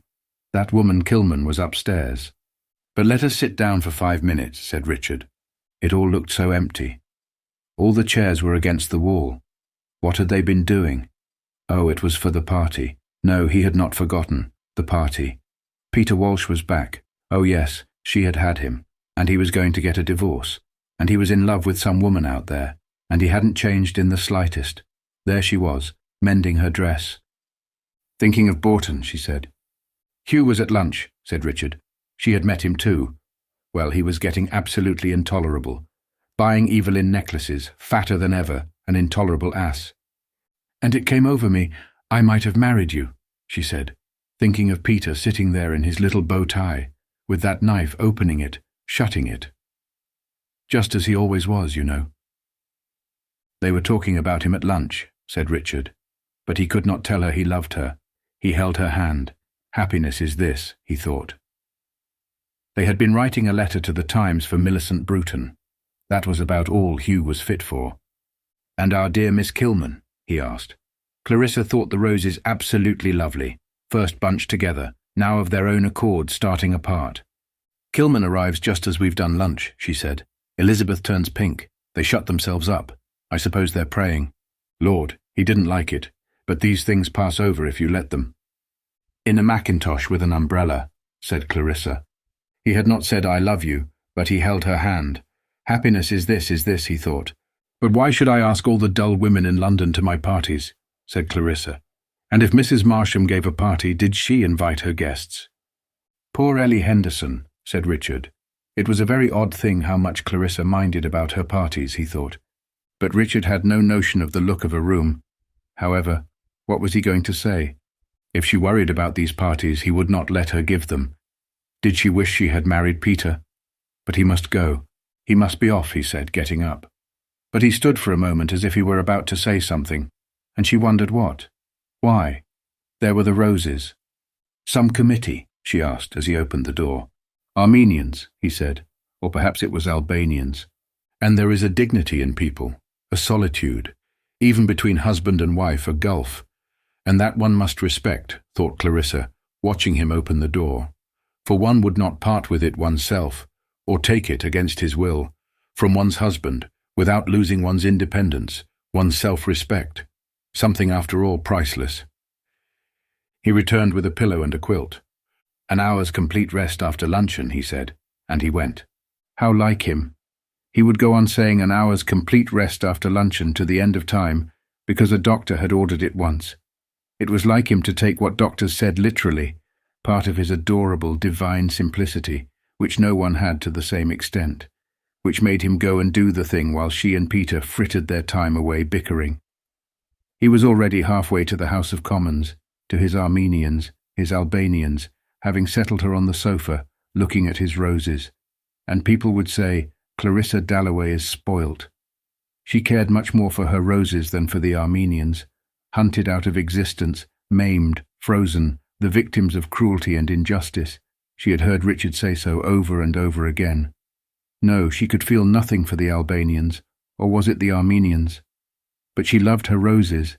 Didn't that help the Armenians? The only flowers she could bear to see cut. But Richard was already at the House of Commons, at his committee, having settled all her difficulties. But no, alas, that was not true. He did not see the reasons against asking Ellie Henderson. She would do it, of course, as he wished it. Since he had brought the pillows, she would lie down. But, why did she suddenly feel, for no reason that she could discover, desperately unhappy? As a person who has dropped some grain of pearl or diamond into the grass and parts the tall blades very carefully, this way and that, and searches here and there vainly, and at last spies it there at the roots. So she went through one thing and another. No, it was not Sally Seaton saying that Richard would never be in the cabinet because he had a second-class brain. It came back to her. No, she did not mind that, nor was it to do with Elizabeth either and Doris Kilman. Those were facts. It was a feeling, some unpleasant feeling, earlier in the day perhaps. Something that Peter had said combined with some depression of her own in her bedroom, taking off her hat. And what Richard had said had added to it. But what had he said? There were his roses, her parties. That was it, her parties. Both of them criticized her very unfairly, laughed at her very unjustly for her parties. That was it. That was it. Well, how was she going to defend herself? Now that she knew what it was, she felt perfectly happy. They thought, or Peter at any rate thought, that she enjoyed imposing herself, liked to have famous people about her. Great names, was simply a snob in short. Well, Peter might think so. Richard merely thought it foolish of her to like excitement when she knew it was bad for her heart. It was childish, he thought, and both were quite wrong. What she liked was simply life. That's what I do it for, she said, speaking aloud to life. Since she was lying on the sofa, cloistered, exempt, the presence of this thing which she felt to be so obvious became physically existent, with robes of sound from the street, sunny, with hot breath, whispering, blowing out the blinds. But suppose Peter said to her, "Yes, yes, but your parties, what's the sense of your parties?" All she could say was, and nobody could be expected to understand, "They're an offering," which sounded horribly vague. But who was Peter to make out that life was all plain sailing? Peter always in love with the wrong woman. "What's your love?" she might say to him, and she knew his answer, how it is the most important thing in the world and no woman possibly understood it. Very well. But could any man understand what she meant either? About life? She could not imagine Peter or Richard taking the trouble to give a party for no reason whatever. But to go deeper, beneath what people said, and these judgments, how superficial, how fragmentary they are, in her own mind now, what did it mean to her, this thing she called life? Oh, it was very queer. Here was so-and-so in South Kensington, someone up in Bayswater, and somebody else, say, in Mayfair. And she felt quite continuously a sense of their existence. And she felt what a waste, and she felt what a pity, and she felt if only they could be brought together. So she did it. And it was an offering. To combine, to create. But to whom? An offering for the sake of offering, perhaps. Anyhow, it was her gift. Nothing else had she of the slightest importance. Could not think, write, even play the piano. She muddled Armenians and Turks, loved success, hated discomfort, must be liked, talked oceans of nonsense, and to this day, ask her what the equator was, and she did not know. All the same, that one day should follow another. Wednesday, Thursday, Friday, Saturday, that one should wake up in the morning, see the sky, walk in the park, meet Hugh Whitbread, then suddenly in came Peter, then these roses. It was enough. After that, how unbelievable death was, that it must end, and no one in the whole world would know how she had loved it all, how every instant. The door opened. Elizabeth knew that her mother was resting. She came in very quietly. She stood perfectly still. Was it that some Mongol had been wrecked on the coast of Norfolk, as Mrs. Hilbery said, had mixed with the Dalloway ladies perhaps 100 years ago? For the Dalloways in general were fair-haired, blue-eyed. Elizabeth, on the contrary, was dark, had Chinese eyes in a pale face, an oriental mystery, was gentle, considerate, still. As a child she had had a perfect sense of humour, but now at 17, why, Clarissa could not in the least understand, she had become very serious, like a hyacinth, sheathed in glossy green, with buds just tinted, a hyacinth which has had no sun. She stood quite still and looked at her mother. But the door was ajar, and outside the door was Miss Kilman, as Clarissa knew. Miss Kilman in her mackintosh, listening to whatever they said. Yes, Miss Kilman stood on the landing and wore a mackintosh, but had her reasons. First, it was cheap. Second, she was over 40, and did not, after all, dress to please. She was poor, moreover, degradingly poor. Otherwise she would not be taking jobs from people like the Dalloways, from rich people who liked to be kind. Mr. Dalloway, to do him justice, had been kind, but Mrs. Dalloway had not. She had been merely condescending. She came from the most worthless of all classes, the rich, with a smattering of culture. They had expensive things everywhere, pictures, carpets, lots of servants. She considered that she had a perfect right to anything that the Dalloways did for her. She had been cheated. Yes, the word was no exaggeration, for surely a girl has a right to some kind of happiness. And she had never been happy, what with being so clumsy and so poor. And then, just as she might have had a chance at Miss Dolby's school, the war came, and she had never been able to tell lies. Miss Dolby thought she would be happier with people who shared her views about the Germans. She had had to go. It was true that the family was of German origin, spelt the name Kielman in the 18th century, but her brother had been killed. They turned her out because she would not pretend that the Germans were all villains, when she had German friends, when the only happy days of her life had been spent in Germany. And after all, she could read history. She had had to take whatever she could get. Mr. Dalloway had come across her working for the Friends. He had allowed her, and that was really generous of him, to teach his daughter history. Also, she did a little extension lecturing and so on. Then our Lord had come to her, and here she always bowed her head. She had seen the light 2 years and 3 months ago. Now she did not envy women like Clarissa Dalloway. She pitied them. She pitied and despised them from the bottom of her heart as she stood on the soft carpet, looking at the old engraving of a little girl with a muff. With all this luxury going on, what hope was there for a better state of things, instead of lying on a sofa? "My mother is resting," Elizabeth had said. She should have been in a factory, behind a counter, Mrs. Dalloway and all the other fine ladies. Bitter and burning, Miss Kilman had turned into a church 2 years, 3 months ago. She had heard the Reverend Edward Whittaker preach, the boys sing, had seen the solemn lights descend, and whether it was the music or the voices, she herself, when alone in the evening, found comfort in a violin. But the sound was excruciating. She had no ear. The hot and turbulent feelings which boiled and surged in her had been assuaged as she sat there, and she had wept copiously, and gone to call on Mr. Whittaker at his private house in Kensington. It was the hand of God, he said. The Lord had shown her the way. So now, whenever the hot and painful feelings boiled within her, this hatred of Mrs. Dalloway, this grudge against the world, she thought of God.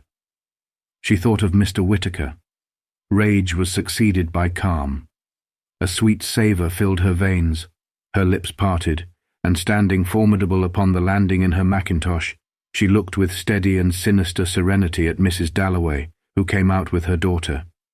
Elizabeth said she had forgotten her gloves.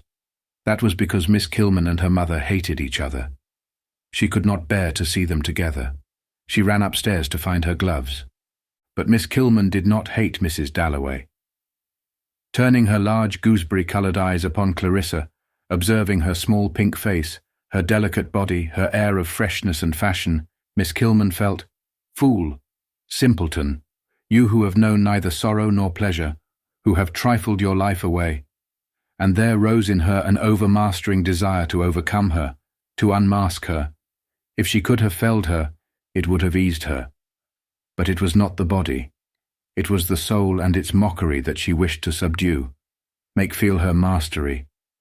If only she could make her weep, could ruin her, humiliate her, bring her to her knees crying, "You are right." But this was God's will, not Miss Kilman's. It was to be a religious victory. So she glared, so she glowered. Clarissa was really shocked. This a Christian, this woman had taken her daughter from her. She in touch with invisible presences, heavy, ugly, commonplace, without kindness or grace, she know the meaning of life. "You are taking Elizabeth to the stores," Mrs. Dalloway said. Miss Kilman said she was. They stood there. Miss Kilman was not going to make herself agreeable. She had always earned her living. Her knowledge of modern history was thorough in the extreme. She did out of her meagre income set aside so much for causes she believed in, whereas this woman did nothing, believed nothing, brought up her daughter. But here was Elizabeth, rather out of breath, the beautiful girl. So they were going to the stores.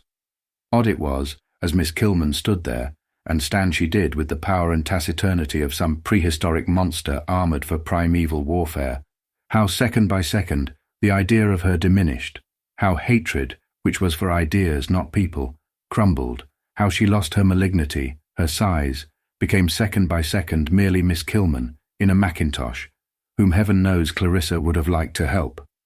At this dwindling of the monster, Clarissa laughed. Saying goodbye, she laughed. Off they went together, Miss Kilman and Elizabeth downstairs. With a sudden impulse, with a violent anguish, for this woman was taking her daughter from her, Clarissa leant over the banisters and cried out, "Remember the party! Remember our party tonight!" But Elizabeth had already opened the front door. There was a van passing. She did not answer. Love and religion, thought Clarissa, going back into the drawing room, tingling all over. How detestable they are. For now that the body of Miss Kilman was not before her, it overwhelmed her, the idea. The cruelest things in the world, she thought, seeing them clumsy, hot, domineering, hypocritical, eavesdropping, jealous, infinitely cruel and unscrupulous, dressed in a mackintosh coat on the landing. Love and religion. Had she ever tried to convert anyone herself? Did she not wish everybody merely to be themselves? And she watched out of the window the old lady opposite climbing upstairs. Let her climb upstairs if she wanted to. Let her stop. Then let her, as Clarissa had often seen her, gain her bedroom, part her curtains, and disappear again into the background. Somehow one respected that old woman looking out of the window, quite unconscious that she was being watched. There was something solemn in it. But love and religion would destroy that, whatever it was, the privacy of the soul. The odious Kilman would destroy it. Yet it was a sight that made her want to cry. Love destroyed too. Everything that was fine, everything that was true went.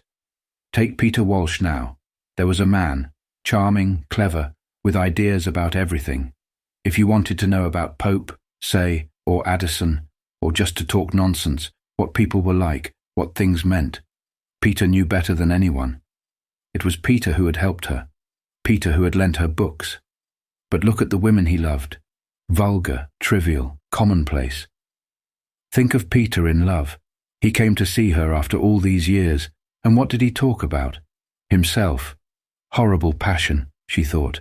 Degrading passion, she thought, thinking of Kilman and her Elizabeth walking to the Army and Navy stores. Big Ben struck the half hour. How extraordinary it was. Strange, yes, touching to see the old lady, they had been neighbours ever so many years, move away from the window, as if she were attached to that sound, that string. Gigantic as it was, it had something to do with her. Down, down into the midst of ordinary things the finger fell, making the moment solemn. She was forced, so Clarissa imagined, by that sound to move, to go. But where? Clarissa tried to follow her as she turned and disappeared, and could still just see her white cap moving at the back of the bedroom. She was still there, moving about at the other end of the room. Why creeds and prayers and mackintoshes? When, thought Clarissa, that's the miracle, that's the mystery. That old lady, she meant, whom she could see going from chest of drawers to dressing table. She could still see her, and the supreme mystery which Kilman might say she had solved, or Peter might say he had solved. But Clarissa didn't believe either of them had the ghost of an idea of solving, was simply this. Here was one room, there another. Did religion solve that? Or love? Love. But here the other clock, the clock which always struck 2 minutes after Big Ben, came shuffling in with its lap full of odds and ends, which it dumped down as if Big Ben were all very well with His Majesty laying down the law, so solemn, so just. But she must remember all sorts of little things besides.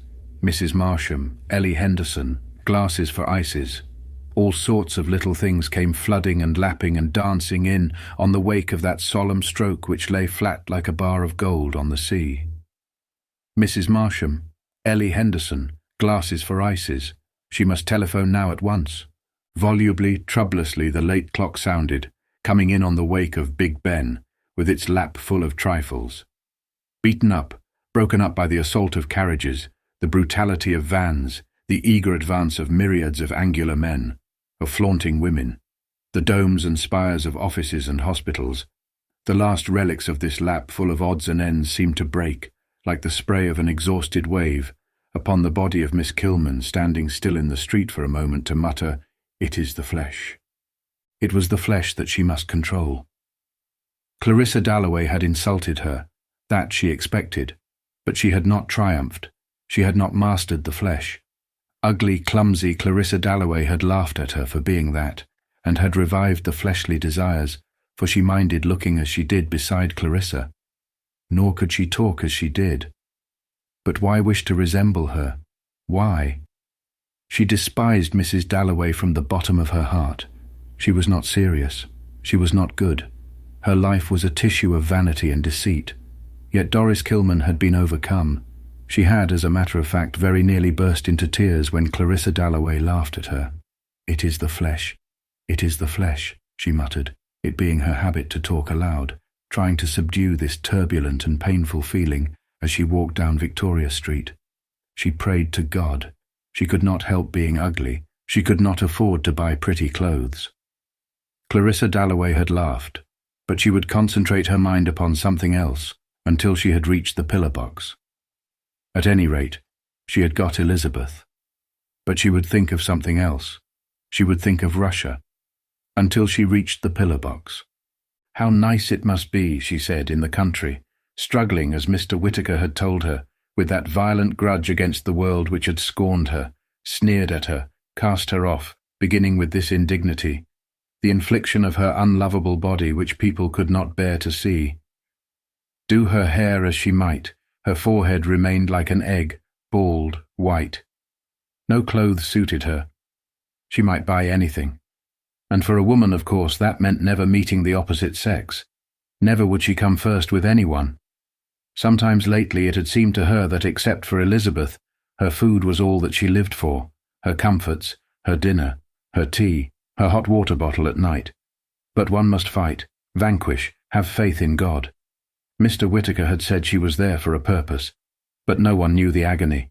He said, pointing to the crucifix, that God knew. But why should she have to suffer when other women, like Clarissa Dalloway, escaped? "Knowledge comes through suffering," said Mr. Whittaker. She had passed the pillar box, and Elizabeth had turned into the cool brown tobacco department of the Army and Navy stores, while she was still muttering to herself what Mr. Whittaker had said about knowledge coming through suffering and the flesh. "The flesh," she muttered. "What department did she want?" Elizabeth interrupted her. "Petticoats," she said abruptly, and stalked straight onto the lift. Up they went. Elizabeth guided her this way and that, guided her in her abstraction as if she had been a great child, an unwieldy battleship. There were the petticoats, brown, decorous, striped, frivolous, solid, flimsy, and she chose in her abstraction portentously, and the girl serving thought her mad. Elizabeth rather wondered as they did up the parcel what Miss Kilman was thinking. "They must have their tea," said Miss Kilman, rousing, collecting herself. They had their tea. Elizabeth rather wondered whether Miss Kilman could be hungry. It was her way of eating with intensity, then looking again and again at a plate of sugared cakes on the table next them. Then, when a lady and a child sat down and the child took the cake, could Miss Kilman really mind it? Yes, Miss Kilman did mind it. She had wanted that cake, the pink one. The pleasure of eating was almost the only pure pleasure left her, and then to be baffled even in that. When people are happy, they have a reserve, she had told Elizabeth, upon which to draw, whereas she was like a wheel without a tire. She was fond of such metaphors, jolted by every pebble. So she would say, staying on after the lesson, standing by the fireplace with her bag of books, her satchel, she called it, on a Tuesday morning, after the lesson was over. And she talked too about the war. After all, there were people who did not think the English invariably right. There were books, there were meetings, there were other points of view.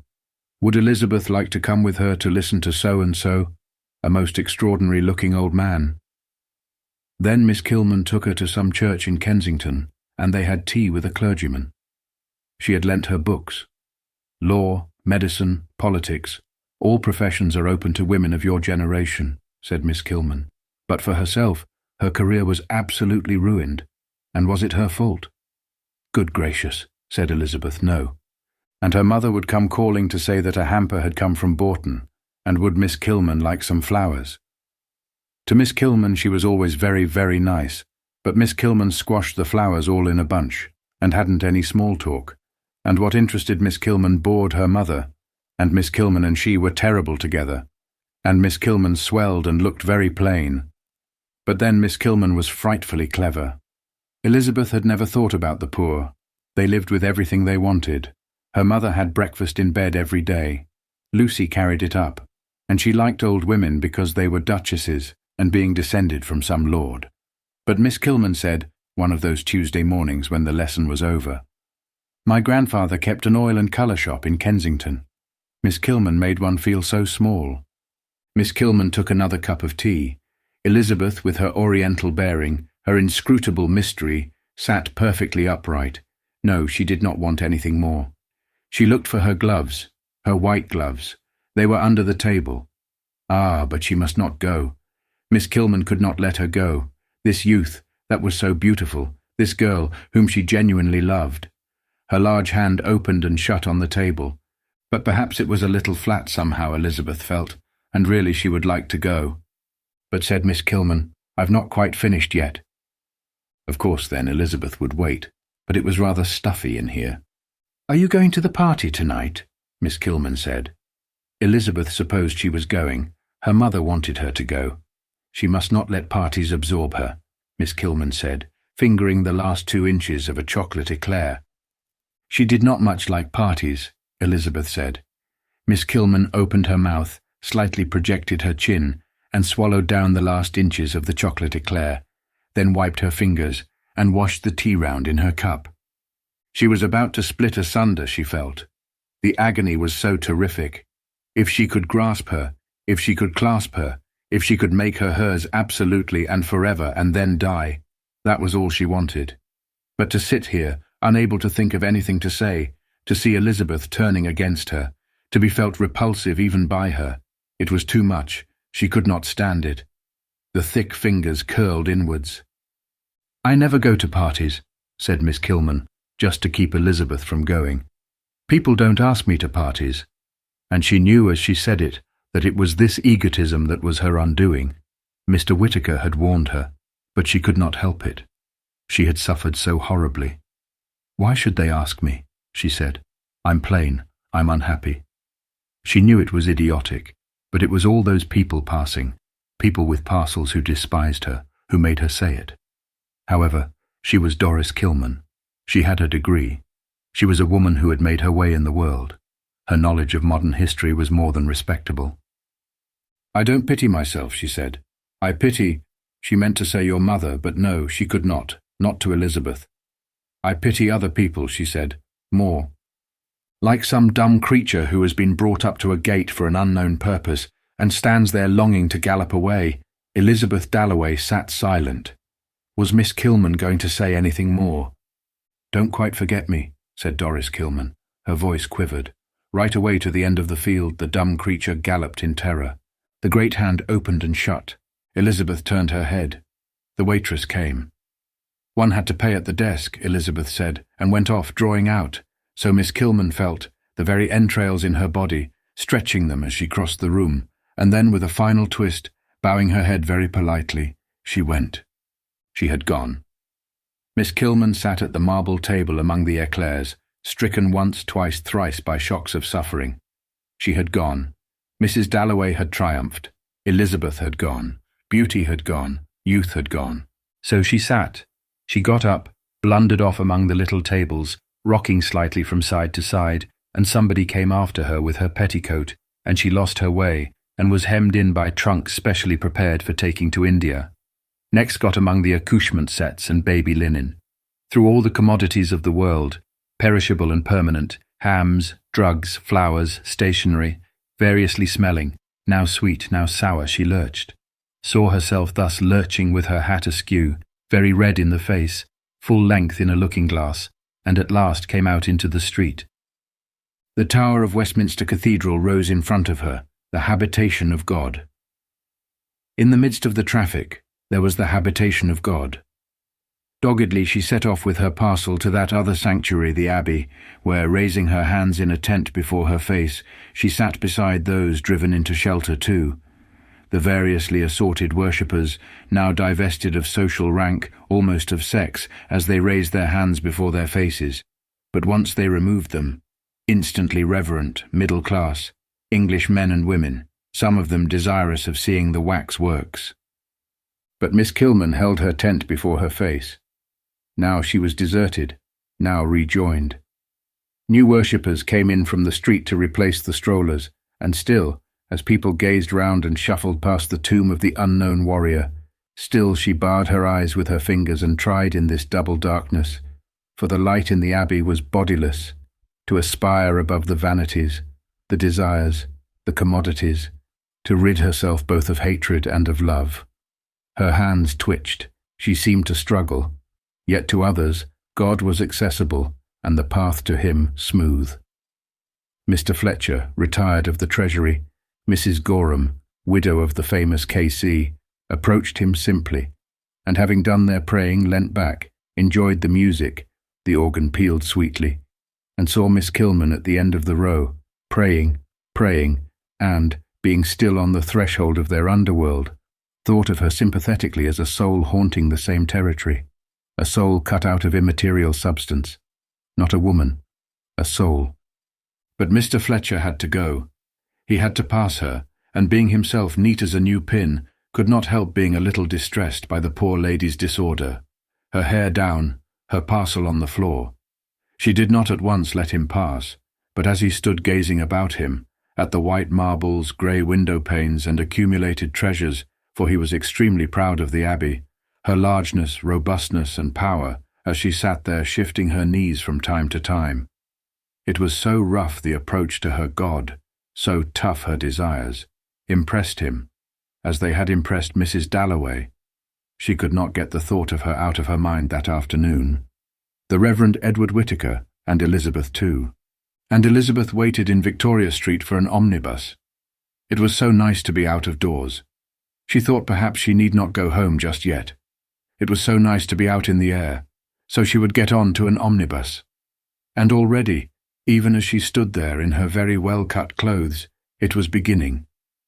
People were beginning to compare her to poplar trees, early dawn, hyacinths, fawns, running water and garden lilies, and it made her life a burden to her, for she so much preferred being left alone to do what she liked in the country. But they would compare her to lilies, and she had to go to parties, and London was so dreary compared with being alone in the country with her father and the dogs. Buses swooped, settled, were off, garish caravans, glistening with red and yellow varnish. But which should she get on to? She had no preferences. Of course, she would not push her way. She inclined to be passive. It was expression she needed, but her eyes were fine, Chinese, Oriental, and, as her mother said, with such nice shoulders and holding herself so straight, she was always charming to look at, and lately, in the evening especially, when she was interested, for she never seemed excited, she looked almost beautiful, very stately, very serene. What could she be thinking? Every man fell in love with her, and she was really awfully bored, for it was beginning. Her mother could see that. The compliments were beginning. That she did not care more about it, for instance, for her clothes, sometimes worried Clarissa, but perhaps it was as well with all those puppies and guinea pigs about having distemper, and it gave her a charm. And now there was this odd friendship with Miss Kilman. Well, thought Clarissa, about 3 o'clock in the morning, reading Baron Marbo, for she could not sleep, it proves she has a heart. Suddenly Elizabeth stepped forward and most competently boarded the omnibus in front of everybody. She took a seat on top. The impetuous creature, a pirate, started forward, sprang away. She had to hold the rail to steady herself, for a pirate it was, reckless, unscrupulous, bearing down ruthlessly, circumventing dangerously, boldly snatching a passenger or ignoring a passenger, squeezing eel-like and arrogant in between, and then rushing insolently, all sails spread up Whitehall. And did Elizabeth give one thought to poor Miss Kilman, who loved her without jealousy, to whom she had been a fawn in the open, a moon in a glade? She was delighted to be free. The fresh air was so delicious. It had been so stuffy in the Army and Navy stores, and now it was like riding, to be rushing up Whitehall, and to each movement of the omnibus, the beautiful body in the fawn-coloured coat responded freely like a rider, like the figurehead of a ship, for the breeze slightly disarrayed her. The heat gave her cheeks the pallor of white-painted wood, and her fine eyes, having no eyes to meet, gazed ahead, blank, bright, with the staring, incredible innocence of sculpture. It was always talking about her own sufferings that made Miss Kilman so difficult. And was she right? If it was being on committees and giving up hours and hours every day, she hardly ever saw him in London. That helped the poor. Her father did that, goodness knows, if that was what Miss Kilman meant about being a Christian. But it was so difficult to say. Oh, she would like to go a little further. Another penny was it to the Strand? Here was another penny then. She would go up the Strand. She liked people who were ill. "And every profession is open to the women of your generation," said Miss Kilman. "So she might be a doctor, she might be a farmer. Animals are often ill. She might own 1,000 acres and have people under her. She would go and see them in their cottages." This was Somerset House. One might be a very good farmer, and that, strangely enough, though Miss Kilman had her share in it, was almost entirely due to Somerset House. It looked so splendid, so serious, that great grey building. And she liked the feeling of people working. She liked those churches, like shapes of grey paper, breasting the stream of the Strand. It was quite different here from Westminster, she thought, getting off at Chancery Lane. It was so serious, it was so busy. In short, she would like to have a profession. She would become a doctor, a farmer, possibly go into Parliament if she found it necessary, all because of the Strand. The feet of those people busy about their activities, hands putting stone to stone, minds eternally occupied not with trivial chatterings, comparing women to poplars, which was rather exciting, of course, but very silly, but with thoughts of ships, of business, of law, of administration, and with it all so stately. She was in the Temple. Gay, there was the river. Pious, there was the church. Made her quite determined, whatever her mother might say, to become either a farmer or a doctor. But she was, of course, rather lazy, and it was much better to say nothing about it. It seemed so silly. It was the sort of thing that did sometimes happen when one was alone. Buildings without architects' names, crowds of people coming back from the city having more power than single clergymen in Kensington, than any of the books Miss Kilman had lent her, to stimulate what lay slumberous, clumsy and shy on the mind's sandy floor to break surface, as a child suddenly stretches its arms. It was just that, perhaps, a sigh, a stretch of the arms, an impulse, a revelation, which has its effects forever, and then down again it went to the sandy floor. She must go home. She must dress for dinner. But what was the time? Where was a clock? She looked up Fleet Street. She walked just a little way towards St. Paul's, shyly, like someone penetrating on tiptoe, exploring a strange house by night with a candle, on edge lest the owner should suddenly fling wide his bedroom door and ask her business. Nor did she dare wander off into queer alleys, tempting by-streets, any more than in a strange house open doors which might be bedroom doors or sitting-room doors, or lead straight to the larder. For no Dalloways came down the Strand daily. She was a pioneer, a stray, venturing, trusting. In many ways, her mother felt, she was extremely immature, like a child still, attached to dolls, to old slippers, a perfect baby, and that was charming. But then, of course, there was in the Dalloway family the tradition of public service. Abbesses, principals, headmistresses, dignitaries, in the Republic of Women. Without being brilliant, any of them, they were that. She penetrated a little further in the direction of St. Paul's. She liked the geniality, sisterhood, motherhood, brotherhood of this uproar. It seemed to her good. The noise was tremendous, and suddenly there were trumpets, the unemployed, blaring, rattling about in the uproar, military music, as if people were marching. Yet had they been dying? Had some woman breathed her last, and whoever was watching, opening the window of the room where she had just brought off that act of supreme dignity, looked down on Fleet Street? That uproar, that military music would have come triumphing up to him, consolatory, indifferent. It was not conscious. There was no recognition in it of one fortune or fate, and for that very reason, even to those dazed with watching for the last shivers of consciousness on the faces of the dying, consoling. Forgetfulness in people might wound, their ingratitude corrode, but this voice, pouring endlessly, year in year out, would take whatever it might be. This vow, this van, this life, this procession, would wrap them all about and carry them on. As in the rough stream of a glacier the ice holds a splinter of bone, a blue petal, some oak trees, and rolls them on. But it was later than she thought. Her mother would not like her to be wandering off alone like this. She turned back down the Strand. A puff of wind, in spite of the heat, there was quite a wind, blew a thin black veil over the sun and over the Strand. The faces faded. The omnibuses suddenly lost their glow. For although the clouds were of mountainous white, so that one could fancy hacking hard chips off with a hatchet, with broad golden slopes, lawns of celestial pleasure gardens, on their flanks, and had all the appearance of settled habitations assembled for the conference of gods above the world, there was a perpetual movement among them. Signs were interchanged when, as if to fulfill some scheme arranged already, now a summit dwindled, now a whole block of pyramidal size, which had kept its station inalterably advanced into the midst or gravely led the procession to fresh anchorage.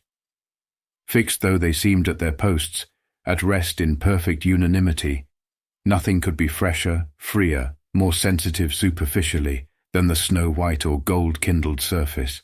To change, to go, to dismantle the solemn assemblage was immediately possible. And in spite of the grave fixity, the accumulated robustness and solidity, now they struck light to the earth, now darkness. Calmly and competently, Elizabeth Dalloway mounted the Westminster omnibus, going and coming, beckoning, signalling, so the light and shadow which now made the wall grey, now the bananas bright yellow, now made the Strand grey, now made the omnibuses bright yellow, seemed to Septimus Warren Smith, lying on the sofa in the sitting-room, watching the watery gold glow and fade with the astonishing sensibility of some live creature on the roses, on the wallpaper. Outside, the trees dragged their leaves like nets through the depths of the air. The sound of water was in the room, and through the waves came the voices of birds singing. Every power poured its treasures on his head, and his hand lay there on the back of the sofa, as he had seen his hand lie when he was bathing, floating on the top of the waves, while far away on shore he heard dogs barking and barking far away. Fear no more, says the heart in the body, fear no more. He was not afraid. At every moment nature signified by some laughing hint like that gold spot which went round the wall, there, her determination to show, by brandishing her plumes, shaking her tresses, flinging her mantle this way and that beautifully, always beautifully, and standing close up to breathe through her hollowed hands Shakespeare's words, her meaning. Rezia, sitting at the table, twisting a hat in her hands, watched him, saw him smiling. He was happy then, but she could not bear to see him smiling. It was not marriage, it was not being one's husband to look strange like that, always to be starting, laughing, sitting hour after hour silent, or clutching her and telling her to write. The table drawer was full of those writings, about war, about Shakespeare, about great discoveries, how there is no death. Lately he had become excited suddenly for no reason, and both Dr. Holmes and Sir William Bradshaw said excitement was the worst thing for him, and waved his hands and cried out that he knew the truth. He knew everything. That man, his friend who was killed, Evans, had come, he said. He was singing behind the screen. She wrote it down just as he spoke it. Some things were very beautiful, others sheer nonsense, and he was always stopping in the middle, changing his mind, wanting to add something, hearing something new, listening with his hand up. But she heard nothing, and once they found the girl who did the room reading one of these papers in fits of laughter. It was a dreadful pity, for that made Septimus cry out about human cruelty, how they tear each other to pieces. The fallen, he said, they tear to pieces. Holmes is on us, he would say, and he would invent stories about Holmes. Holmes eating porridge, Holmes reading Shakespeare, making himself roar with laughter or rage, for Dr. Holmes seemed to stand for something horrible to him. Human nature, he called him. Then there were the visions. He was drowned, he used to say, and lying on a cliff with the gulls screaming over him. He would look over the edge of the sofa down into the sea. Or he was hearing music. Really it was only a barrel organ or some man crying in the street. But lovely, he used to cry, and the tears would run down his cheeks, which was to her the most dreadful thing of all, to see a man like Septimus, who had fought, who was brave, crying, and he would lie listening until suddenly he would cry that he was falling down, down into the flames. Actually, she would look for flames, it was so vivid. But there was nothing. They were alone in the room. It was a dream, she would tell him, and so quiet him at last. But sometimes she was frightened too. She sighed as she sat sewing. Her sigh was tender and enchanting, like the wind outside a wood in the evening. Now she put down her scissors. Now she turned to take something from the table. A little stir, a little crinkling, a little tapping built up something on the table there, where she sat sewing. Through his eyelashes he could see her blurred outline, her little black body, her face and hands, her turning movements at the table as she took up a reel, or looked she was apt to lose things, for her silk. She was making a hat for Mrs. Filmer's married daughter, whose name was— he had forgotten her name. "What is the name of Mrs. Filmer's married daughter?" he asked. "Mrs. Peters," said Retzia. She was afraid it was too small, she said, holding it before her. Mrs. Peters was a big woman, but she did not like her. It was only because Mrs. Filmer had been so good to them. "She gave me grapes this morning," she said, that Retzia wanted to do something to show that they were grateful. She had come into the room the other evening and found Mrs. Peters, who thought they were out, playing the gramophone.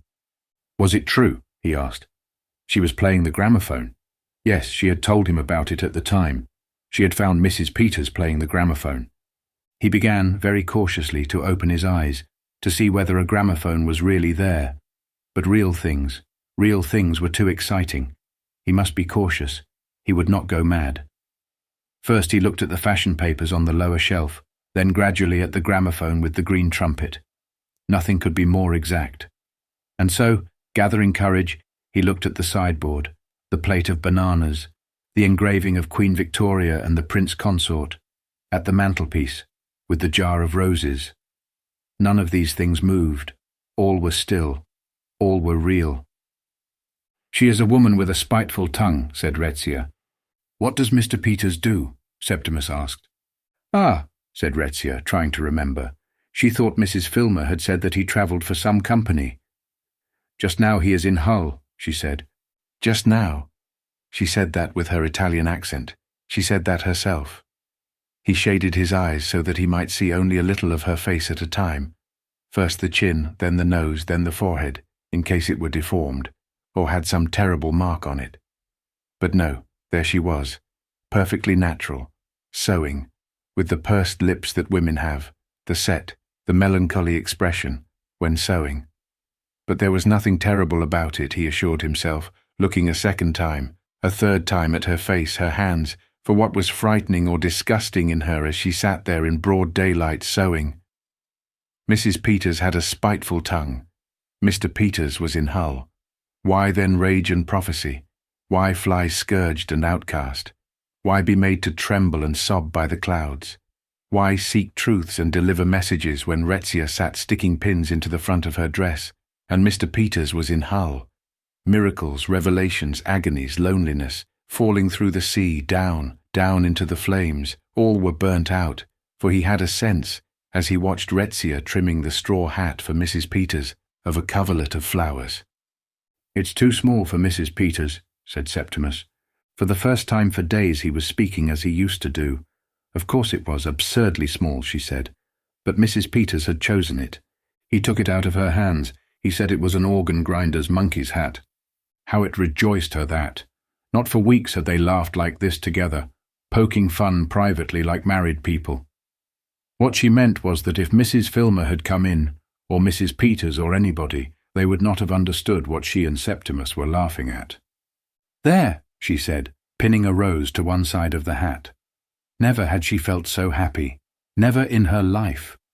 But that was still more ridiculous, Septimus said. Now the poor woman looked like a pig at a fair. Nobody ever made her laugh as Septimus did. What had she got in her workbox? She had ribbons and beads, tassels, artificial flowers. She tumbled them out on the table.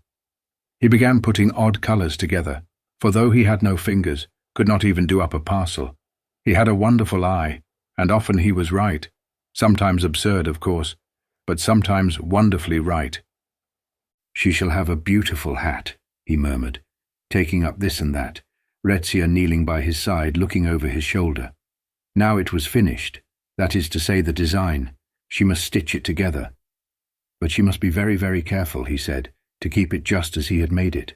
So she sewed. When she sewed, he thought, she made a sound like a kettle on the hob, bubbling, murmuring, always busy, her strong little pointed fingers pinching and poking, her needle flashing straight. The sun might go in and out on the tassels, on the wallpaper, but he would wait, he thought, stretching out his feet, looking at his ringed sock at the end of the sofa. He would wait in this warm place, this pocket of still air, which one comes on at the edge of a wood sometimes in the evening, when, because of a fall in the ground, or some arrangement of the trees, one must be scientific above all, scientific. Warmth lingers, and the air buffets the cheek like the wing of a bird. "There it is," said Retzia, twirling Mrs. Peters' hat on the tips of her fingers. "That'll do for the moment. Later." Her sentence bubbled away drip, drip, drip, like a contented tap left running. It was wonderful. Never had he done anything which made him feel so proud. It was so real, it was so substantial, Mrs. Peters' hat. "Just look at it," he said. Yes, it would always make her happy to see that hat. He had become himself then. He had laughed then. They had been alone together. Always she would like that hat. He told her to try it on. "But I must look so queer," she cried, running over to the glass and looking first this side, then that. Then she snatched it off again, for there was a tap at the door. Could it be Sir William Bradshaw? Had he sent already? No, it was only the small girl with the evening paper. What always happened, then happened, what happened every night of their lives. The small girl sucked her thumb at the door. Retzia went down on her knees. Retzia cooed and kissed. Retzia got a bag of sweets out of the table drawer. For so it always happened. First one thing, then another. So she built it up, first one thing and then another. Dancing, skipping, round and round the room they went. He took the paper. Surrey was all out, he read. There was a heat wave. Retzia repeated, Surrey was all out. There was a heat wave, making it part of the game she was playing with Mrs. Filmer's grandchild, both of them laughing, chattering at the same time, at their game. He was very tired. He was very happy. He would sleep. He shut his eyes. But directly he saw nothing. The sounds of the game became fainter and stranger, and sounded like the cries of people seeking and not finding, and passing further and further away. They had lost him. He started up in terror. What did he see? The plate of bananas on the sideboard. Nobody was there. Retzia had taken the child to its mother. It was bedtime. That was it, to be alone forever. That was the doom pronounced in Milan when he came into the room and saw them cutting out buckram shapes with their scissors. To be alone forever. He was alone with the sideboard and the bananas. He was alone, exposed on this bleak eminence, stretched out, but not on a hilltop, not on a crag, on Mrs. Filmer's sitting-room sofa. As for the visions, the faces, the voices of the dead, where were they? There was a screen in front of him, with black bulrushes and blue swallows. Where he had once seen mountains, where he had seen faces, where he had seen beauty, there was a screen. "Evans!" he cried. There was no answer. A mouse had squeaked or a curtain rustled. Those were the voices of the dead. The screen, the coal scuttle, the sideboard remained to him. Let him then face the screen, the coal scuttle and the sideboard. But Retzia burst into the room chattering. Some letter had come. Everybody's plans were changed. Mrs. Filmer would not be able to go to Brighton after all. There was no time to let Mrs. Williams know, and really Retzia thought it very, very annoying, when she caught sight of the hat and thought, perhaps she might just make a little. Her voice died out in contented melody. "Ah, damn!" she cried. It was a joke of theirs, her swearing. The needle had broken. Hat, child, Brighton, needle. She built it up. First one thing, then another, she built it up, sewing. She wanted him to say whether by moving the rows she had improved the hat. She sat on the end of the sofa. They were perfectly happy now, she said suddenly, putting the hat down. For she could say anything to him now. She could say whatever came into her head. That was almost the first thing she had felt about him, that night in the cafe when he had come in with his English friends. He had come in rather shyly, looking round him, and his hat had fallen when he hung it up. That she could remember. She knew he was English, though not one of the large Englishmen her sister admired, for he was always thin, but he had a beautiful fresh colour, and with his big nose, his bright eyes, his way of sitting a little hunched made her think, she had often told him, of a young hawk that first evening she saw him, when they were playing dominoes, and he had come in, of a young hawk. But with her he was always very gentle. She had never seen him wild or drunk, only suffering sometimes through this terrible war. But even so, when she came in, he would put it all away. Anything in the whole world, any little bother with her work, anything that struck her to say she would tell him, and he understood at once. Her own family even were not the same. Being older than she was and being so clever, how serious he was, wanting her to read Shakespeare before she could even read a child's story in English. Being so much more experienced, he could help her, and she too could help him. But this hat now, and then it was getting late. Sir William Bradshaw. She held her hands to her head, waiting for him to say, did he like the hat or not? And as she sat there, waiting, looking down, he could feel her mind like a bird, falling from branch to branch, and always alighting quite rightly. He could follow her mind as she sat there in one of those loose, lax poses that came to her naturally, and if he should say anything, at once she smiled, like a bird alighting with all its claws firm upon the bough. But he remembered Bradshaw said, "The people we are most fond of are not good for us when we are ill." Bradshaw said he must be taught to rest. Bradshaw said they must be separated. Must. Why must? What power had Bradshaw over him? What right has Bradshaw to say must to me? He demanded.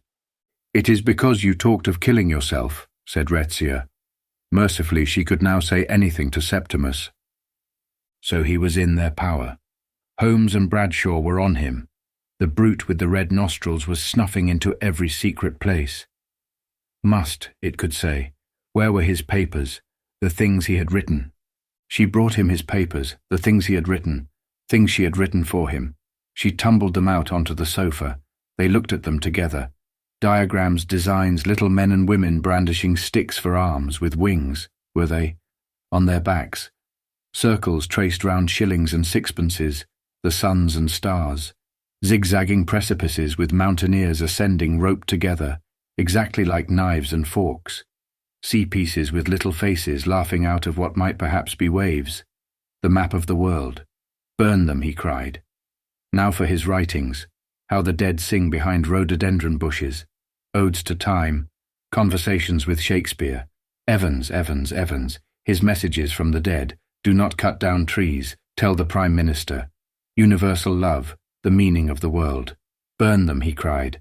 But Retzier laid her hands on them. Some were very beautiful, she thought. She would tie them up, for she had no envelope, with a piece of silk. Even if they took him, she said, she would go with him. They could not separate them against their wills, she said. Shuffling the edges straight, she did up the papers and tied the parcel almost without looking, sitting beside him, he thought, as if all her petals were about her. She was a flowering tree, and through her branches looked out the face of a lawgiver who had reached a sanctuary where she feared no one. Not Holmes, not Bradshaw, a miracle, a triumph, the last and greatest.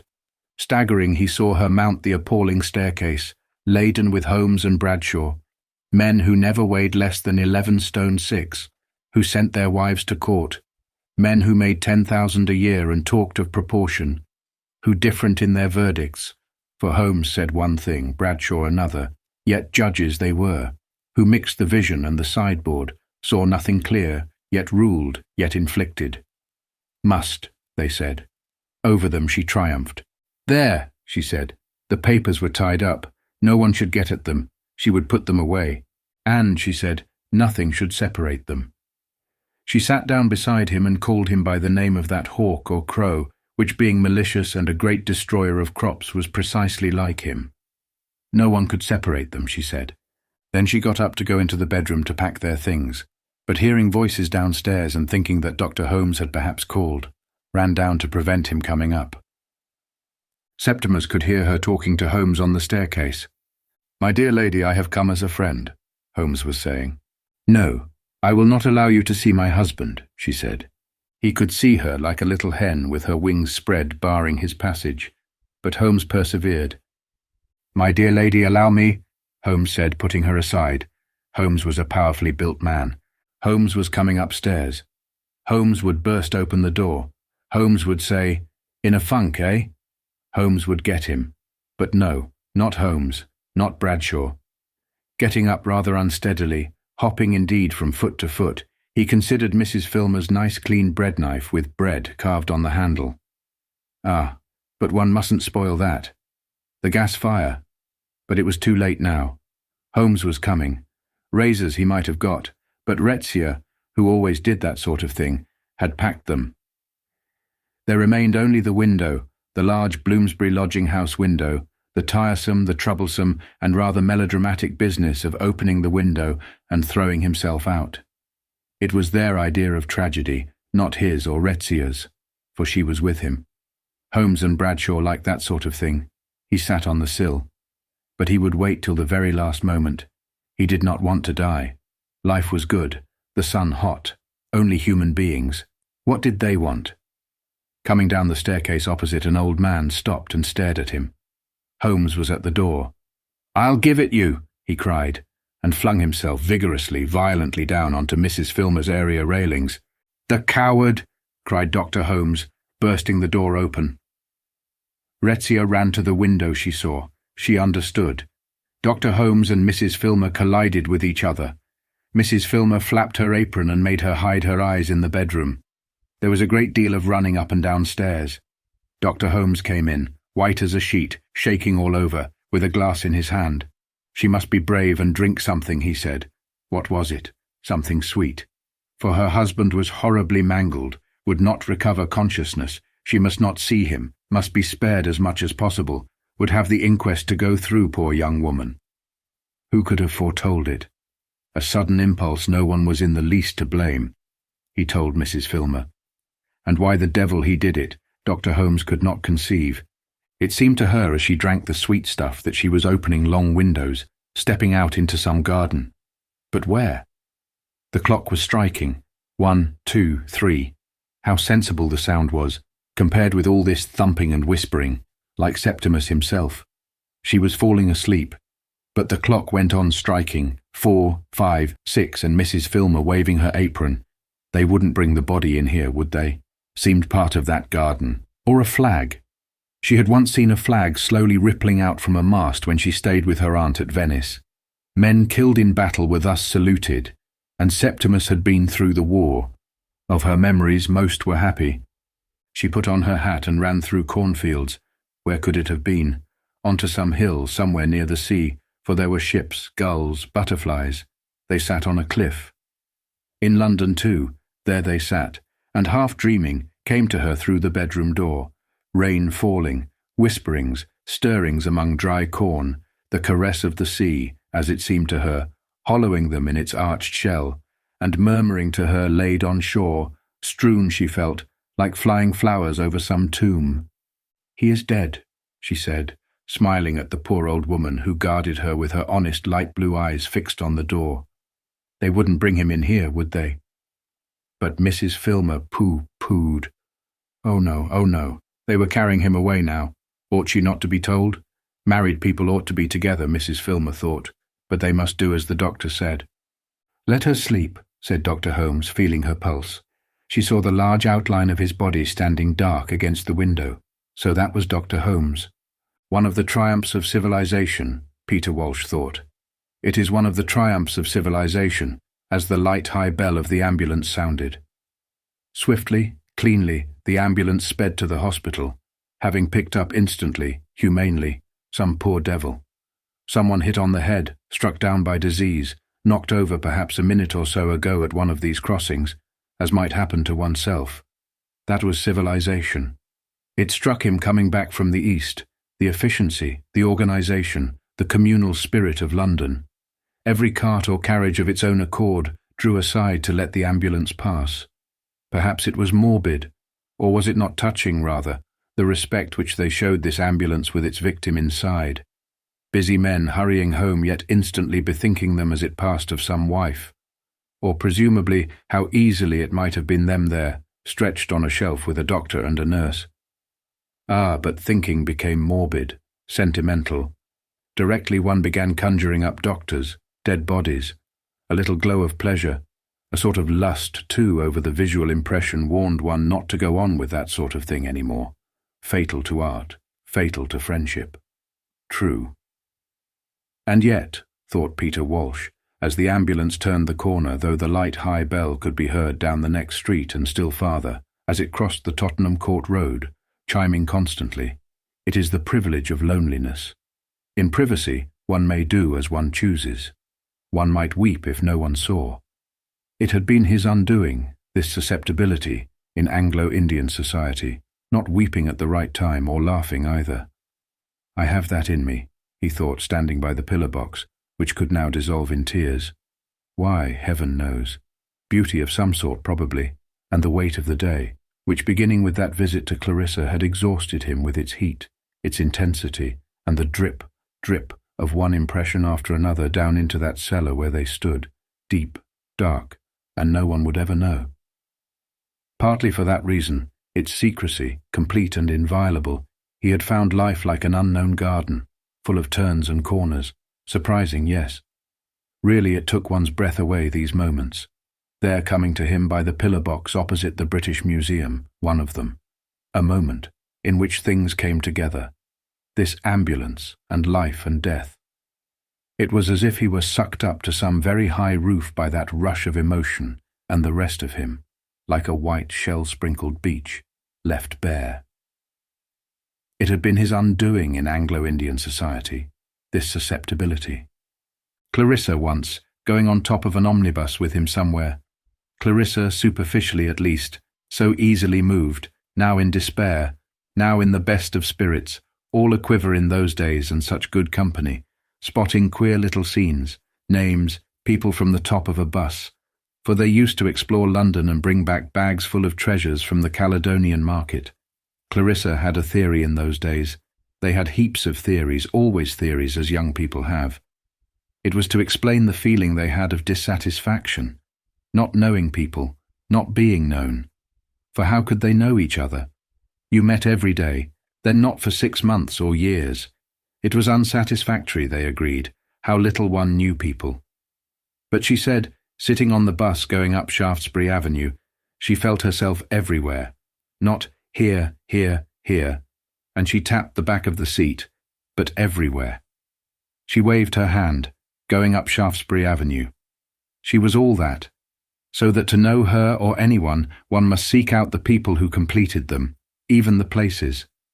Odd affinities she had with people she had never spoken to, some woman in the street, some man behind a counter, even trees or barns.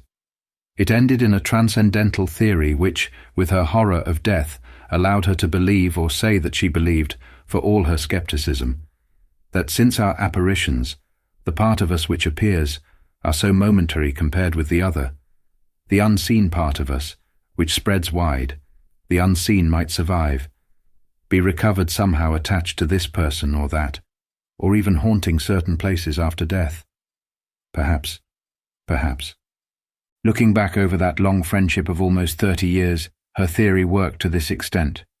Brief, broken, often painful as their actual meetings had been, what with his absences and interruptions.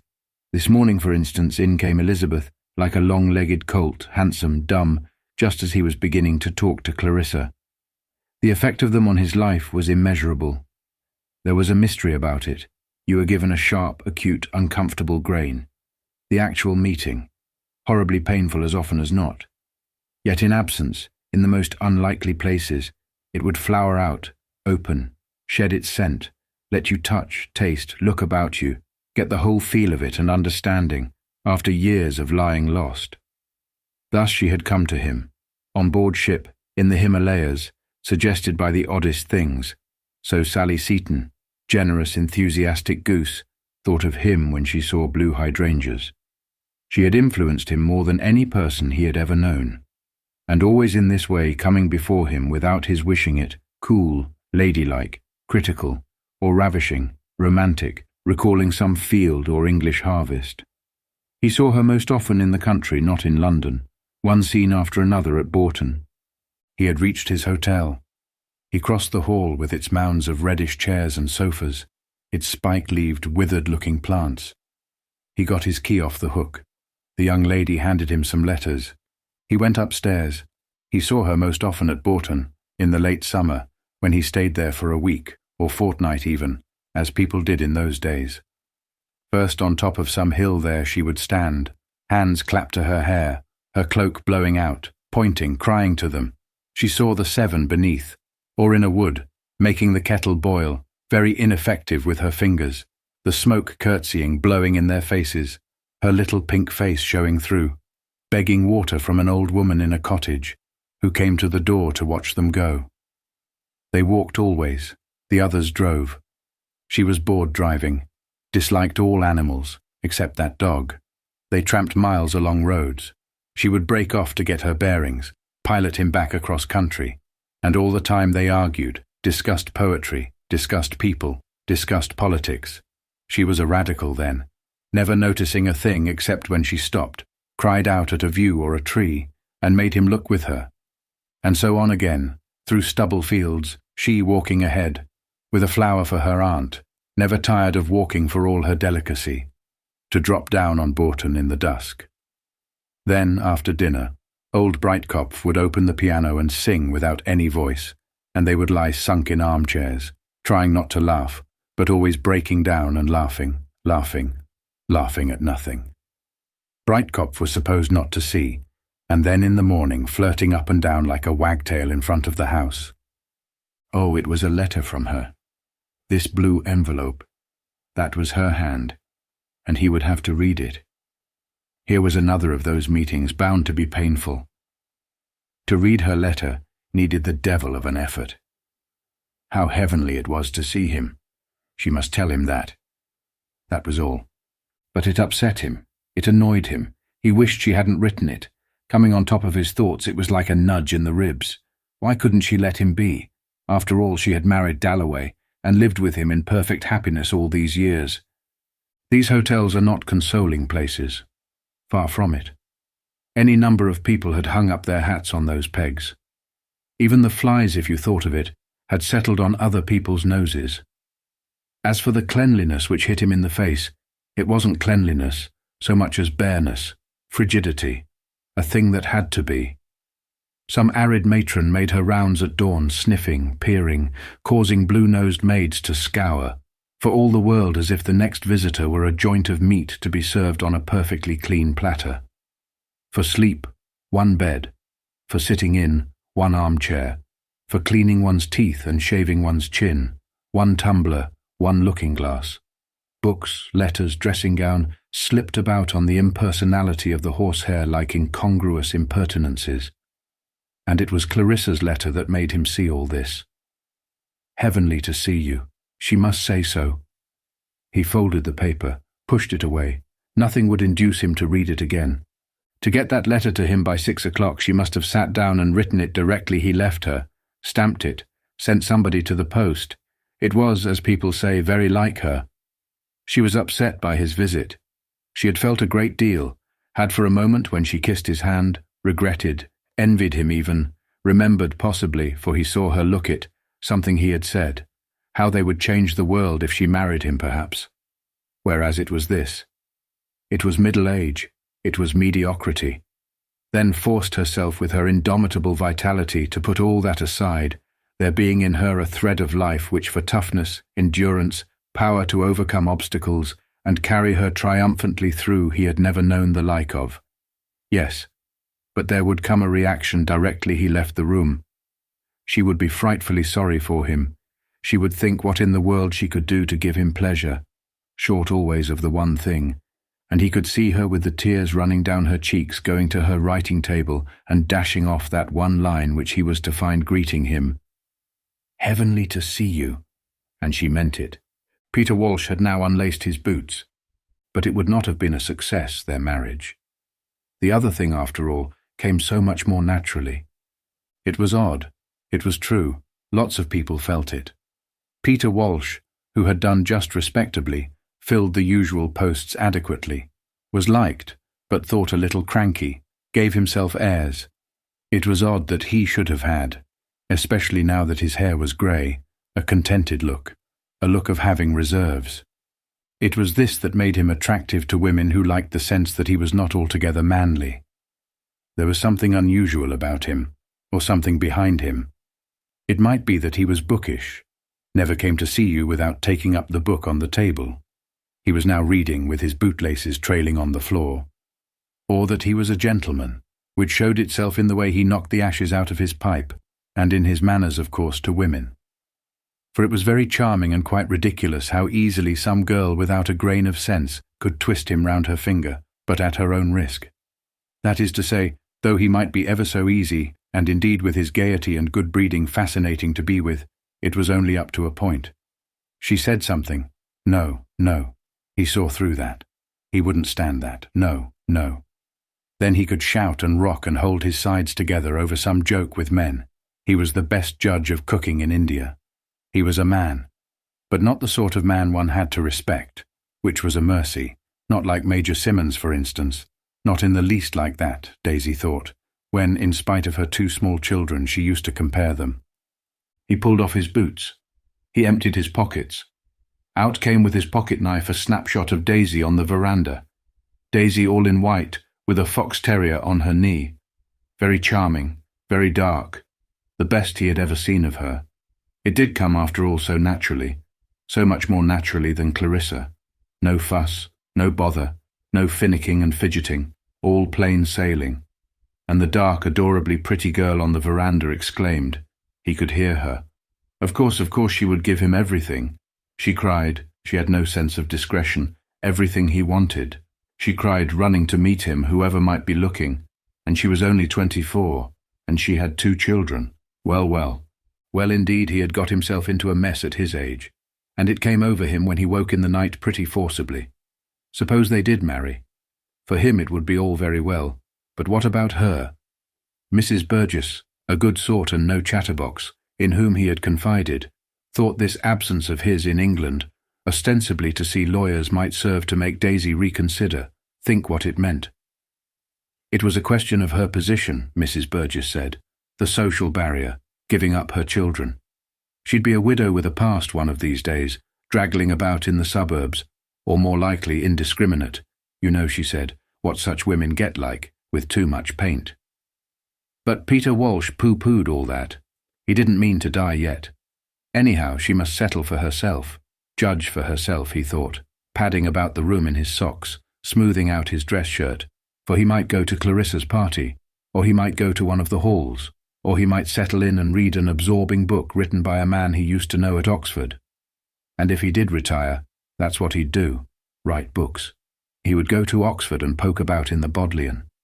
Vainly the dark, adorably pretty girl ran to the end of the terrace, vainly waved her hand, vainly cried she didn't care a straw what people said. There he was, the man she thought the world of, the perfect gentleman, the fascinating, the distinguished, and his age made not the least difference to her, padding about a room in an hotel in Bloomsbury, shaving, washing, continuing, as he took up cans, put down razors to poke about in the Bodleian, and get at the truth about 1 or 2 little matters that interested him. And he would have a chat with whoever it might be, and so come to disregard more and more precise hours for lunch and miss engagements, and when Daisy asked him, as she would, for a kiss, a scene, failed to come up to the scratch, though he was genuinely devoted to her.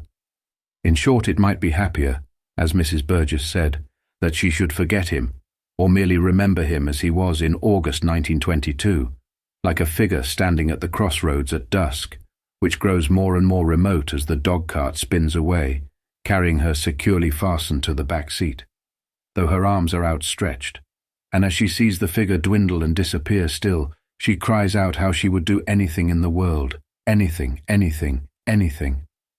He never knew what people thought. It became more and more difficult for him to concentrate. He became absorbed.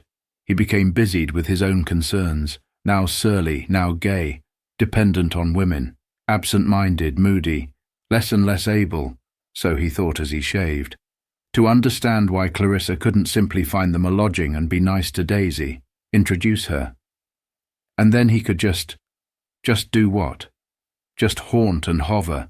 He was at the moment actually engaged in sorting out various keys, papers, swoop and taste, be alone, in short, sufficient to himself. And yet nobody, of course, was more dependent upon others. He buttoned his waistcoat. It had been his undoing. He could not keep out of smoking rooms, liked colonels, liked golf, liked bridge, and above all women's society, and the fineness of their companionship, and their faithfulness and audacity and greatness in loving, which though it had its drawbacks seemed to him, and the dark, adorably pretty face was on top of the envelopes, so wholly admirable, so splendid a flower to grow on the crest of human life, and yet he could not come up to the scratch, being always apt to see round things.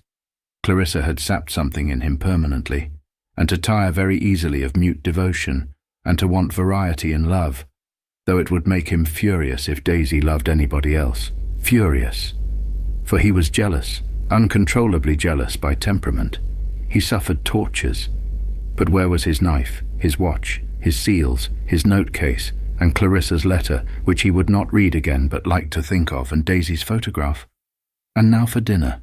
They were eating, sitting at little tables round vases, dressed or not dressed, with their shawls and bags laid beside them, with their air of false composure, for they were not used to so many courses at dinner, and confidence, for they were able to pay for it, and strain, for they had been running about London all day shopping, sightseeing, and their natural curiosity, for they looked round and up as the nice-looking gentlemen in horn-rimmed spectacles came in, and their good nature, for they would have been glad to do any little service, such as lend a timetable or impart useful information, and their desire, pulsing in them, tugging at them subterraneously, somehow to establish connections if it were only a birthplace, Liverpool, for example, in common, or friends of the same name, with their furtive glances, odd silences, and sudden withdrawals into family jocularity and isolation.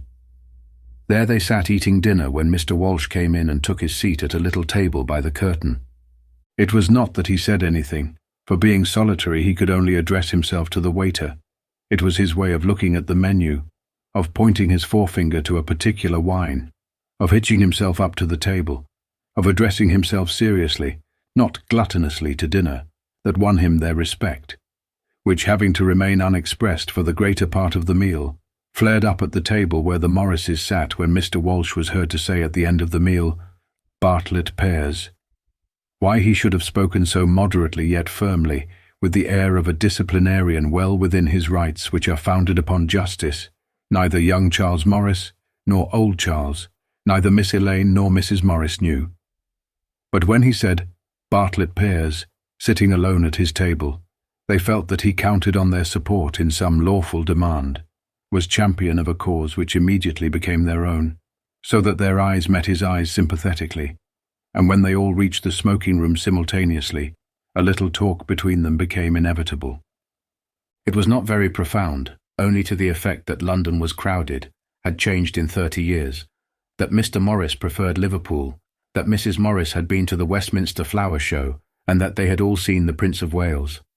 Yet, thought Peter Walsh, no family in the world can compare with the Morrises, none whatever, and their relations to each other are perfect, and they don't care a hang for the upper classes, and they like what they like, and Elaine is training for the family business, and the boy has won a scholarship at Leeds, and the old lady, who is about his own age, has 3 more children at home, and they have 2 motor cars, but Mr. Morris still mends the boots on Sunday. It is superb. It is absolutely superb, thought Peter Walsh, swaying a little backwards and forwards with his liqueur glass in his hand, among the hairy red chairs and ashtrays, feeling very well pleased with himself, for the Morrises liked him. Yes, they liked a man who said, "Bartlett pears." They liked him, he felt. He would go to Clarissa's party. The Morrises moved off, but they would meet again. He would go to Clarissa's party because he wanted to ask Richard what they were doing in India, the conservative duffers, and what's being acted, and music. Oh yes, and mere gossip. For this is the truth about our soul, he thought, our self, who fish-like inhabits deep seas and plies among obscurities, threading her way between the bowls of giant weeds, over sun-flickered spaces and on into gloom, cold, deep, inscrutable. Suddenly she shoots to the surface and sports on the wind-wrinkled waves, that is, has a positive need to brush, scrape, kindle herself, gossiping. What did the government mean, Richard Dalloway would know, to do about India? Since it was a very hot night and the paper boys went by with placards proclaiming in huge red letters that there was a heat wave, wicker chairs were placed on the hotel steps, and there, sipping, smoking, detached gentlemen sat. Peter Walsh sat there. One might fancy that day, the London day, was just beginning. Like a woman who had slipped off her print dress and white apron to array herself in blue and pearls, the day changed, put off stuff, took gauze, changed to evening, and with the same sigh of exhilaration that a woman breathes, tumbling petticoats on the floor, it too shed dust, heat, colour. The traffic thinned. Motor cars, tinkling, darting, succeeded the lumber of vans, and here and there among the thick foliage of the squares an intense light hung. "I resign," the evening seemed to say, as it paled and faded above the battlements and prominences, moulded, pointed, of hotel, flat, and block of shops. "I fade," she was beginning. "I disappear." But London would have none of it, and rushed her bayonets into the sky, pinioned her, constrained her to partnership in her revelry. For the great revolution of Mr. Willett's summer-time had taken place since Peter Walsh's last visit to England. The prolonged evening was new to him. It was inspiriting, rather, for as the young people went by with their dispatch boxes, awfully glad to be free, proud too, dumbly, of stepping this famous pavement, joy of a kind, cheap, tinselly if you like, but all the same rapture, flushed their faces. They dressed well too, pink stockings, pretty shoes. They would now have 2 hours at the pictures. It sharpened, it refined them, the yellow-blue evening light, and on the leaves in the square shone lurid, livid. They looked as if dipped in sea-water, the foliage of a submerged city. He was astonished by the beauty. It was encouraging too, for where the returned Anglo-Indian sat by rights, he knew crowds of them. In the Oriental Club, biliously summing up the ruin of the world, here was he, as young as ever, envying young people their summer-time and the rest of it, and more than suspecting from the words of a girl, from a housemaid's laughter, intangible things you couldn't lay your hands on, that shift in the whole pyramidal accumulation which in his youth had seemed immovable. On top of them it had pressed, weighed them down, the women especially, like those flowers Clarissa's Aunt Helena used to press between sheets of grey blotting paper with Littra's dictionary on top, sitting under the lamp after dinner. She was dead now. He had heard of her, from Clarissa, losing the sight of one eye. It seemed so fitting, one of nature's masterpieces, that old Miss Parry should turn to glass. She would die like some bird in a frost gripping her perch. She belonged to a different age, but being so entire, so complete, would always stand up on the horizon, stone-white, eminent, like a lighthouse marking some past stage on this adventurous, long, long voyage, this interminable. He felt for a copper to buy a paper and read about Surrey and Yorkshire. He had held out that copper millions of times. Surrey was all out once more. This interminable life. But cricket was no mere game. Cricket was important. He could never help reading about cricket. He read the scores in the stop press first, then how it was a hot day, then about a murder case. Having done things millions of times enriched them, though it might be said to take the surface off. The past enriched and experience, and having cared for one or two people, and so having acquired the power which the young lack of cutting short, doing what one likes, not caring a rap what people say, and coming and going without any very great expectations. He left his paper on the table and moved off. Which, however, and he looked for his hat and coat, was not altogether true of him, not tonight, for here he was starting to go to a party at his age, with the belief upon him that he was about to have an experience. But what? Beauty anyhow, not the crude beauty of the eye. It was not beauty pure and simple, Bedford Place leading into Russell Square. It was straightness and emptiness, of course, the symmetry of a corridor, but it was also windows lit up, a piano, a gramophone sounding, a sense of pleasure-making hidden, but now and again emerging when, through the uncurtained window, the window left open, one saw parties sitting over tables, young people slowly circling, conversations between men and women, maids idly looking out, a strange comment theirs when work was done, stockings drying on top ledges, a parrot, a few plants, absorbing, mysterious, of infinite richness this life. And in the large square where the cabs shot and swerved so quick, there were loitering couples, dallying, embracing, shrunk up under the shower of a tree. That was moving, so silent, so absorbed, that one passed discreetly, timidly, as if in the presence of some sacred ceremony, to interrupt which would have been impious. That was interesting. And so on into the flare and glare.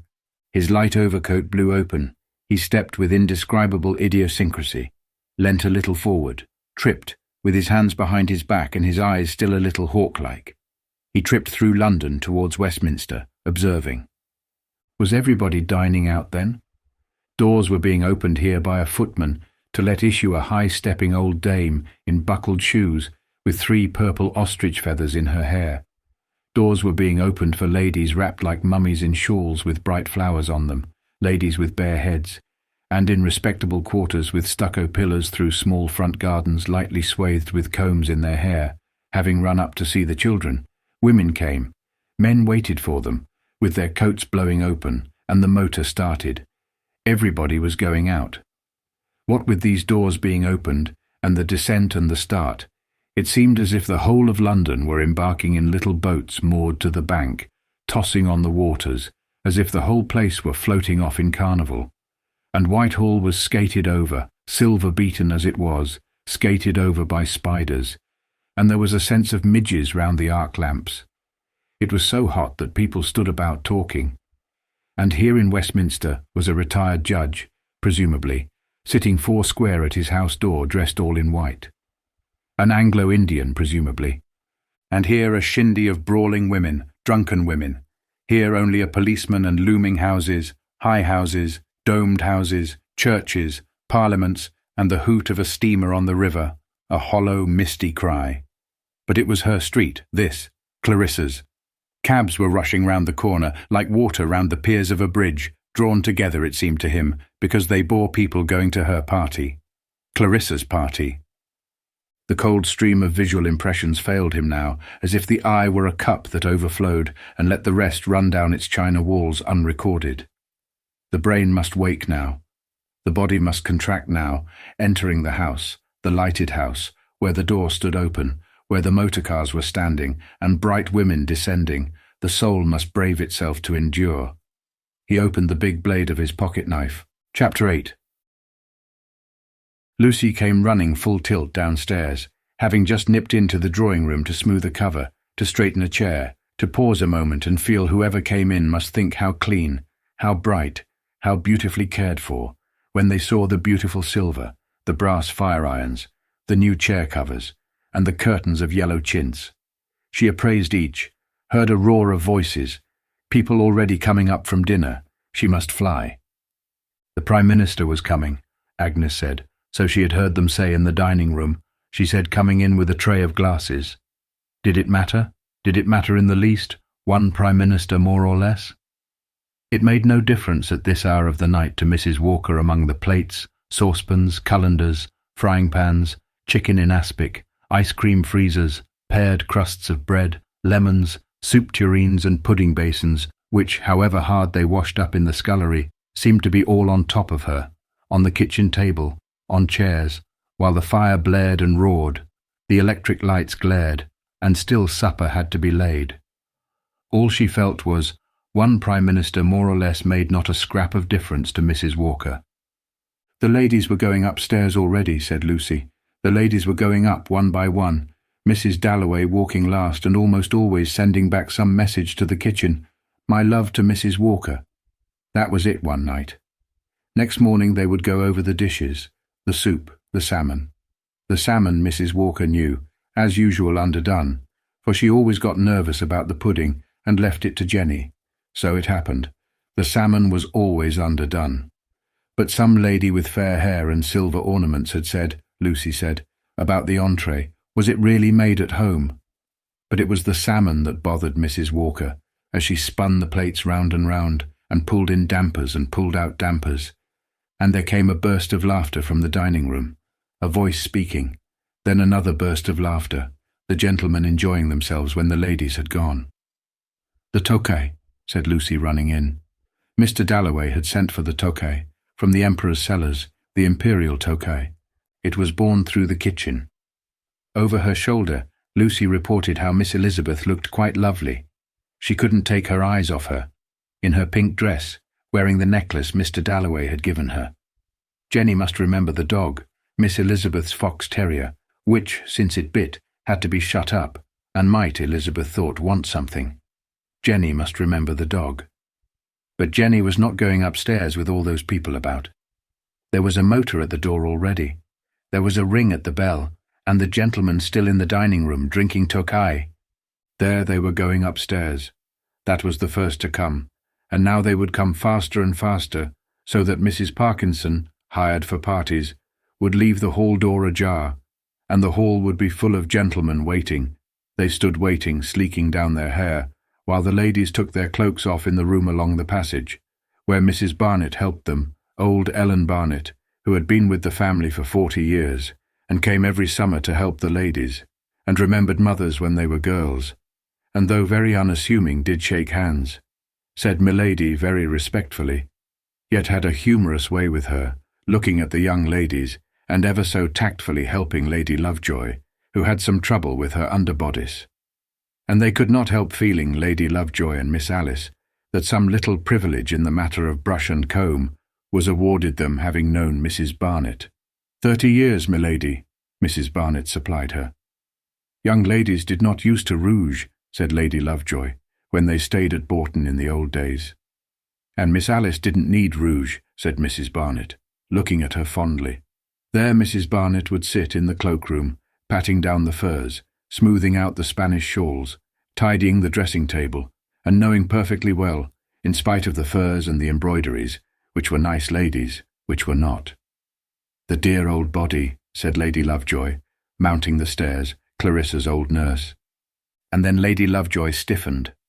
Lady and Miss Lovejoy, she said to Mr. Wilkins, hired for parties.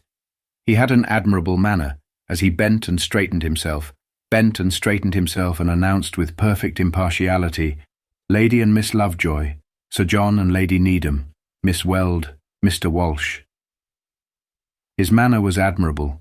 His family life must be irreproachable, except that it seemed impossible that a being with greenish lips and shaven cheeks could ever have blundered into the nuisance of children. How delightful to see you, said Clarissa. She said it to everyone. How delightful to see you.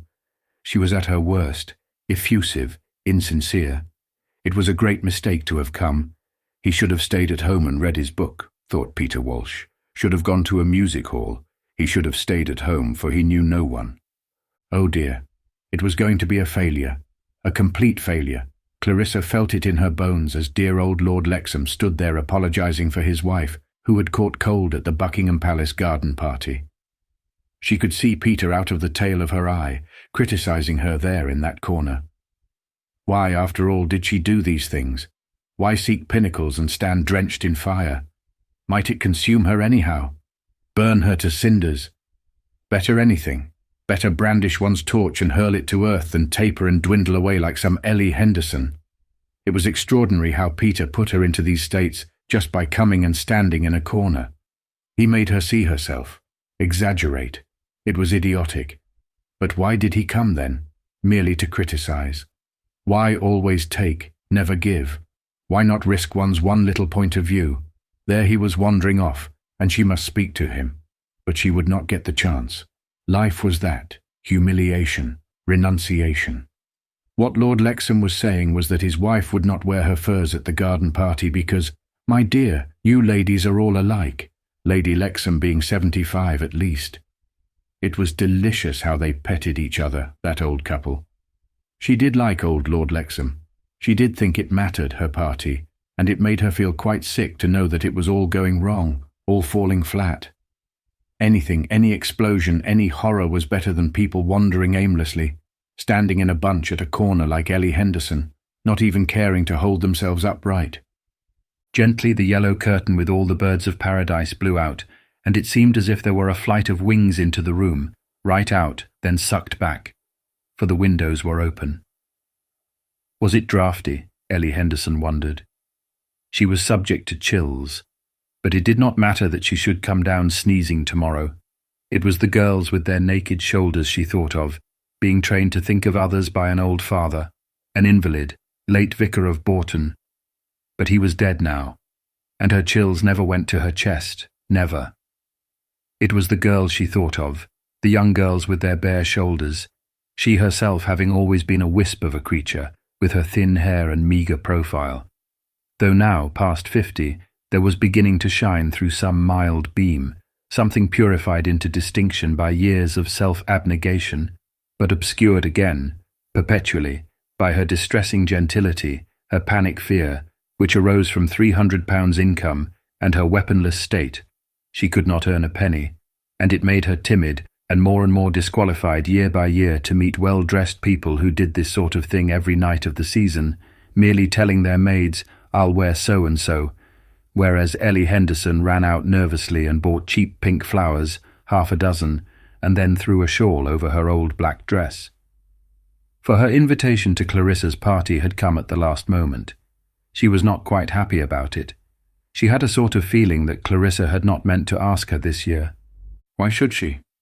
There was no reason, really, except that they had always known each other. Indeed, they were cousins, but naturally they had rather drifted apart, Clarissa being so sought after. It was an event to her going to a party. It was quite a treat just to see the lovely clothes. Wasn't that Elizabeth, grown up with her hair done in the fashionable way, in the pink dress? Yet she could not be more than 17. She was very handsome. But girls, when they first came out, didn't seem to wear white as they used. She must remember everything to tell Edith.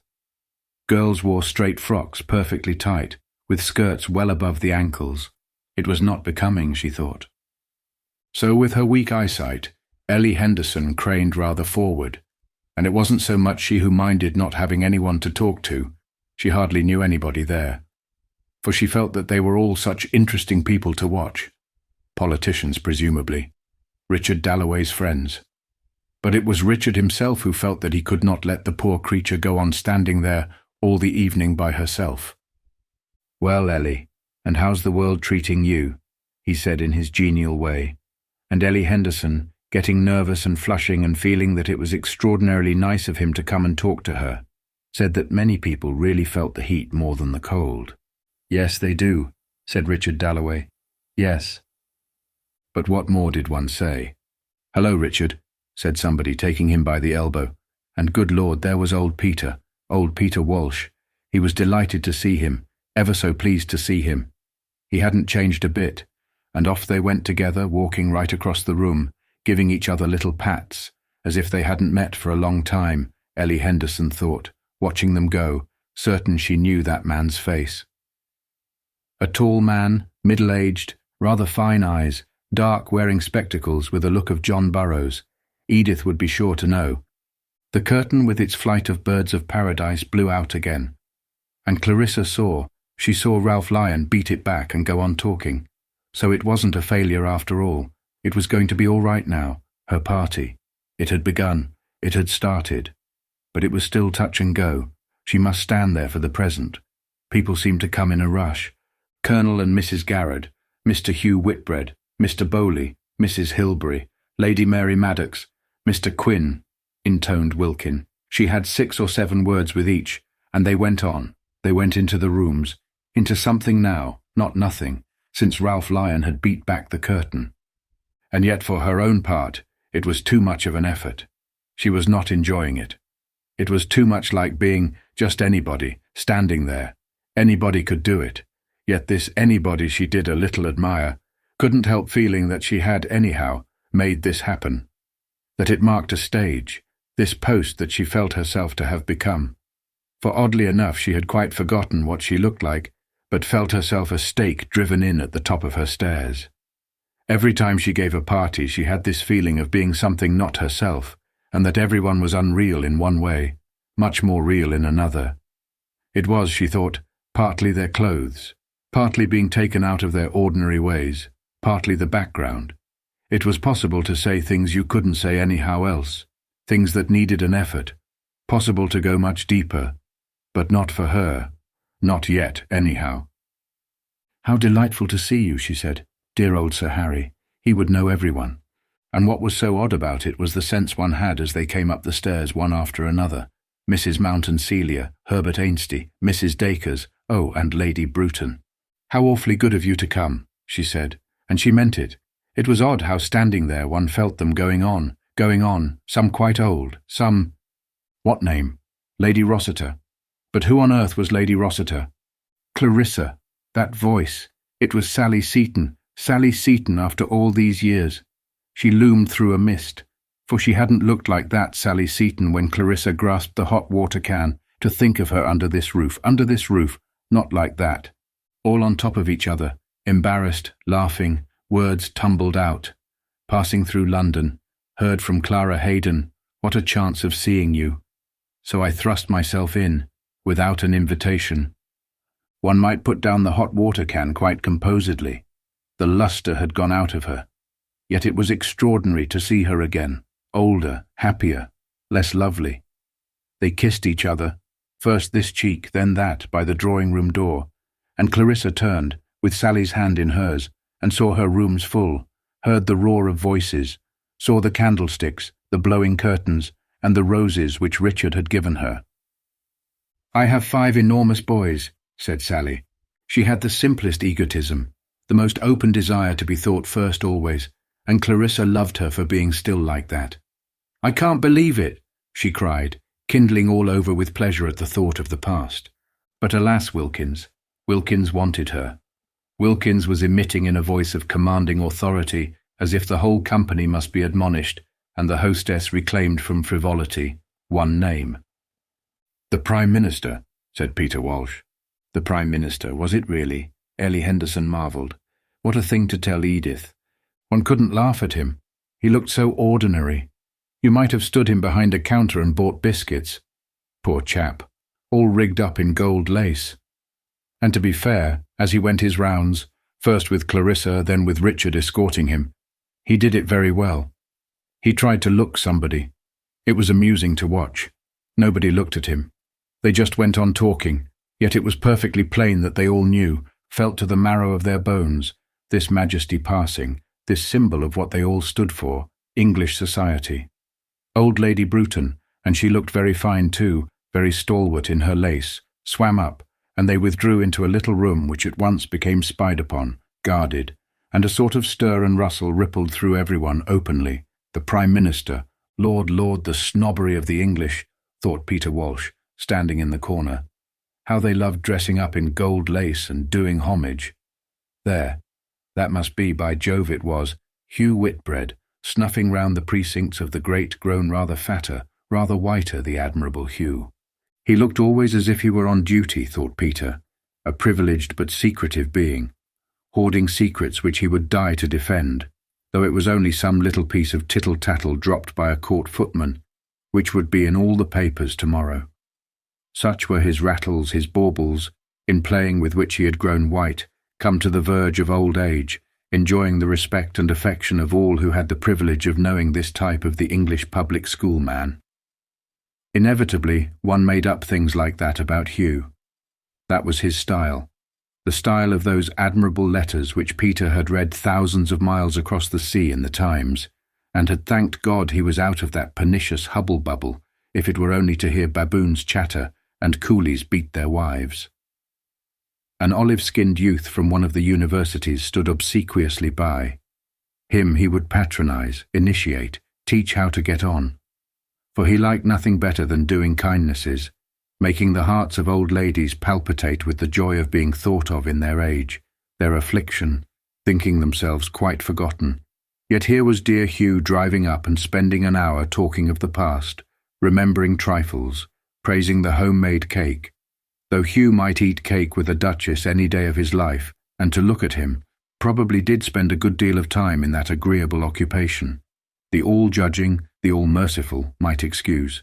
Peter Walsh had no mercy. Villains there must be, and God knows the rascals who get hanged for battering the brains of a girl out in a train do less harm on the whole than Hugh Whitbread and his kindness. Look at him now, on tiptoe, dancing forward, bowing and scraping, as the Prime Minister and Lady Bruton emerged, intimating for all the world to see that he was privileged to say something private to Lady Bruton as she passed. She stopped. She wagged her fine old head. She was thanking him presumably for some piece of civility. She had her toadies, minor officials in government offices, who ran about putting through little jobs on her behalf, in return for which she gave them luncheon. But she derived from the 18th century. She was all right.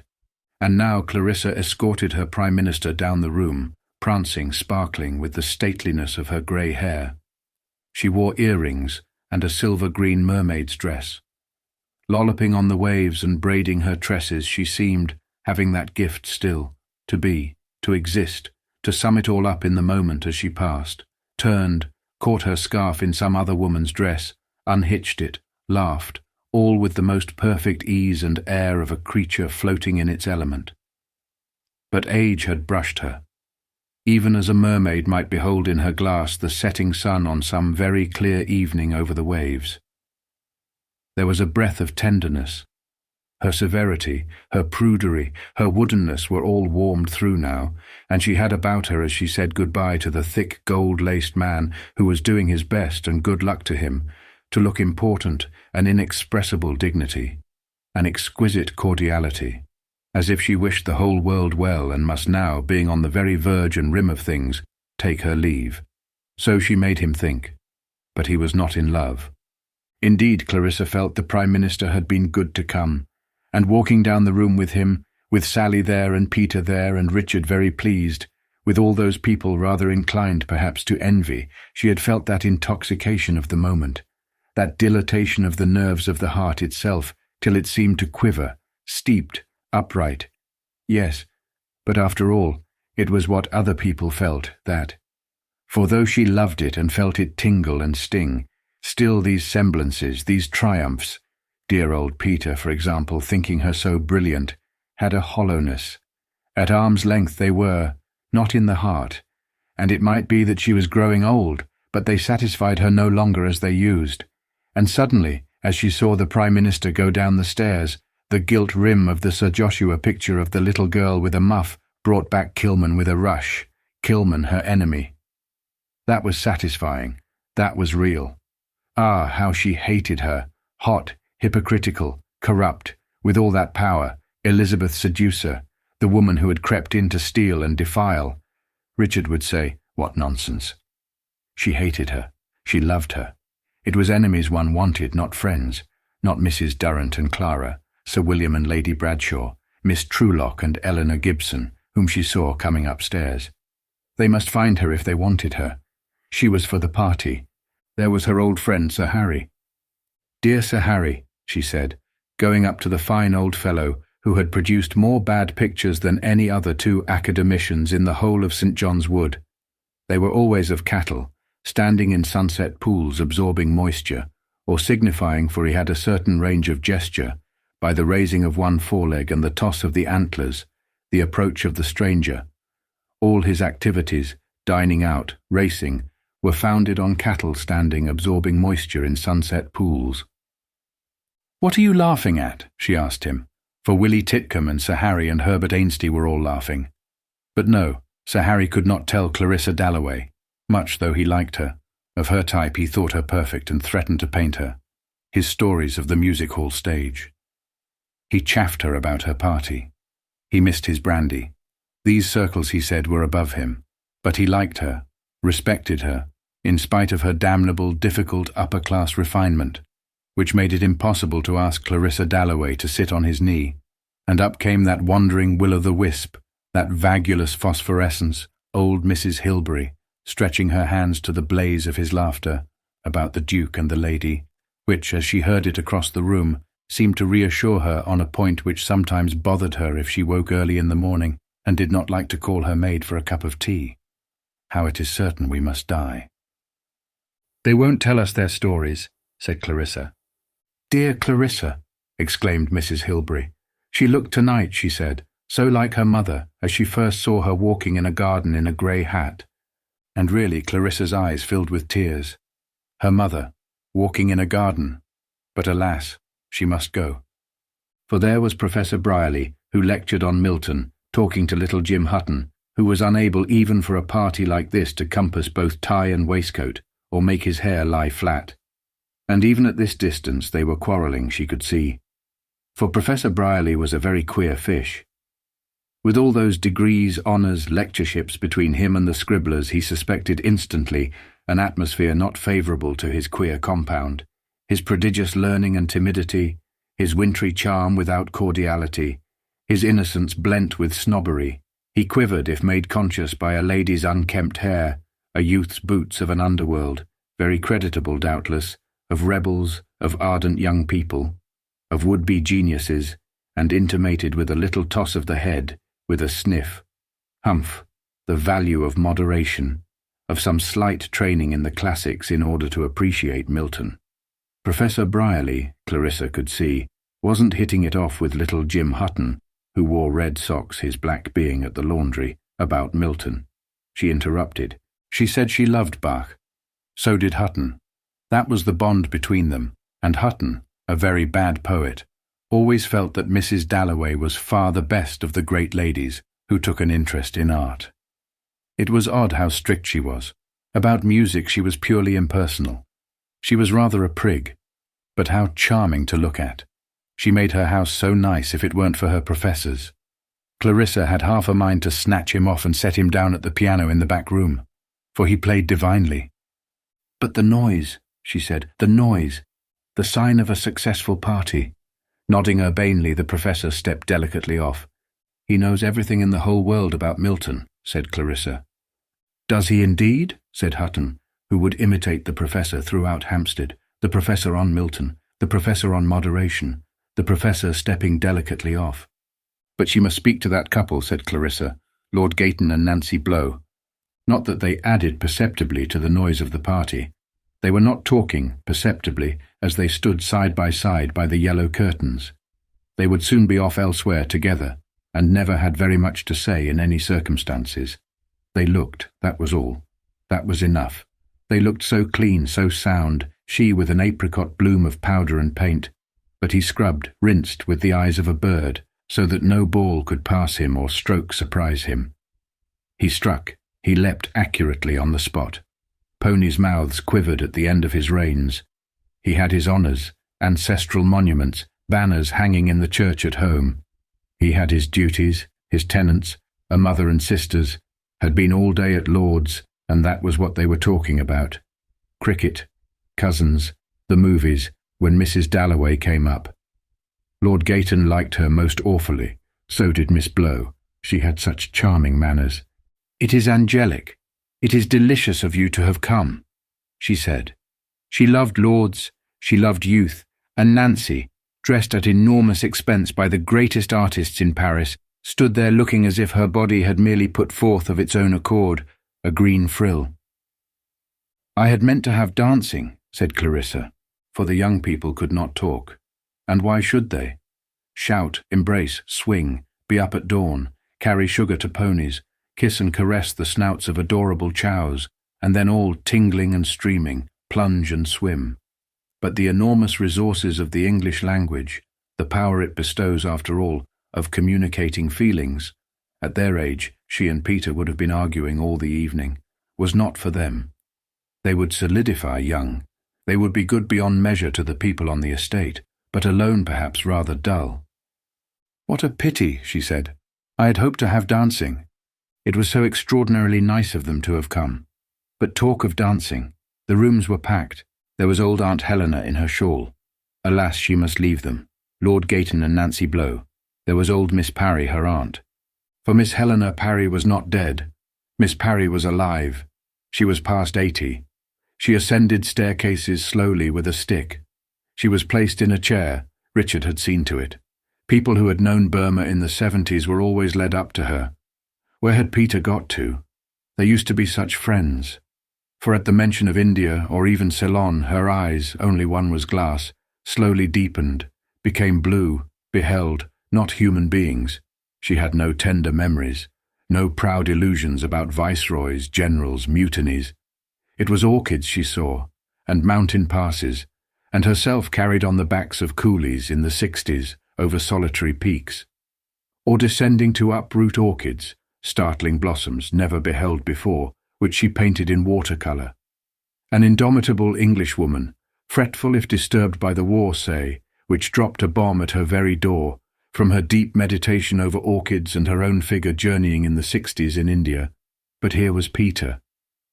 Come and talk to Aunt Helena about Burma, said Clarissa, and yet he had not had a word with her all the evening. We will talk later, said Clarissa, leading him up to Aunt Helena in her white shawl with her stick. "Peter Walsh," said Clarissa. That meant nothing. Clarissa had asked her. It was tiring, it was noisy, but Clarissa had asked her. So she had come. It was a pity that they lived in London, Richard and Clarissa. If only for Clarissa's health it would have been better to live in the country, but Clarissa had always been fond of society. "He has been in Burma," said Clarissa. Ah, she could not resist recalling what Charles Darwin had said about her little book on the orchids of Burma. Clarissa must speak to Lady Bruton. No doubt it was forgotten now, her book on the orchids of Burma, but it went into 3 editions before 1870, she told Peter. She remembered him now. He had been at Bourton, and he had left her, Peter Walsh remembered, without a word in the drawing-room that night when Clarissa had asked him to come boating. "Richard so much enjoyed his lunch party," said Clarissa to Lady Bruton. "Richard was the greatest possible help," Lady Bruton replied. "He helped me to write a letter. And how are you?" "Oh, perfectly well," said Clarissa. Lady Bruton detested illness in the wives of politicians. "And there's Peter Walsh," said Lady Bruton, for she could never think of anything to say to Clarissa, though she liked her. She had lots of fine qualities, but they had nothing in common, she and Clarissa. It might have been better if Richard had married a woman with less charm, who would have helped him more in his work. He had lost his chance of the cabinet. "There's Peter Walsh," she said, shaking hands with that agreeable sinner, that very able fellow who should have made a name for himself but hadn't, always in difficulties with women, and of course old Miss Parry, wonderful old lady. Lady Bruton stood by Miss Parry's chair, a spectral grenadier draped in black, inviting Peter Walsh to lunch.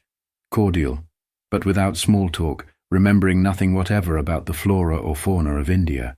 She had been there, of course, had stayed with 3 viceroys, thought some of the Indian civilians uncommonly fine fellows. But what a tragedy it was, the state of India. The Prime Minister had just been telling her, old Miss Parry huddled up in her shawl, did not care what the Prime Minister had just been telling her, and Lady Bruton would like to have Peter Walsh's opinion, he being fresh from the centre, and she would get Sir Sampson to meet him, for really it prevented her from sleeping at night, the folly of it, the wickedness she might say, being a soldier's daughter. She was an old woman now, not good for much. But her house, her servants, her good friend Millie Brush, did he remember her, were all there only asking to be used if they could be of help in short. For she never spoke of England, but this Isle of Men, this dear, dear land, was in her blood without reading Shakespeare. And if ever a woman could have worn the helmet and shot the arrow, could have led troops to attack, ruled with indomitable justice barbarian hordes, and lain under a shield noseless in a church, or made a green grass mound on some primeval hillside, that woman was Millicent Bruton. Debarred by her sex and some truancy too of the logical faculty, she found it impossible to write a letter to the Times. She had the thought of empire always at hand, and had acquired from her association with that armoured goddess her ramrod bearing, her robustness of demeanour, so that one could not figure her even in death parted from the earth or roaming territories over which, in some spiritual shape, the Union Jack had ceased to fly. To be not English even among the dead, no, impossible. But was it Lady Bruton, whom she used to know? Was it Peter Walsh grown grey? Lady Rossiter asked herself, who had been Sally Seaton. It was old Miss Parry, certainly, the old aunt who used to be so cross when she stayed at Bourton. Never should she forget running along the passage naked and being sent for by Miss Parry. And Clarissa, oh Clarissa. Sally caught her by the arm. Clarissa stopped beside them. "But I can't stay," she said. "I shall come later." "Wait," she said, looking at Peter and Sally.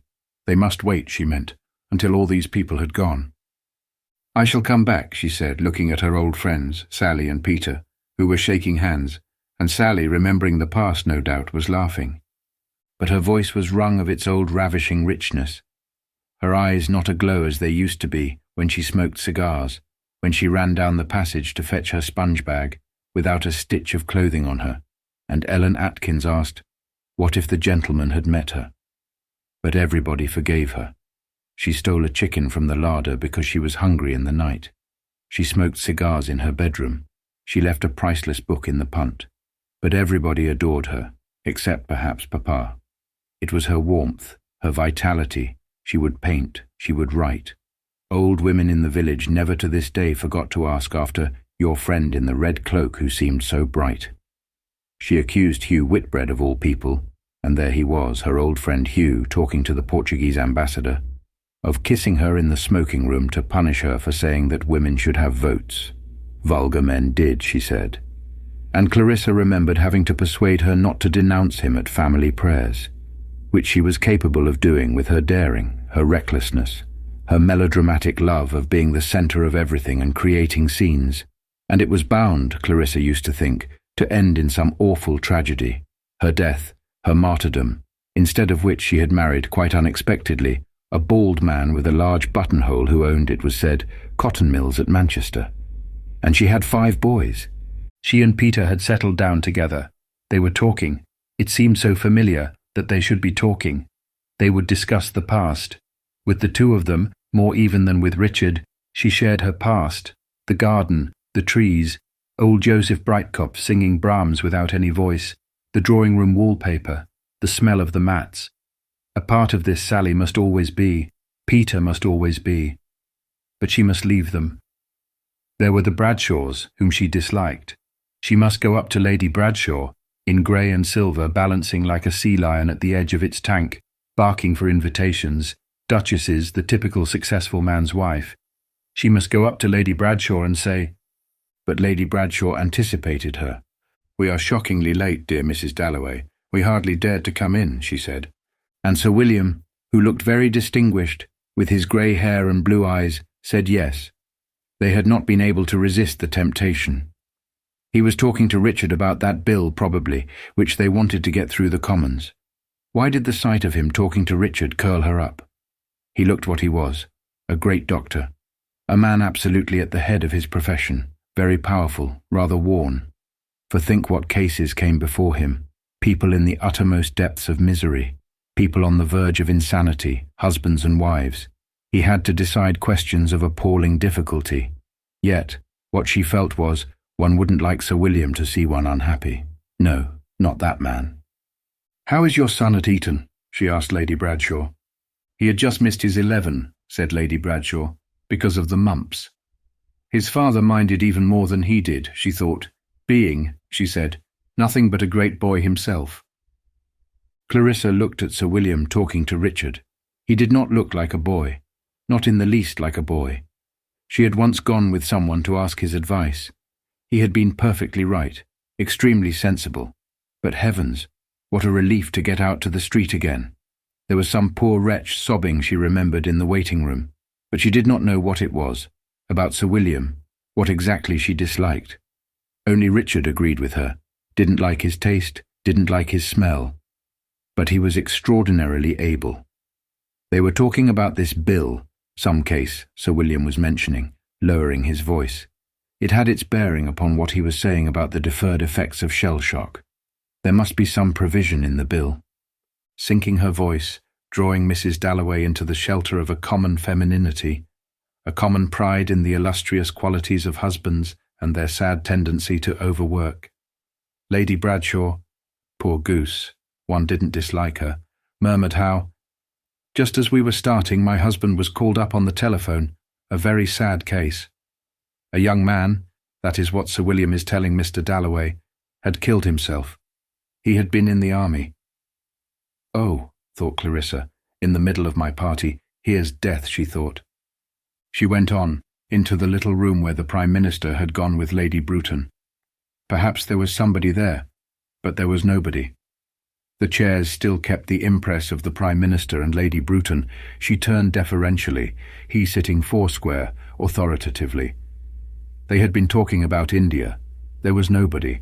The party's splendour fell to the floor, so strange it was to come in alone in her finery. What business had the Bradshaws to talk of death at her party? A young man had killed himself, and they talked of it at her party. The Bradshaws talked of death. He had killed himself, but how? Always her body went through it first. when she was told suddenly of an accident. Her dress flamed, her body burnt. He had thrown himself from a window. Up had flashed the ground. Through him, blundering, bruising, went the rusty spikes. There he lay with a thud, thud, thud in his brain, and then a suffocation of blackness. So she saw it. But why had he done it? And the Bradshaws talked of it at her party. She had once thrown a shilling into the Serpentine, never anything more. But he had flung it away. They went on living. She would have to go back. The rooms were still crowded. People kept on coming. All day she had been thinking of Borton, of Peter, of Sally. They would grow old. A thing there was that mattered. A thing wreathed about with chatter, defaced, obscured in her own life, let drop every day in corruption, lies, chatter. This he had preserved. Death was defiance. Death was an attempt to communicate, people feeling the impossibility of reaching the center which mystically evaded them. Closeness drew apart. Rapture faded. One was alone. There was an embrace in death.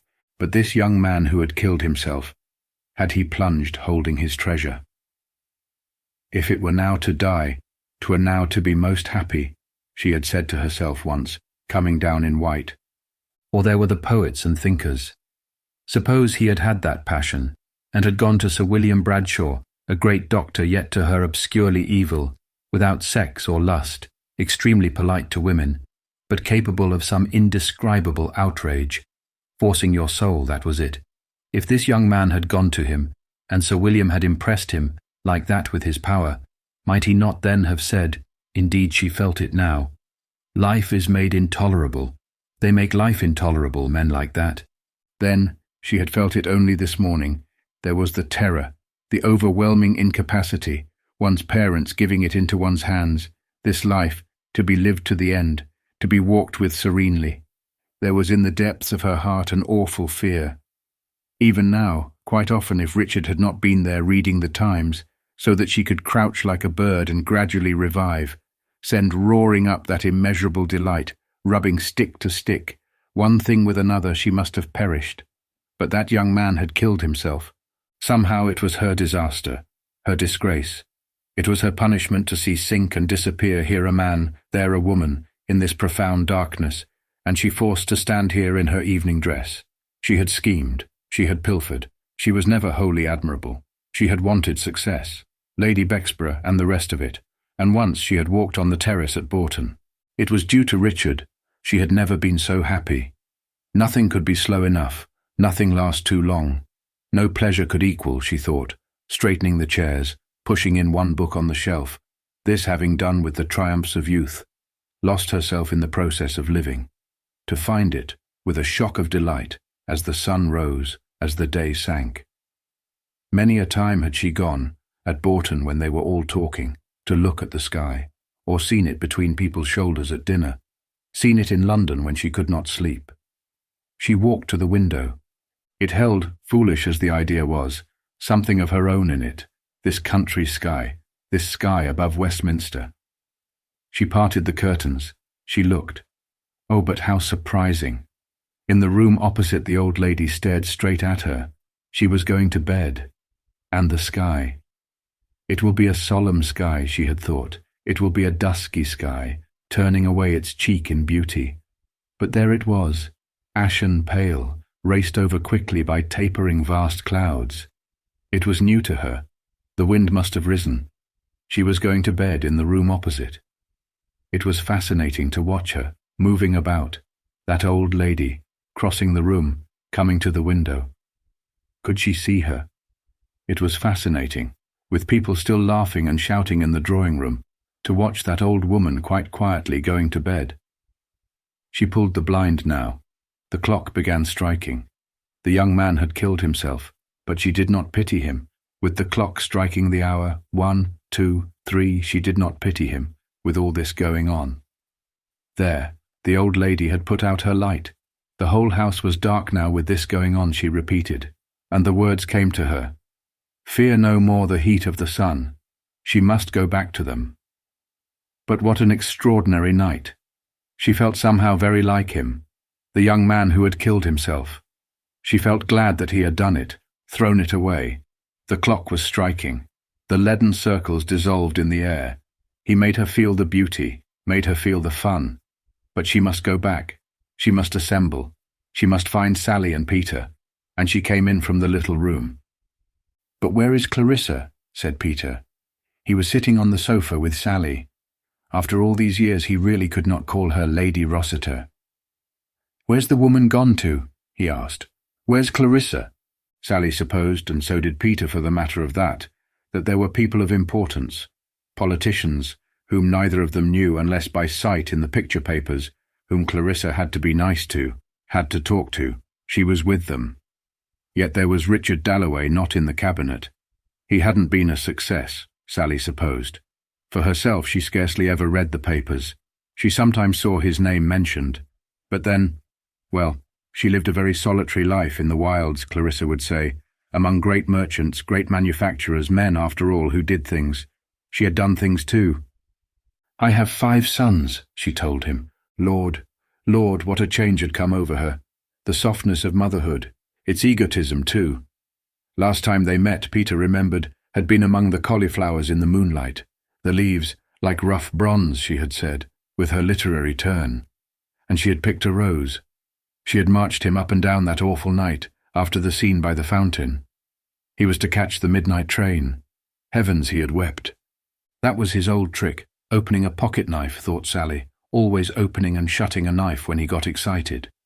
They had been very, very intimate, she and Peter Walsh, when he was in love with Clarissa, and there was that dreadful, ridiculous scene over Richard Dalloway at lunch. She had called Richard Wickham.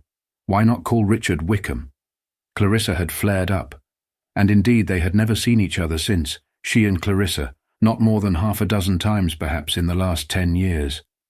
And Peter Walsh had gone off to India, and she had heard vaguely that he had made an unhappy marriage, and she didn't know whether he had any children, and she couldn't ask him, for he had changed. He was rather shriveled looking, but kinder, she felt, and she had a real affection for him, for he was connected with her youth, and she still had a little Emily Bronte he had given her, and he was to write, surely. In those days he was to write. "Have you written?" she asked him, spreading her hand, her firm and shapely hand, on her knee in a way he recalled. "Not a word," said Peter Walsh, and she laughed. She was still attractive, still a personage, Sally Seaton. But who was this Rossiter? He wore 2 camellias on his wedding day. That was all Peter knew of him. "They have myriads of servants, miles of conservatories," Clarissa wrote, something like that. Sally owned it with a shout of laughter. "Yes, I have 10,000 a year." Whether before the tax was paid or after, she couldn't remember, for her husband, whom you must meet, she said, whom you would like, she said, did all that for her. And Sally used to be in rags and tatters. She had pawned her grandmother's ring, which Marie Antoinette had given her great-grandfather to come to Bourton. Oh yes, Sally remembered. She had it still, a ruby ring which Marie Antoinette had given her great-grandfather. She never had a penny to her name in those days, and going to Bourton always meant some frightful pinch. But going to Bourton had meant so much to her, had kept her sane, she believed, so unhappy had she been at home. But that was all a thing of the past, all over now, she said, and Mr. Parry was dead, and Miss Parry was still alive. Never had he had such a shock in his life, said Peter. He had been quite certain she was dead, and the marriage had been, Sally supposed, a success. And that very handsome, very self-possessed young woman was Elizabeth, over there by the curtains, in red. She was like a poplar, she was like a river, she was like a hyacinth, Willie Titcomb was thinking. Oh, how much nicer to be in the country and do what she liked. She could hear her poor dog howling, Elizabeth was certain. She was not a bit like Clarissa, Peter Walsh said. Oh, Clarissa, said Sally. What Sally felt was simply this. She had owed Clarissa an enormous amount. They had been friends, not acquaintances, friends, and she still saw Clarissa all in white going about the house with her hands full of flowers. To this day tobacco plants made her think of Bourton. But did Peter understand? She lacked something. Lacked what was it? She had charm. She had extraordinary charm. But to be frank, and she felt that Peter was an old friend, a real friend. Did absence matter? Did distance matter? She had often wanted to write to him, but torn it up, yet felt he understood. For people understand without things being said, as one realizes growing old. And old she had been that afternoon to see her sons at Eton, where they had the mumps. To be quite frank then, how could Clarissa have done it? Married Richard Dalloway, a sportsman, a man who cared only for dogs. Literally, when he came into the room he smelt of the stables. And then all this? She waved her hand. Hugh Whitbread it was, strolling past in his white waistcoat, dim, fat, blind, past everything he looked, except self-esteem and comfort. "He's not going to recognize us," said Sally, and really she hadn't the courage. So that was Hugh, the admirable Hugh. "And what does he do?" she asked Peter. "He blacked the king's boots or counted bottles at Windsor," Peter told her. Peter kept his sharp tongue still. "But Sally must be frank," Peter said. "That kiss now, Hugh's." "On the lips," she assured him, in the smoking room one evening. She went straight to Clarissa in a rage. "Hugh didn't do such things," Clarissa said, "the admirable Hugh." Hugh's socks were without exception the most beautiful she had ever seen. And now his evening dress. Perfect. And had he children? "Everybody in the room has 6 sons at Eton," Peter told her, except himself. He, thank God, had none. No sons, no daughters, no wife. "Well, he didn't seem to mind," said Sally. He looked younger, she thought, than any of them. But it had been a silly thing to do in many ways, Peter said, to marry like that. A perfect goose she was, he said, but he said, "We had a splendid time of it." But how could that be? Sally wondered. What did he mean? And how odd it was to know him and yet not know a single thing that had happened to him. And did he say it out of pride? Very likely, for after all it must be galling for him, though he was an oddity, a sort of sprite, not at all an ordinary man. It must be lonely at his age to have no home, nowhere to go to. But he must stay with them for weeks and weeks. Of course he would. He would love to stay with them, and that was how it came out. All these years the Dalloways had never been once. Time after time they had asked them. Clarissa, for it was Clarissa, of course, would not come. For, said Sally, Clarissa was at heart a snob. One had to admit it, a snob. And it was that was between them, she was convinced. Clarissa thought she had married beneath her husband being, she was proud of it, a miner's son. Every penny they had he had earned. As a little boy, her voice trembled, he had carried great sacks. And so she would go on, Peter felt, hour after hour. The miner's son, people thought she had married beneath her 5 sons.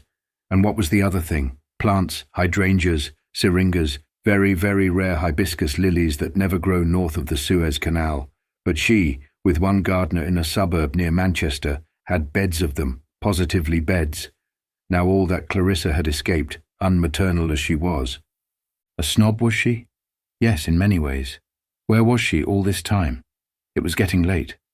Yet, said Sally, when I heard Clarissa was giving a party, I felt I couldn't not come. Must see her again, and I'm staying in Victoria Street, practically next door. So I just came without an invitation. But, she whispered, tell me, do. Who is this? It was Mrs. Hilbery looking for the door, for how late it was getting. And, she murmured, as the night grew later, as people went, one found old friends, quiet nooks and corners, and the loveliest views. Did they know, she asked, that they were surrounded by an enchanted garden? Lights and trees and wonderful gleaming lakes and the sky. Just a few fairy lamps, Clarissa Dalloway had said, in the back garden. But she was a magician. It was a park. And she didn't know their names, but friends she knew they were. Friends without names, songs without words, always the best. But there were so many doors, such unexpected places, she could not find her way. Old Mrs. Hilbery, said Peter. But who was that? That lady standing by the curtain all the evening without speaking? He knew her face, connected her with Borton. Surely she used to cut up underclothes at the large table in the window. Davidson, was that her name? Oh, that is Ellie Henderson, said Sally. Clarissa was really very hard on her. She was a cousin, very poor. Clarissa was hard on people. She was rather, said Peter. Yet, said Sally in her emotional way, with a rush of that enthusiasm which Peter used to love her for, yet dreaded a little now, so effusive she might become. How generous to her friends Clarissa was. and what a rare quality one found it, and how sometimes at night or on Christmas Day, when she counted up her blessings, she put that friendship first. They were young, that was it. Clarissa was pure-hearted, that was it. Peter would think her sentimental. So she was. For she had come to feel that it was the only thing worth saying, what one felt. Cleverness was silly. One must say simply what one felt. "But I do not know," said Peter Walsh, "what I feel." Poor Peter, thought Sally. Why did not Clarissa come and talk to them? That was what he was longing for. She knew it. All the time he was thinking only of Clarissa, and was fidgeting with his knife. He had not found life simple, Peter said. His relations with Clarissa had not been simple. It had spoilt his life, he said. They had been so intimate. He and Sally Seaton, it was absurd not to say it. One could not be in love twice, he said. And what could she say? Still, it is better to have loved, but he would think her sentimental. He used to be so sharp. He must come and stay with them in Manchester. That is all very true, he said. All very true. He would love to come and stay with them, directly he had done what he had to do in London. And Clarissa had cared for him more than she had ever cared for Richard. Sally was positive of that. No, no, no, said Peter. Sally should not have said that. She went too far. That good fellow, there he was at the end of the room, holding forth the same as ever, dear old Richard. Who was he talking to? Sally asked. That very distinguished-looking man? Living in the wilds as she did, she had an insatiable curiosity to know who people were. But Peter did not know. He did not like his looks, he said, probably a cabinet minister. Of them all, Richard seemed to him the best, he said, the most disinterested. But what has he done? Sally asked. Public work, she supposed. And were they happy together? Sally asked. She herself was extremely happy, for she admitted she knew nothing about them, only jumped to conclusions as one does. For what can one know even of the people one lives with every day? She asked. Are we not all prisoners? She had read a wonderful play about a man who scratched on the wall of his cell, and she had felt that was true of life. One scratched on the wall. Despairing of human relationships, people were so difficult. She often went into her garden and got from her flowers a piece which men and women never gave her. But no, he did not like cabbages. He preferred human beings, Peter said. Indeed, the young are beautiful, Sally said, watching Elizabeth cross the room.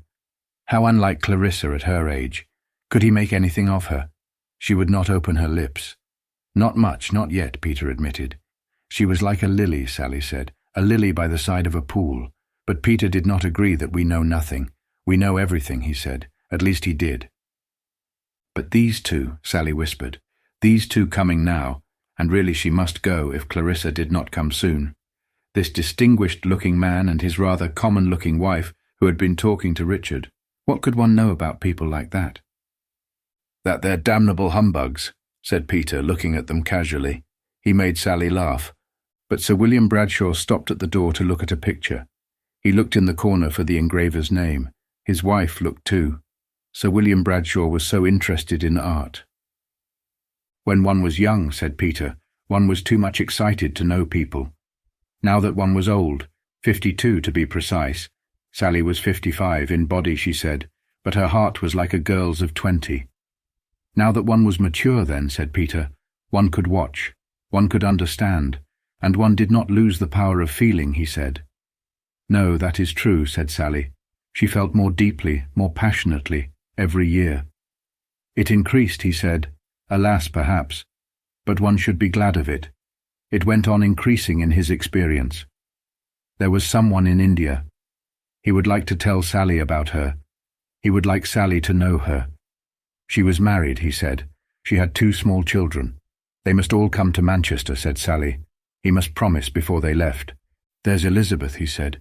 She feels not half what we feel, not yet. But, said Sally, watching Elizabeth go to her father, one can see they are devoted to each other. She could feel it by the way Elizabeth went to her father, for her father had been looking at her as he stood talking to the Bradshaws, and he had thought to himself, who is that lovely girl? And suddenly he realized that it was his Elizabeth, and he had not recognized her. She looked so lovely in her pink frock. Elizabeth had felt him looking at her as she talked to Willie Titcomb, so she went to him, and they stood together, now that the party was almost over, looking at the people going and the rooms getting emptier and emptier, with things scattered on the floor. Even Ellie Henderson was going, nearly last of all, though no one had spoken to her.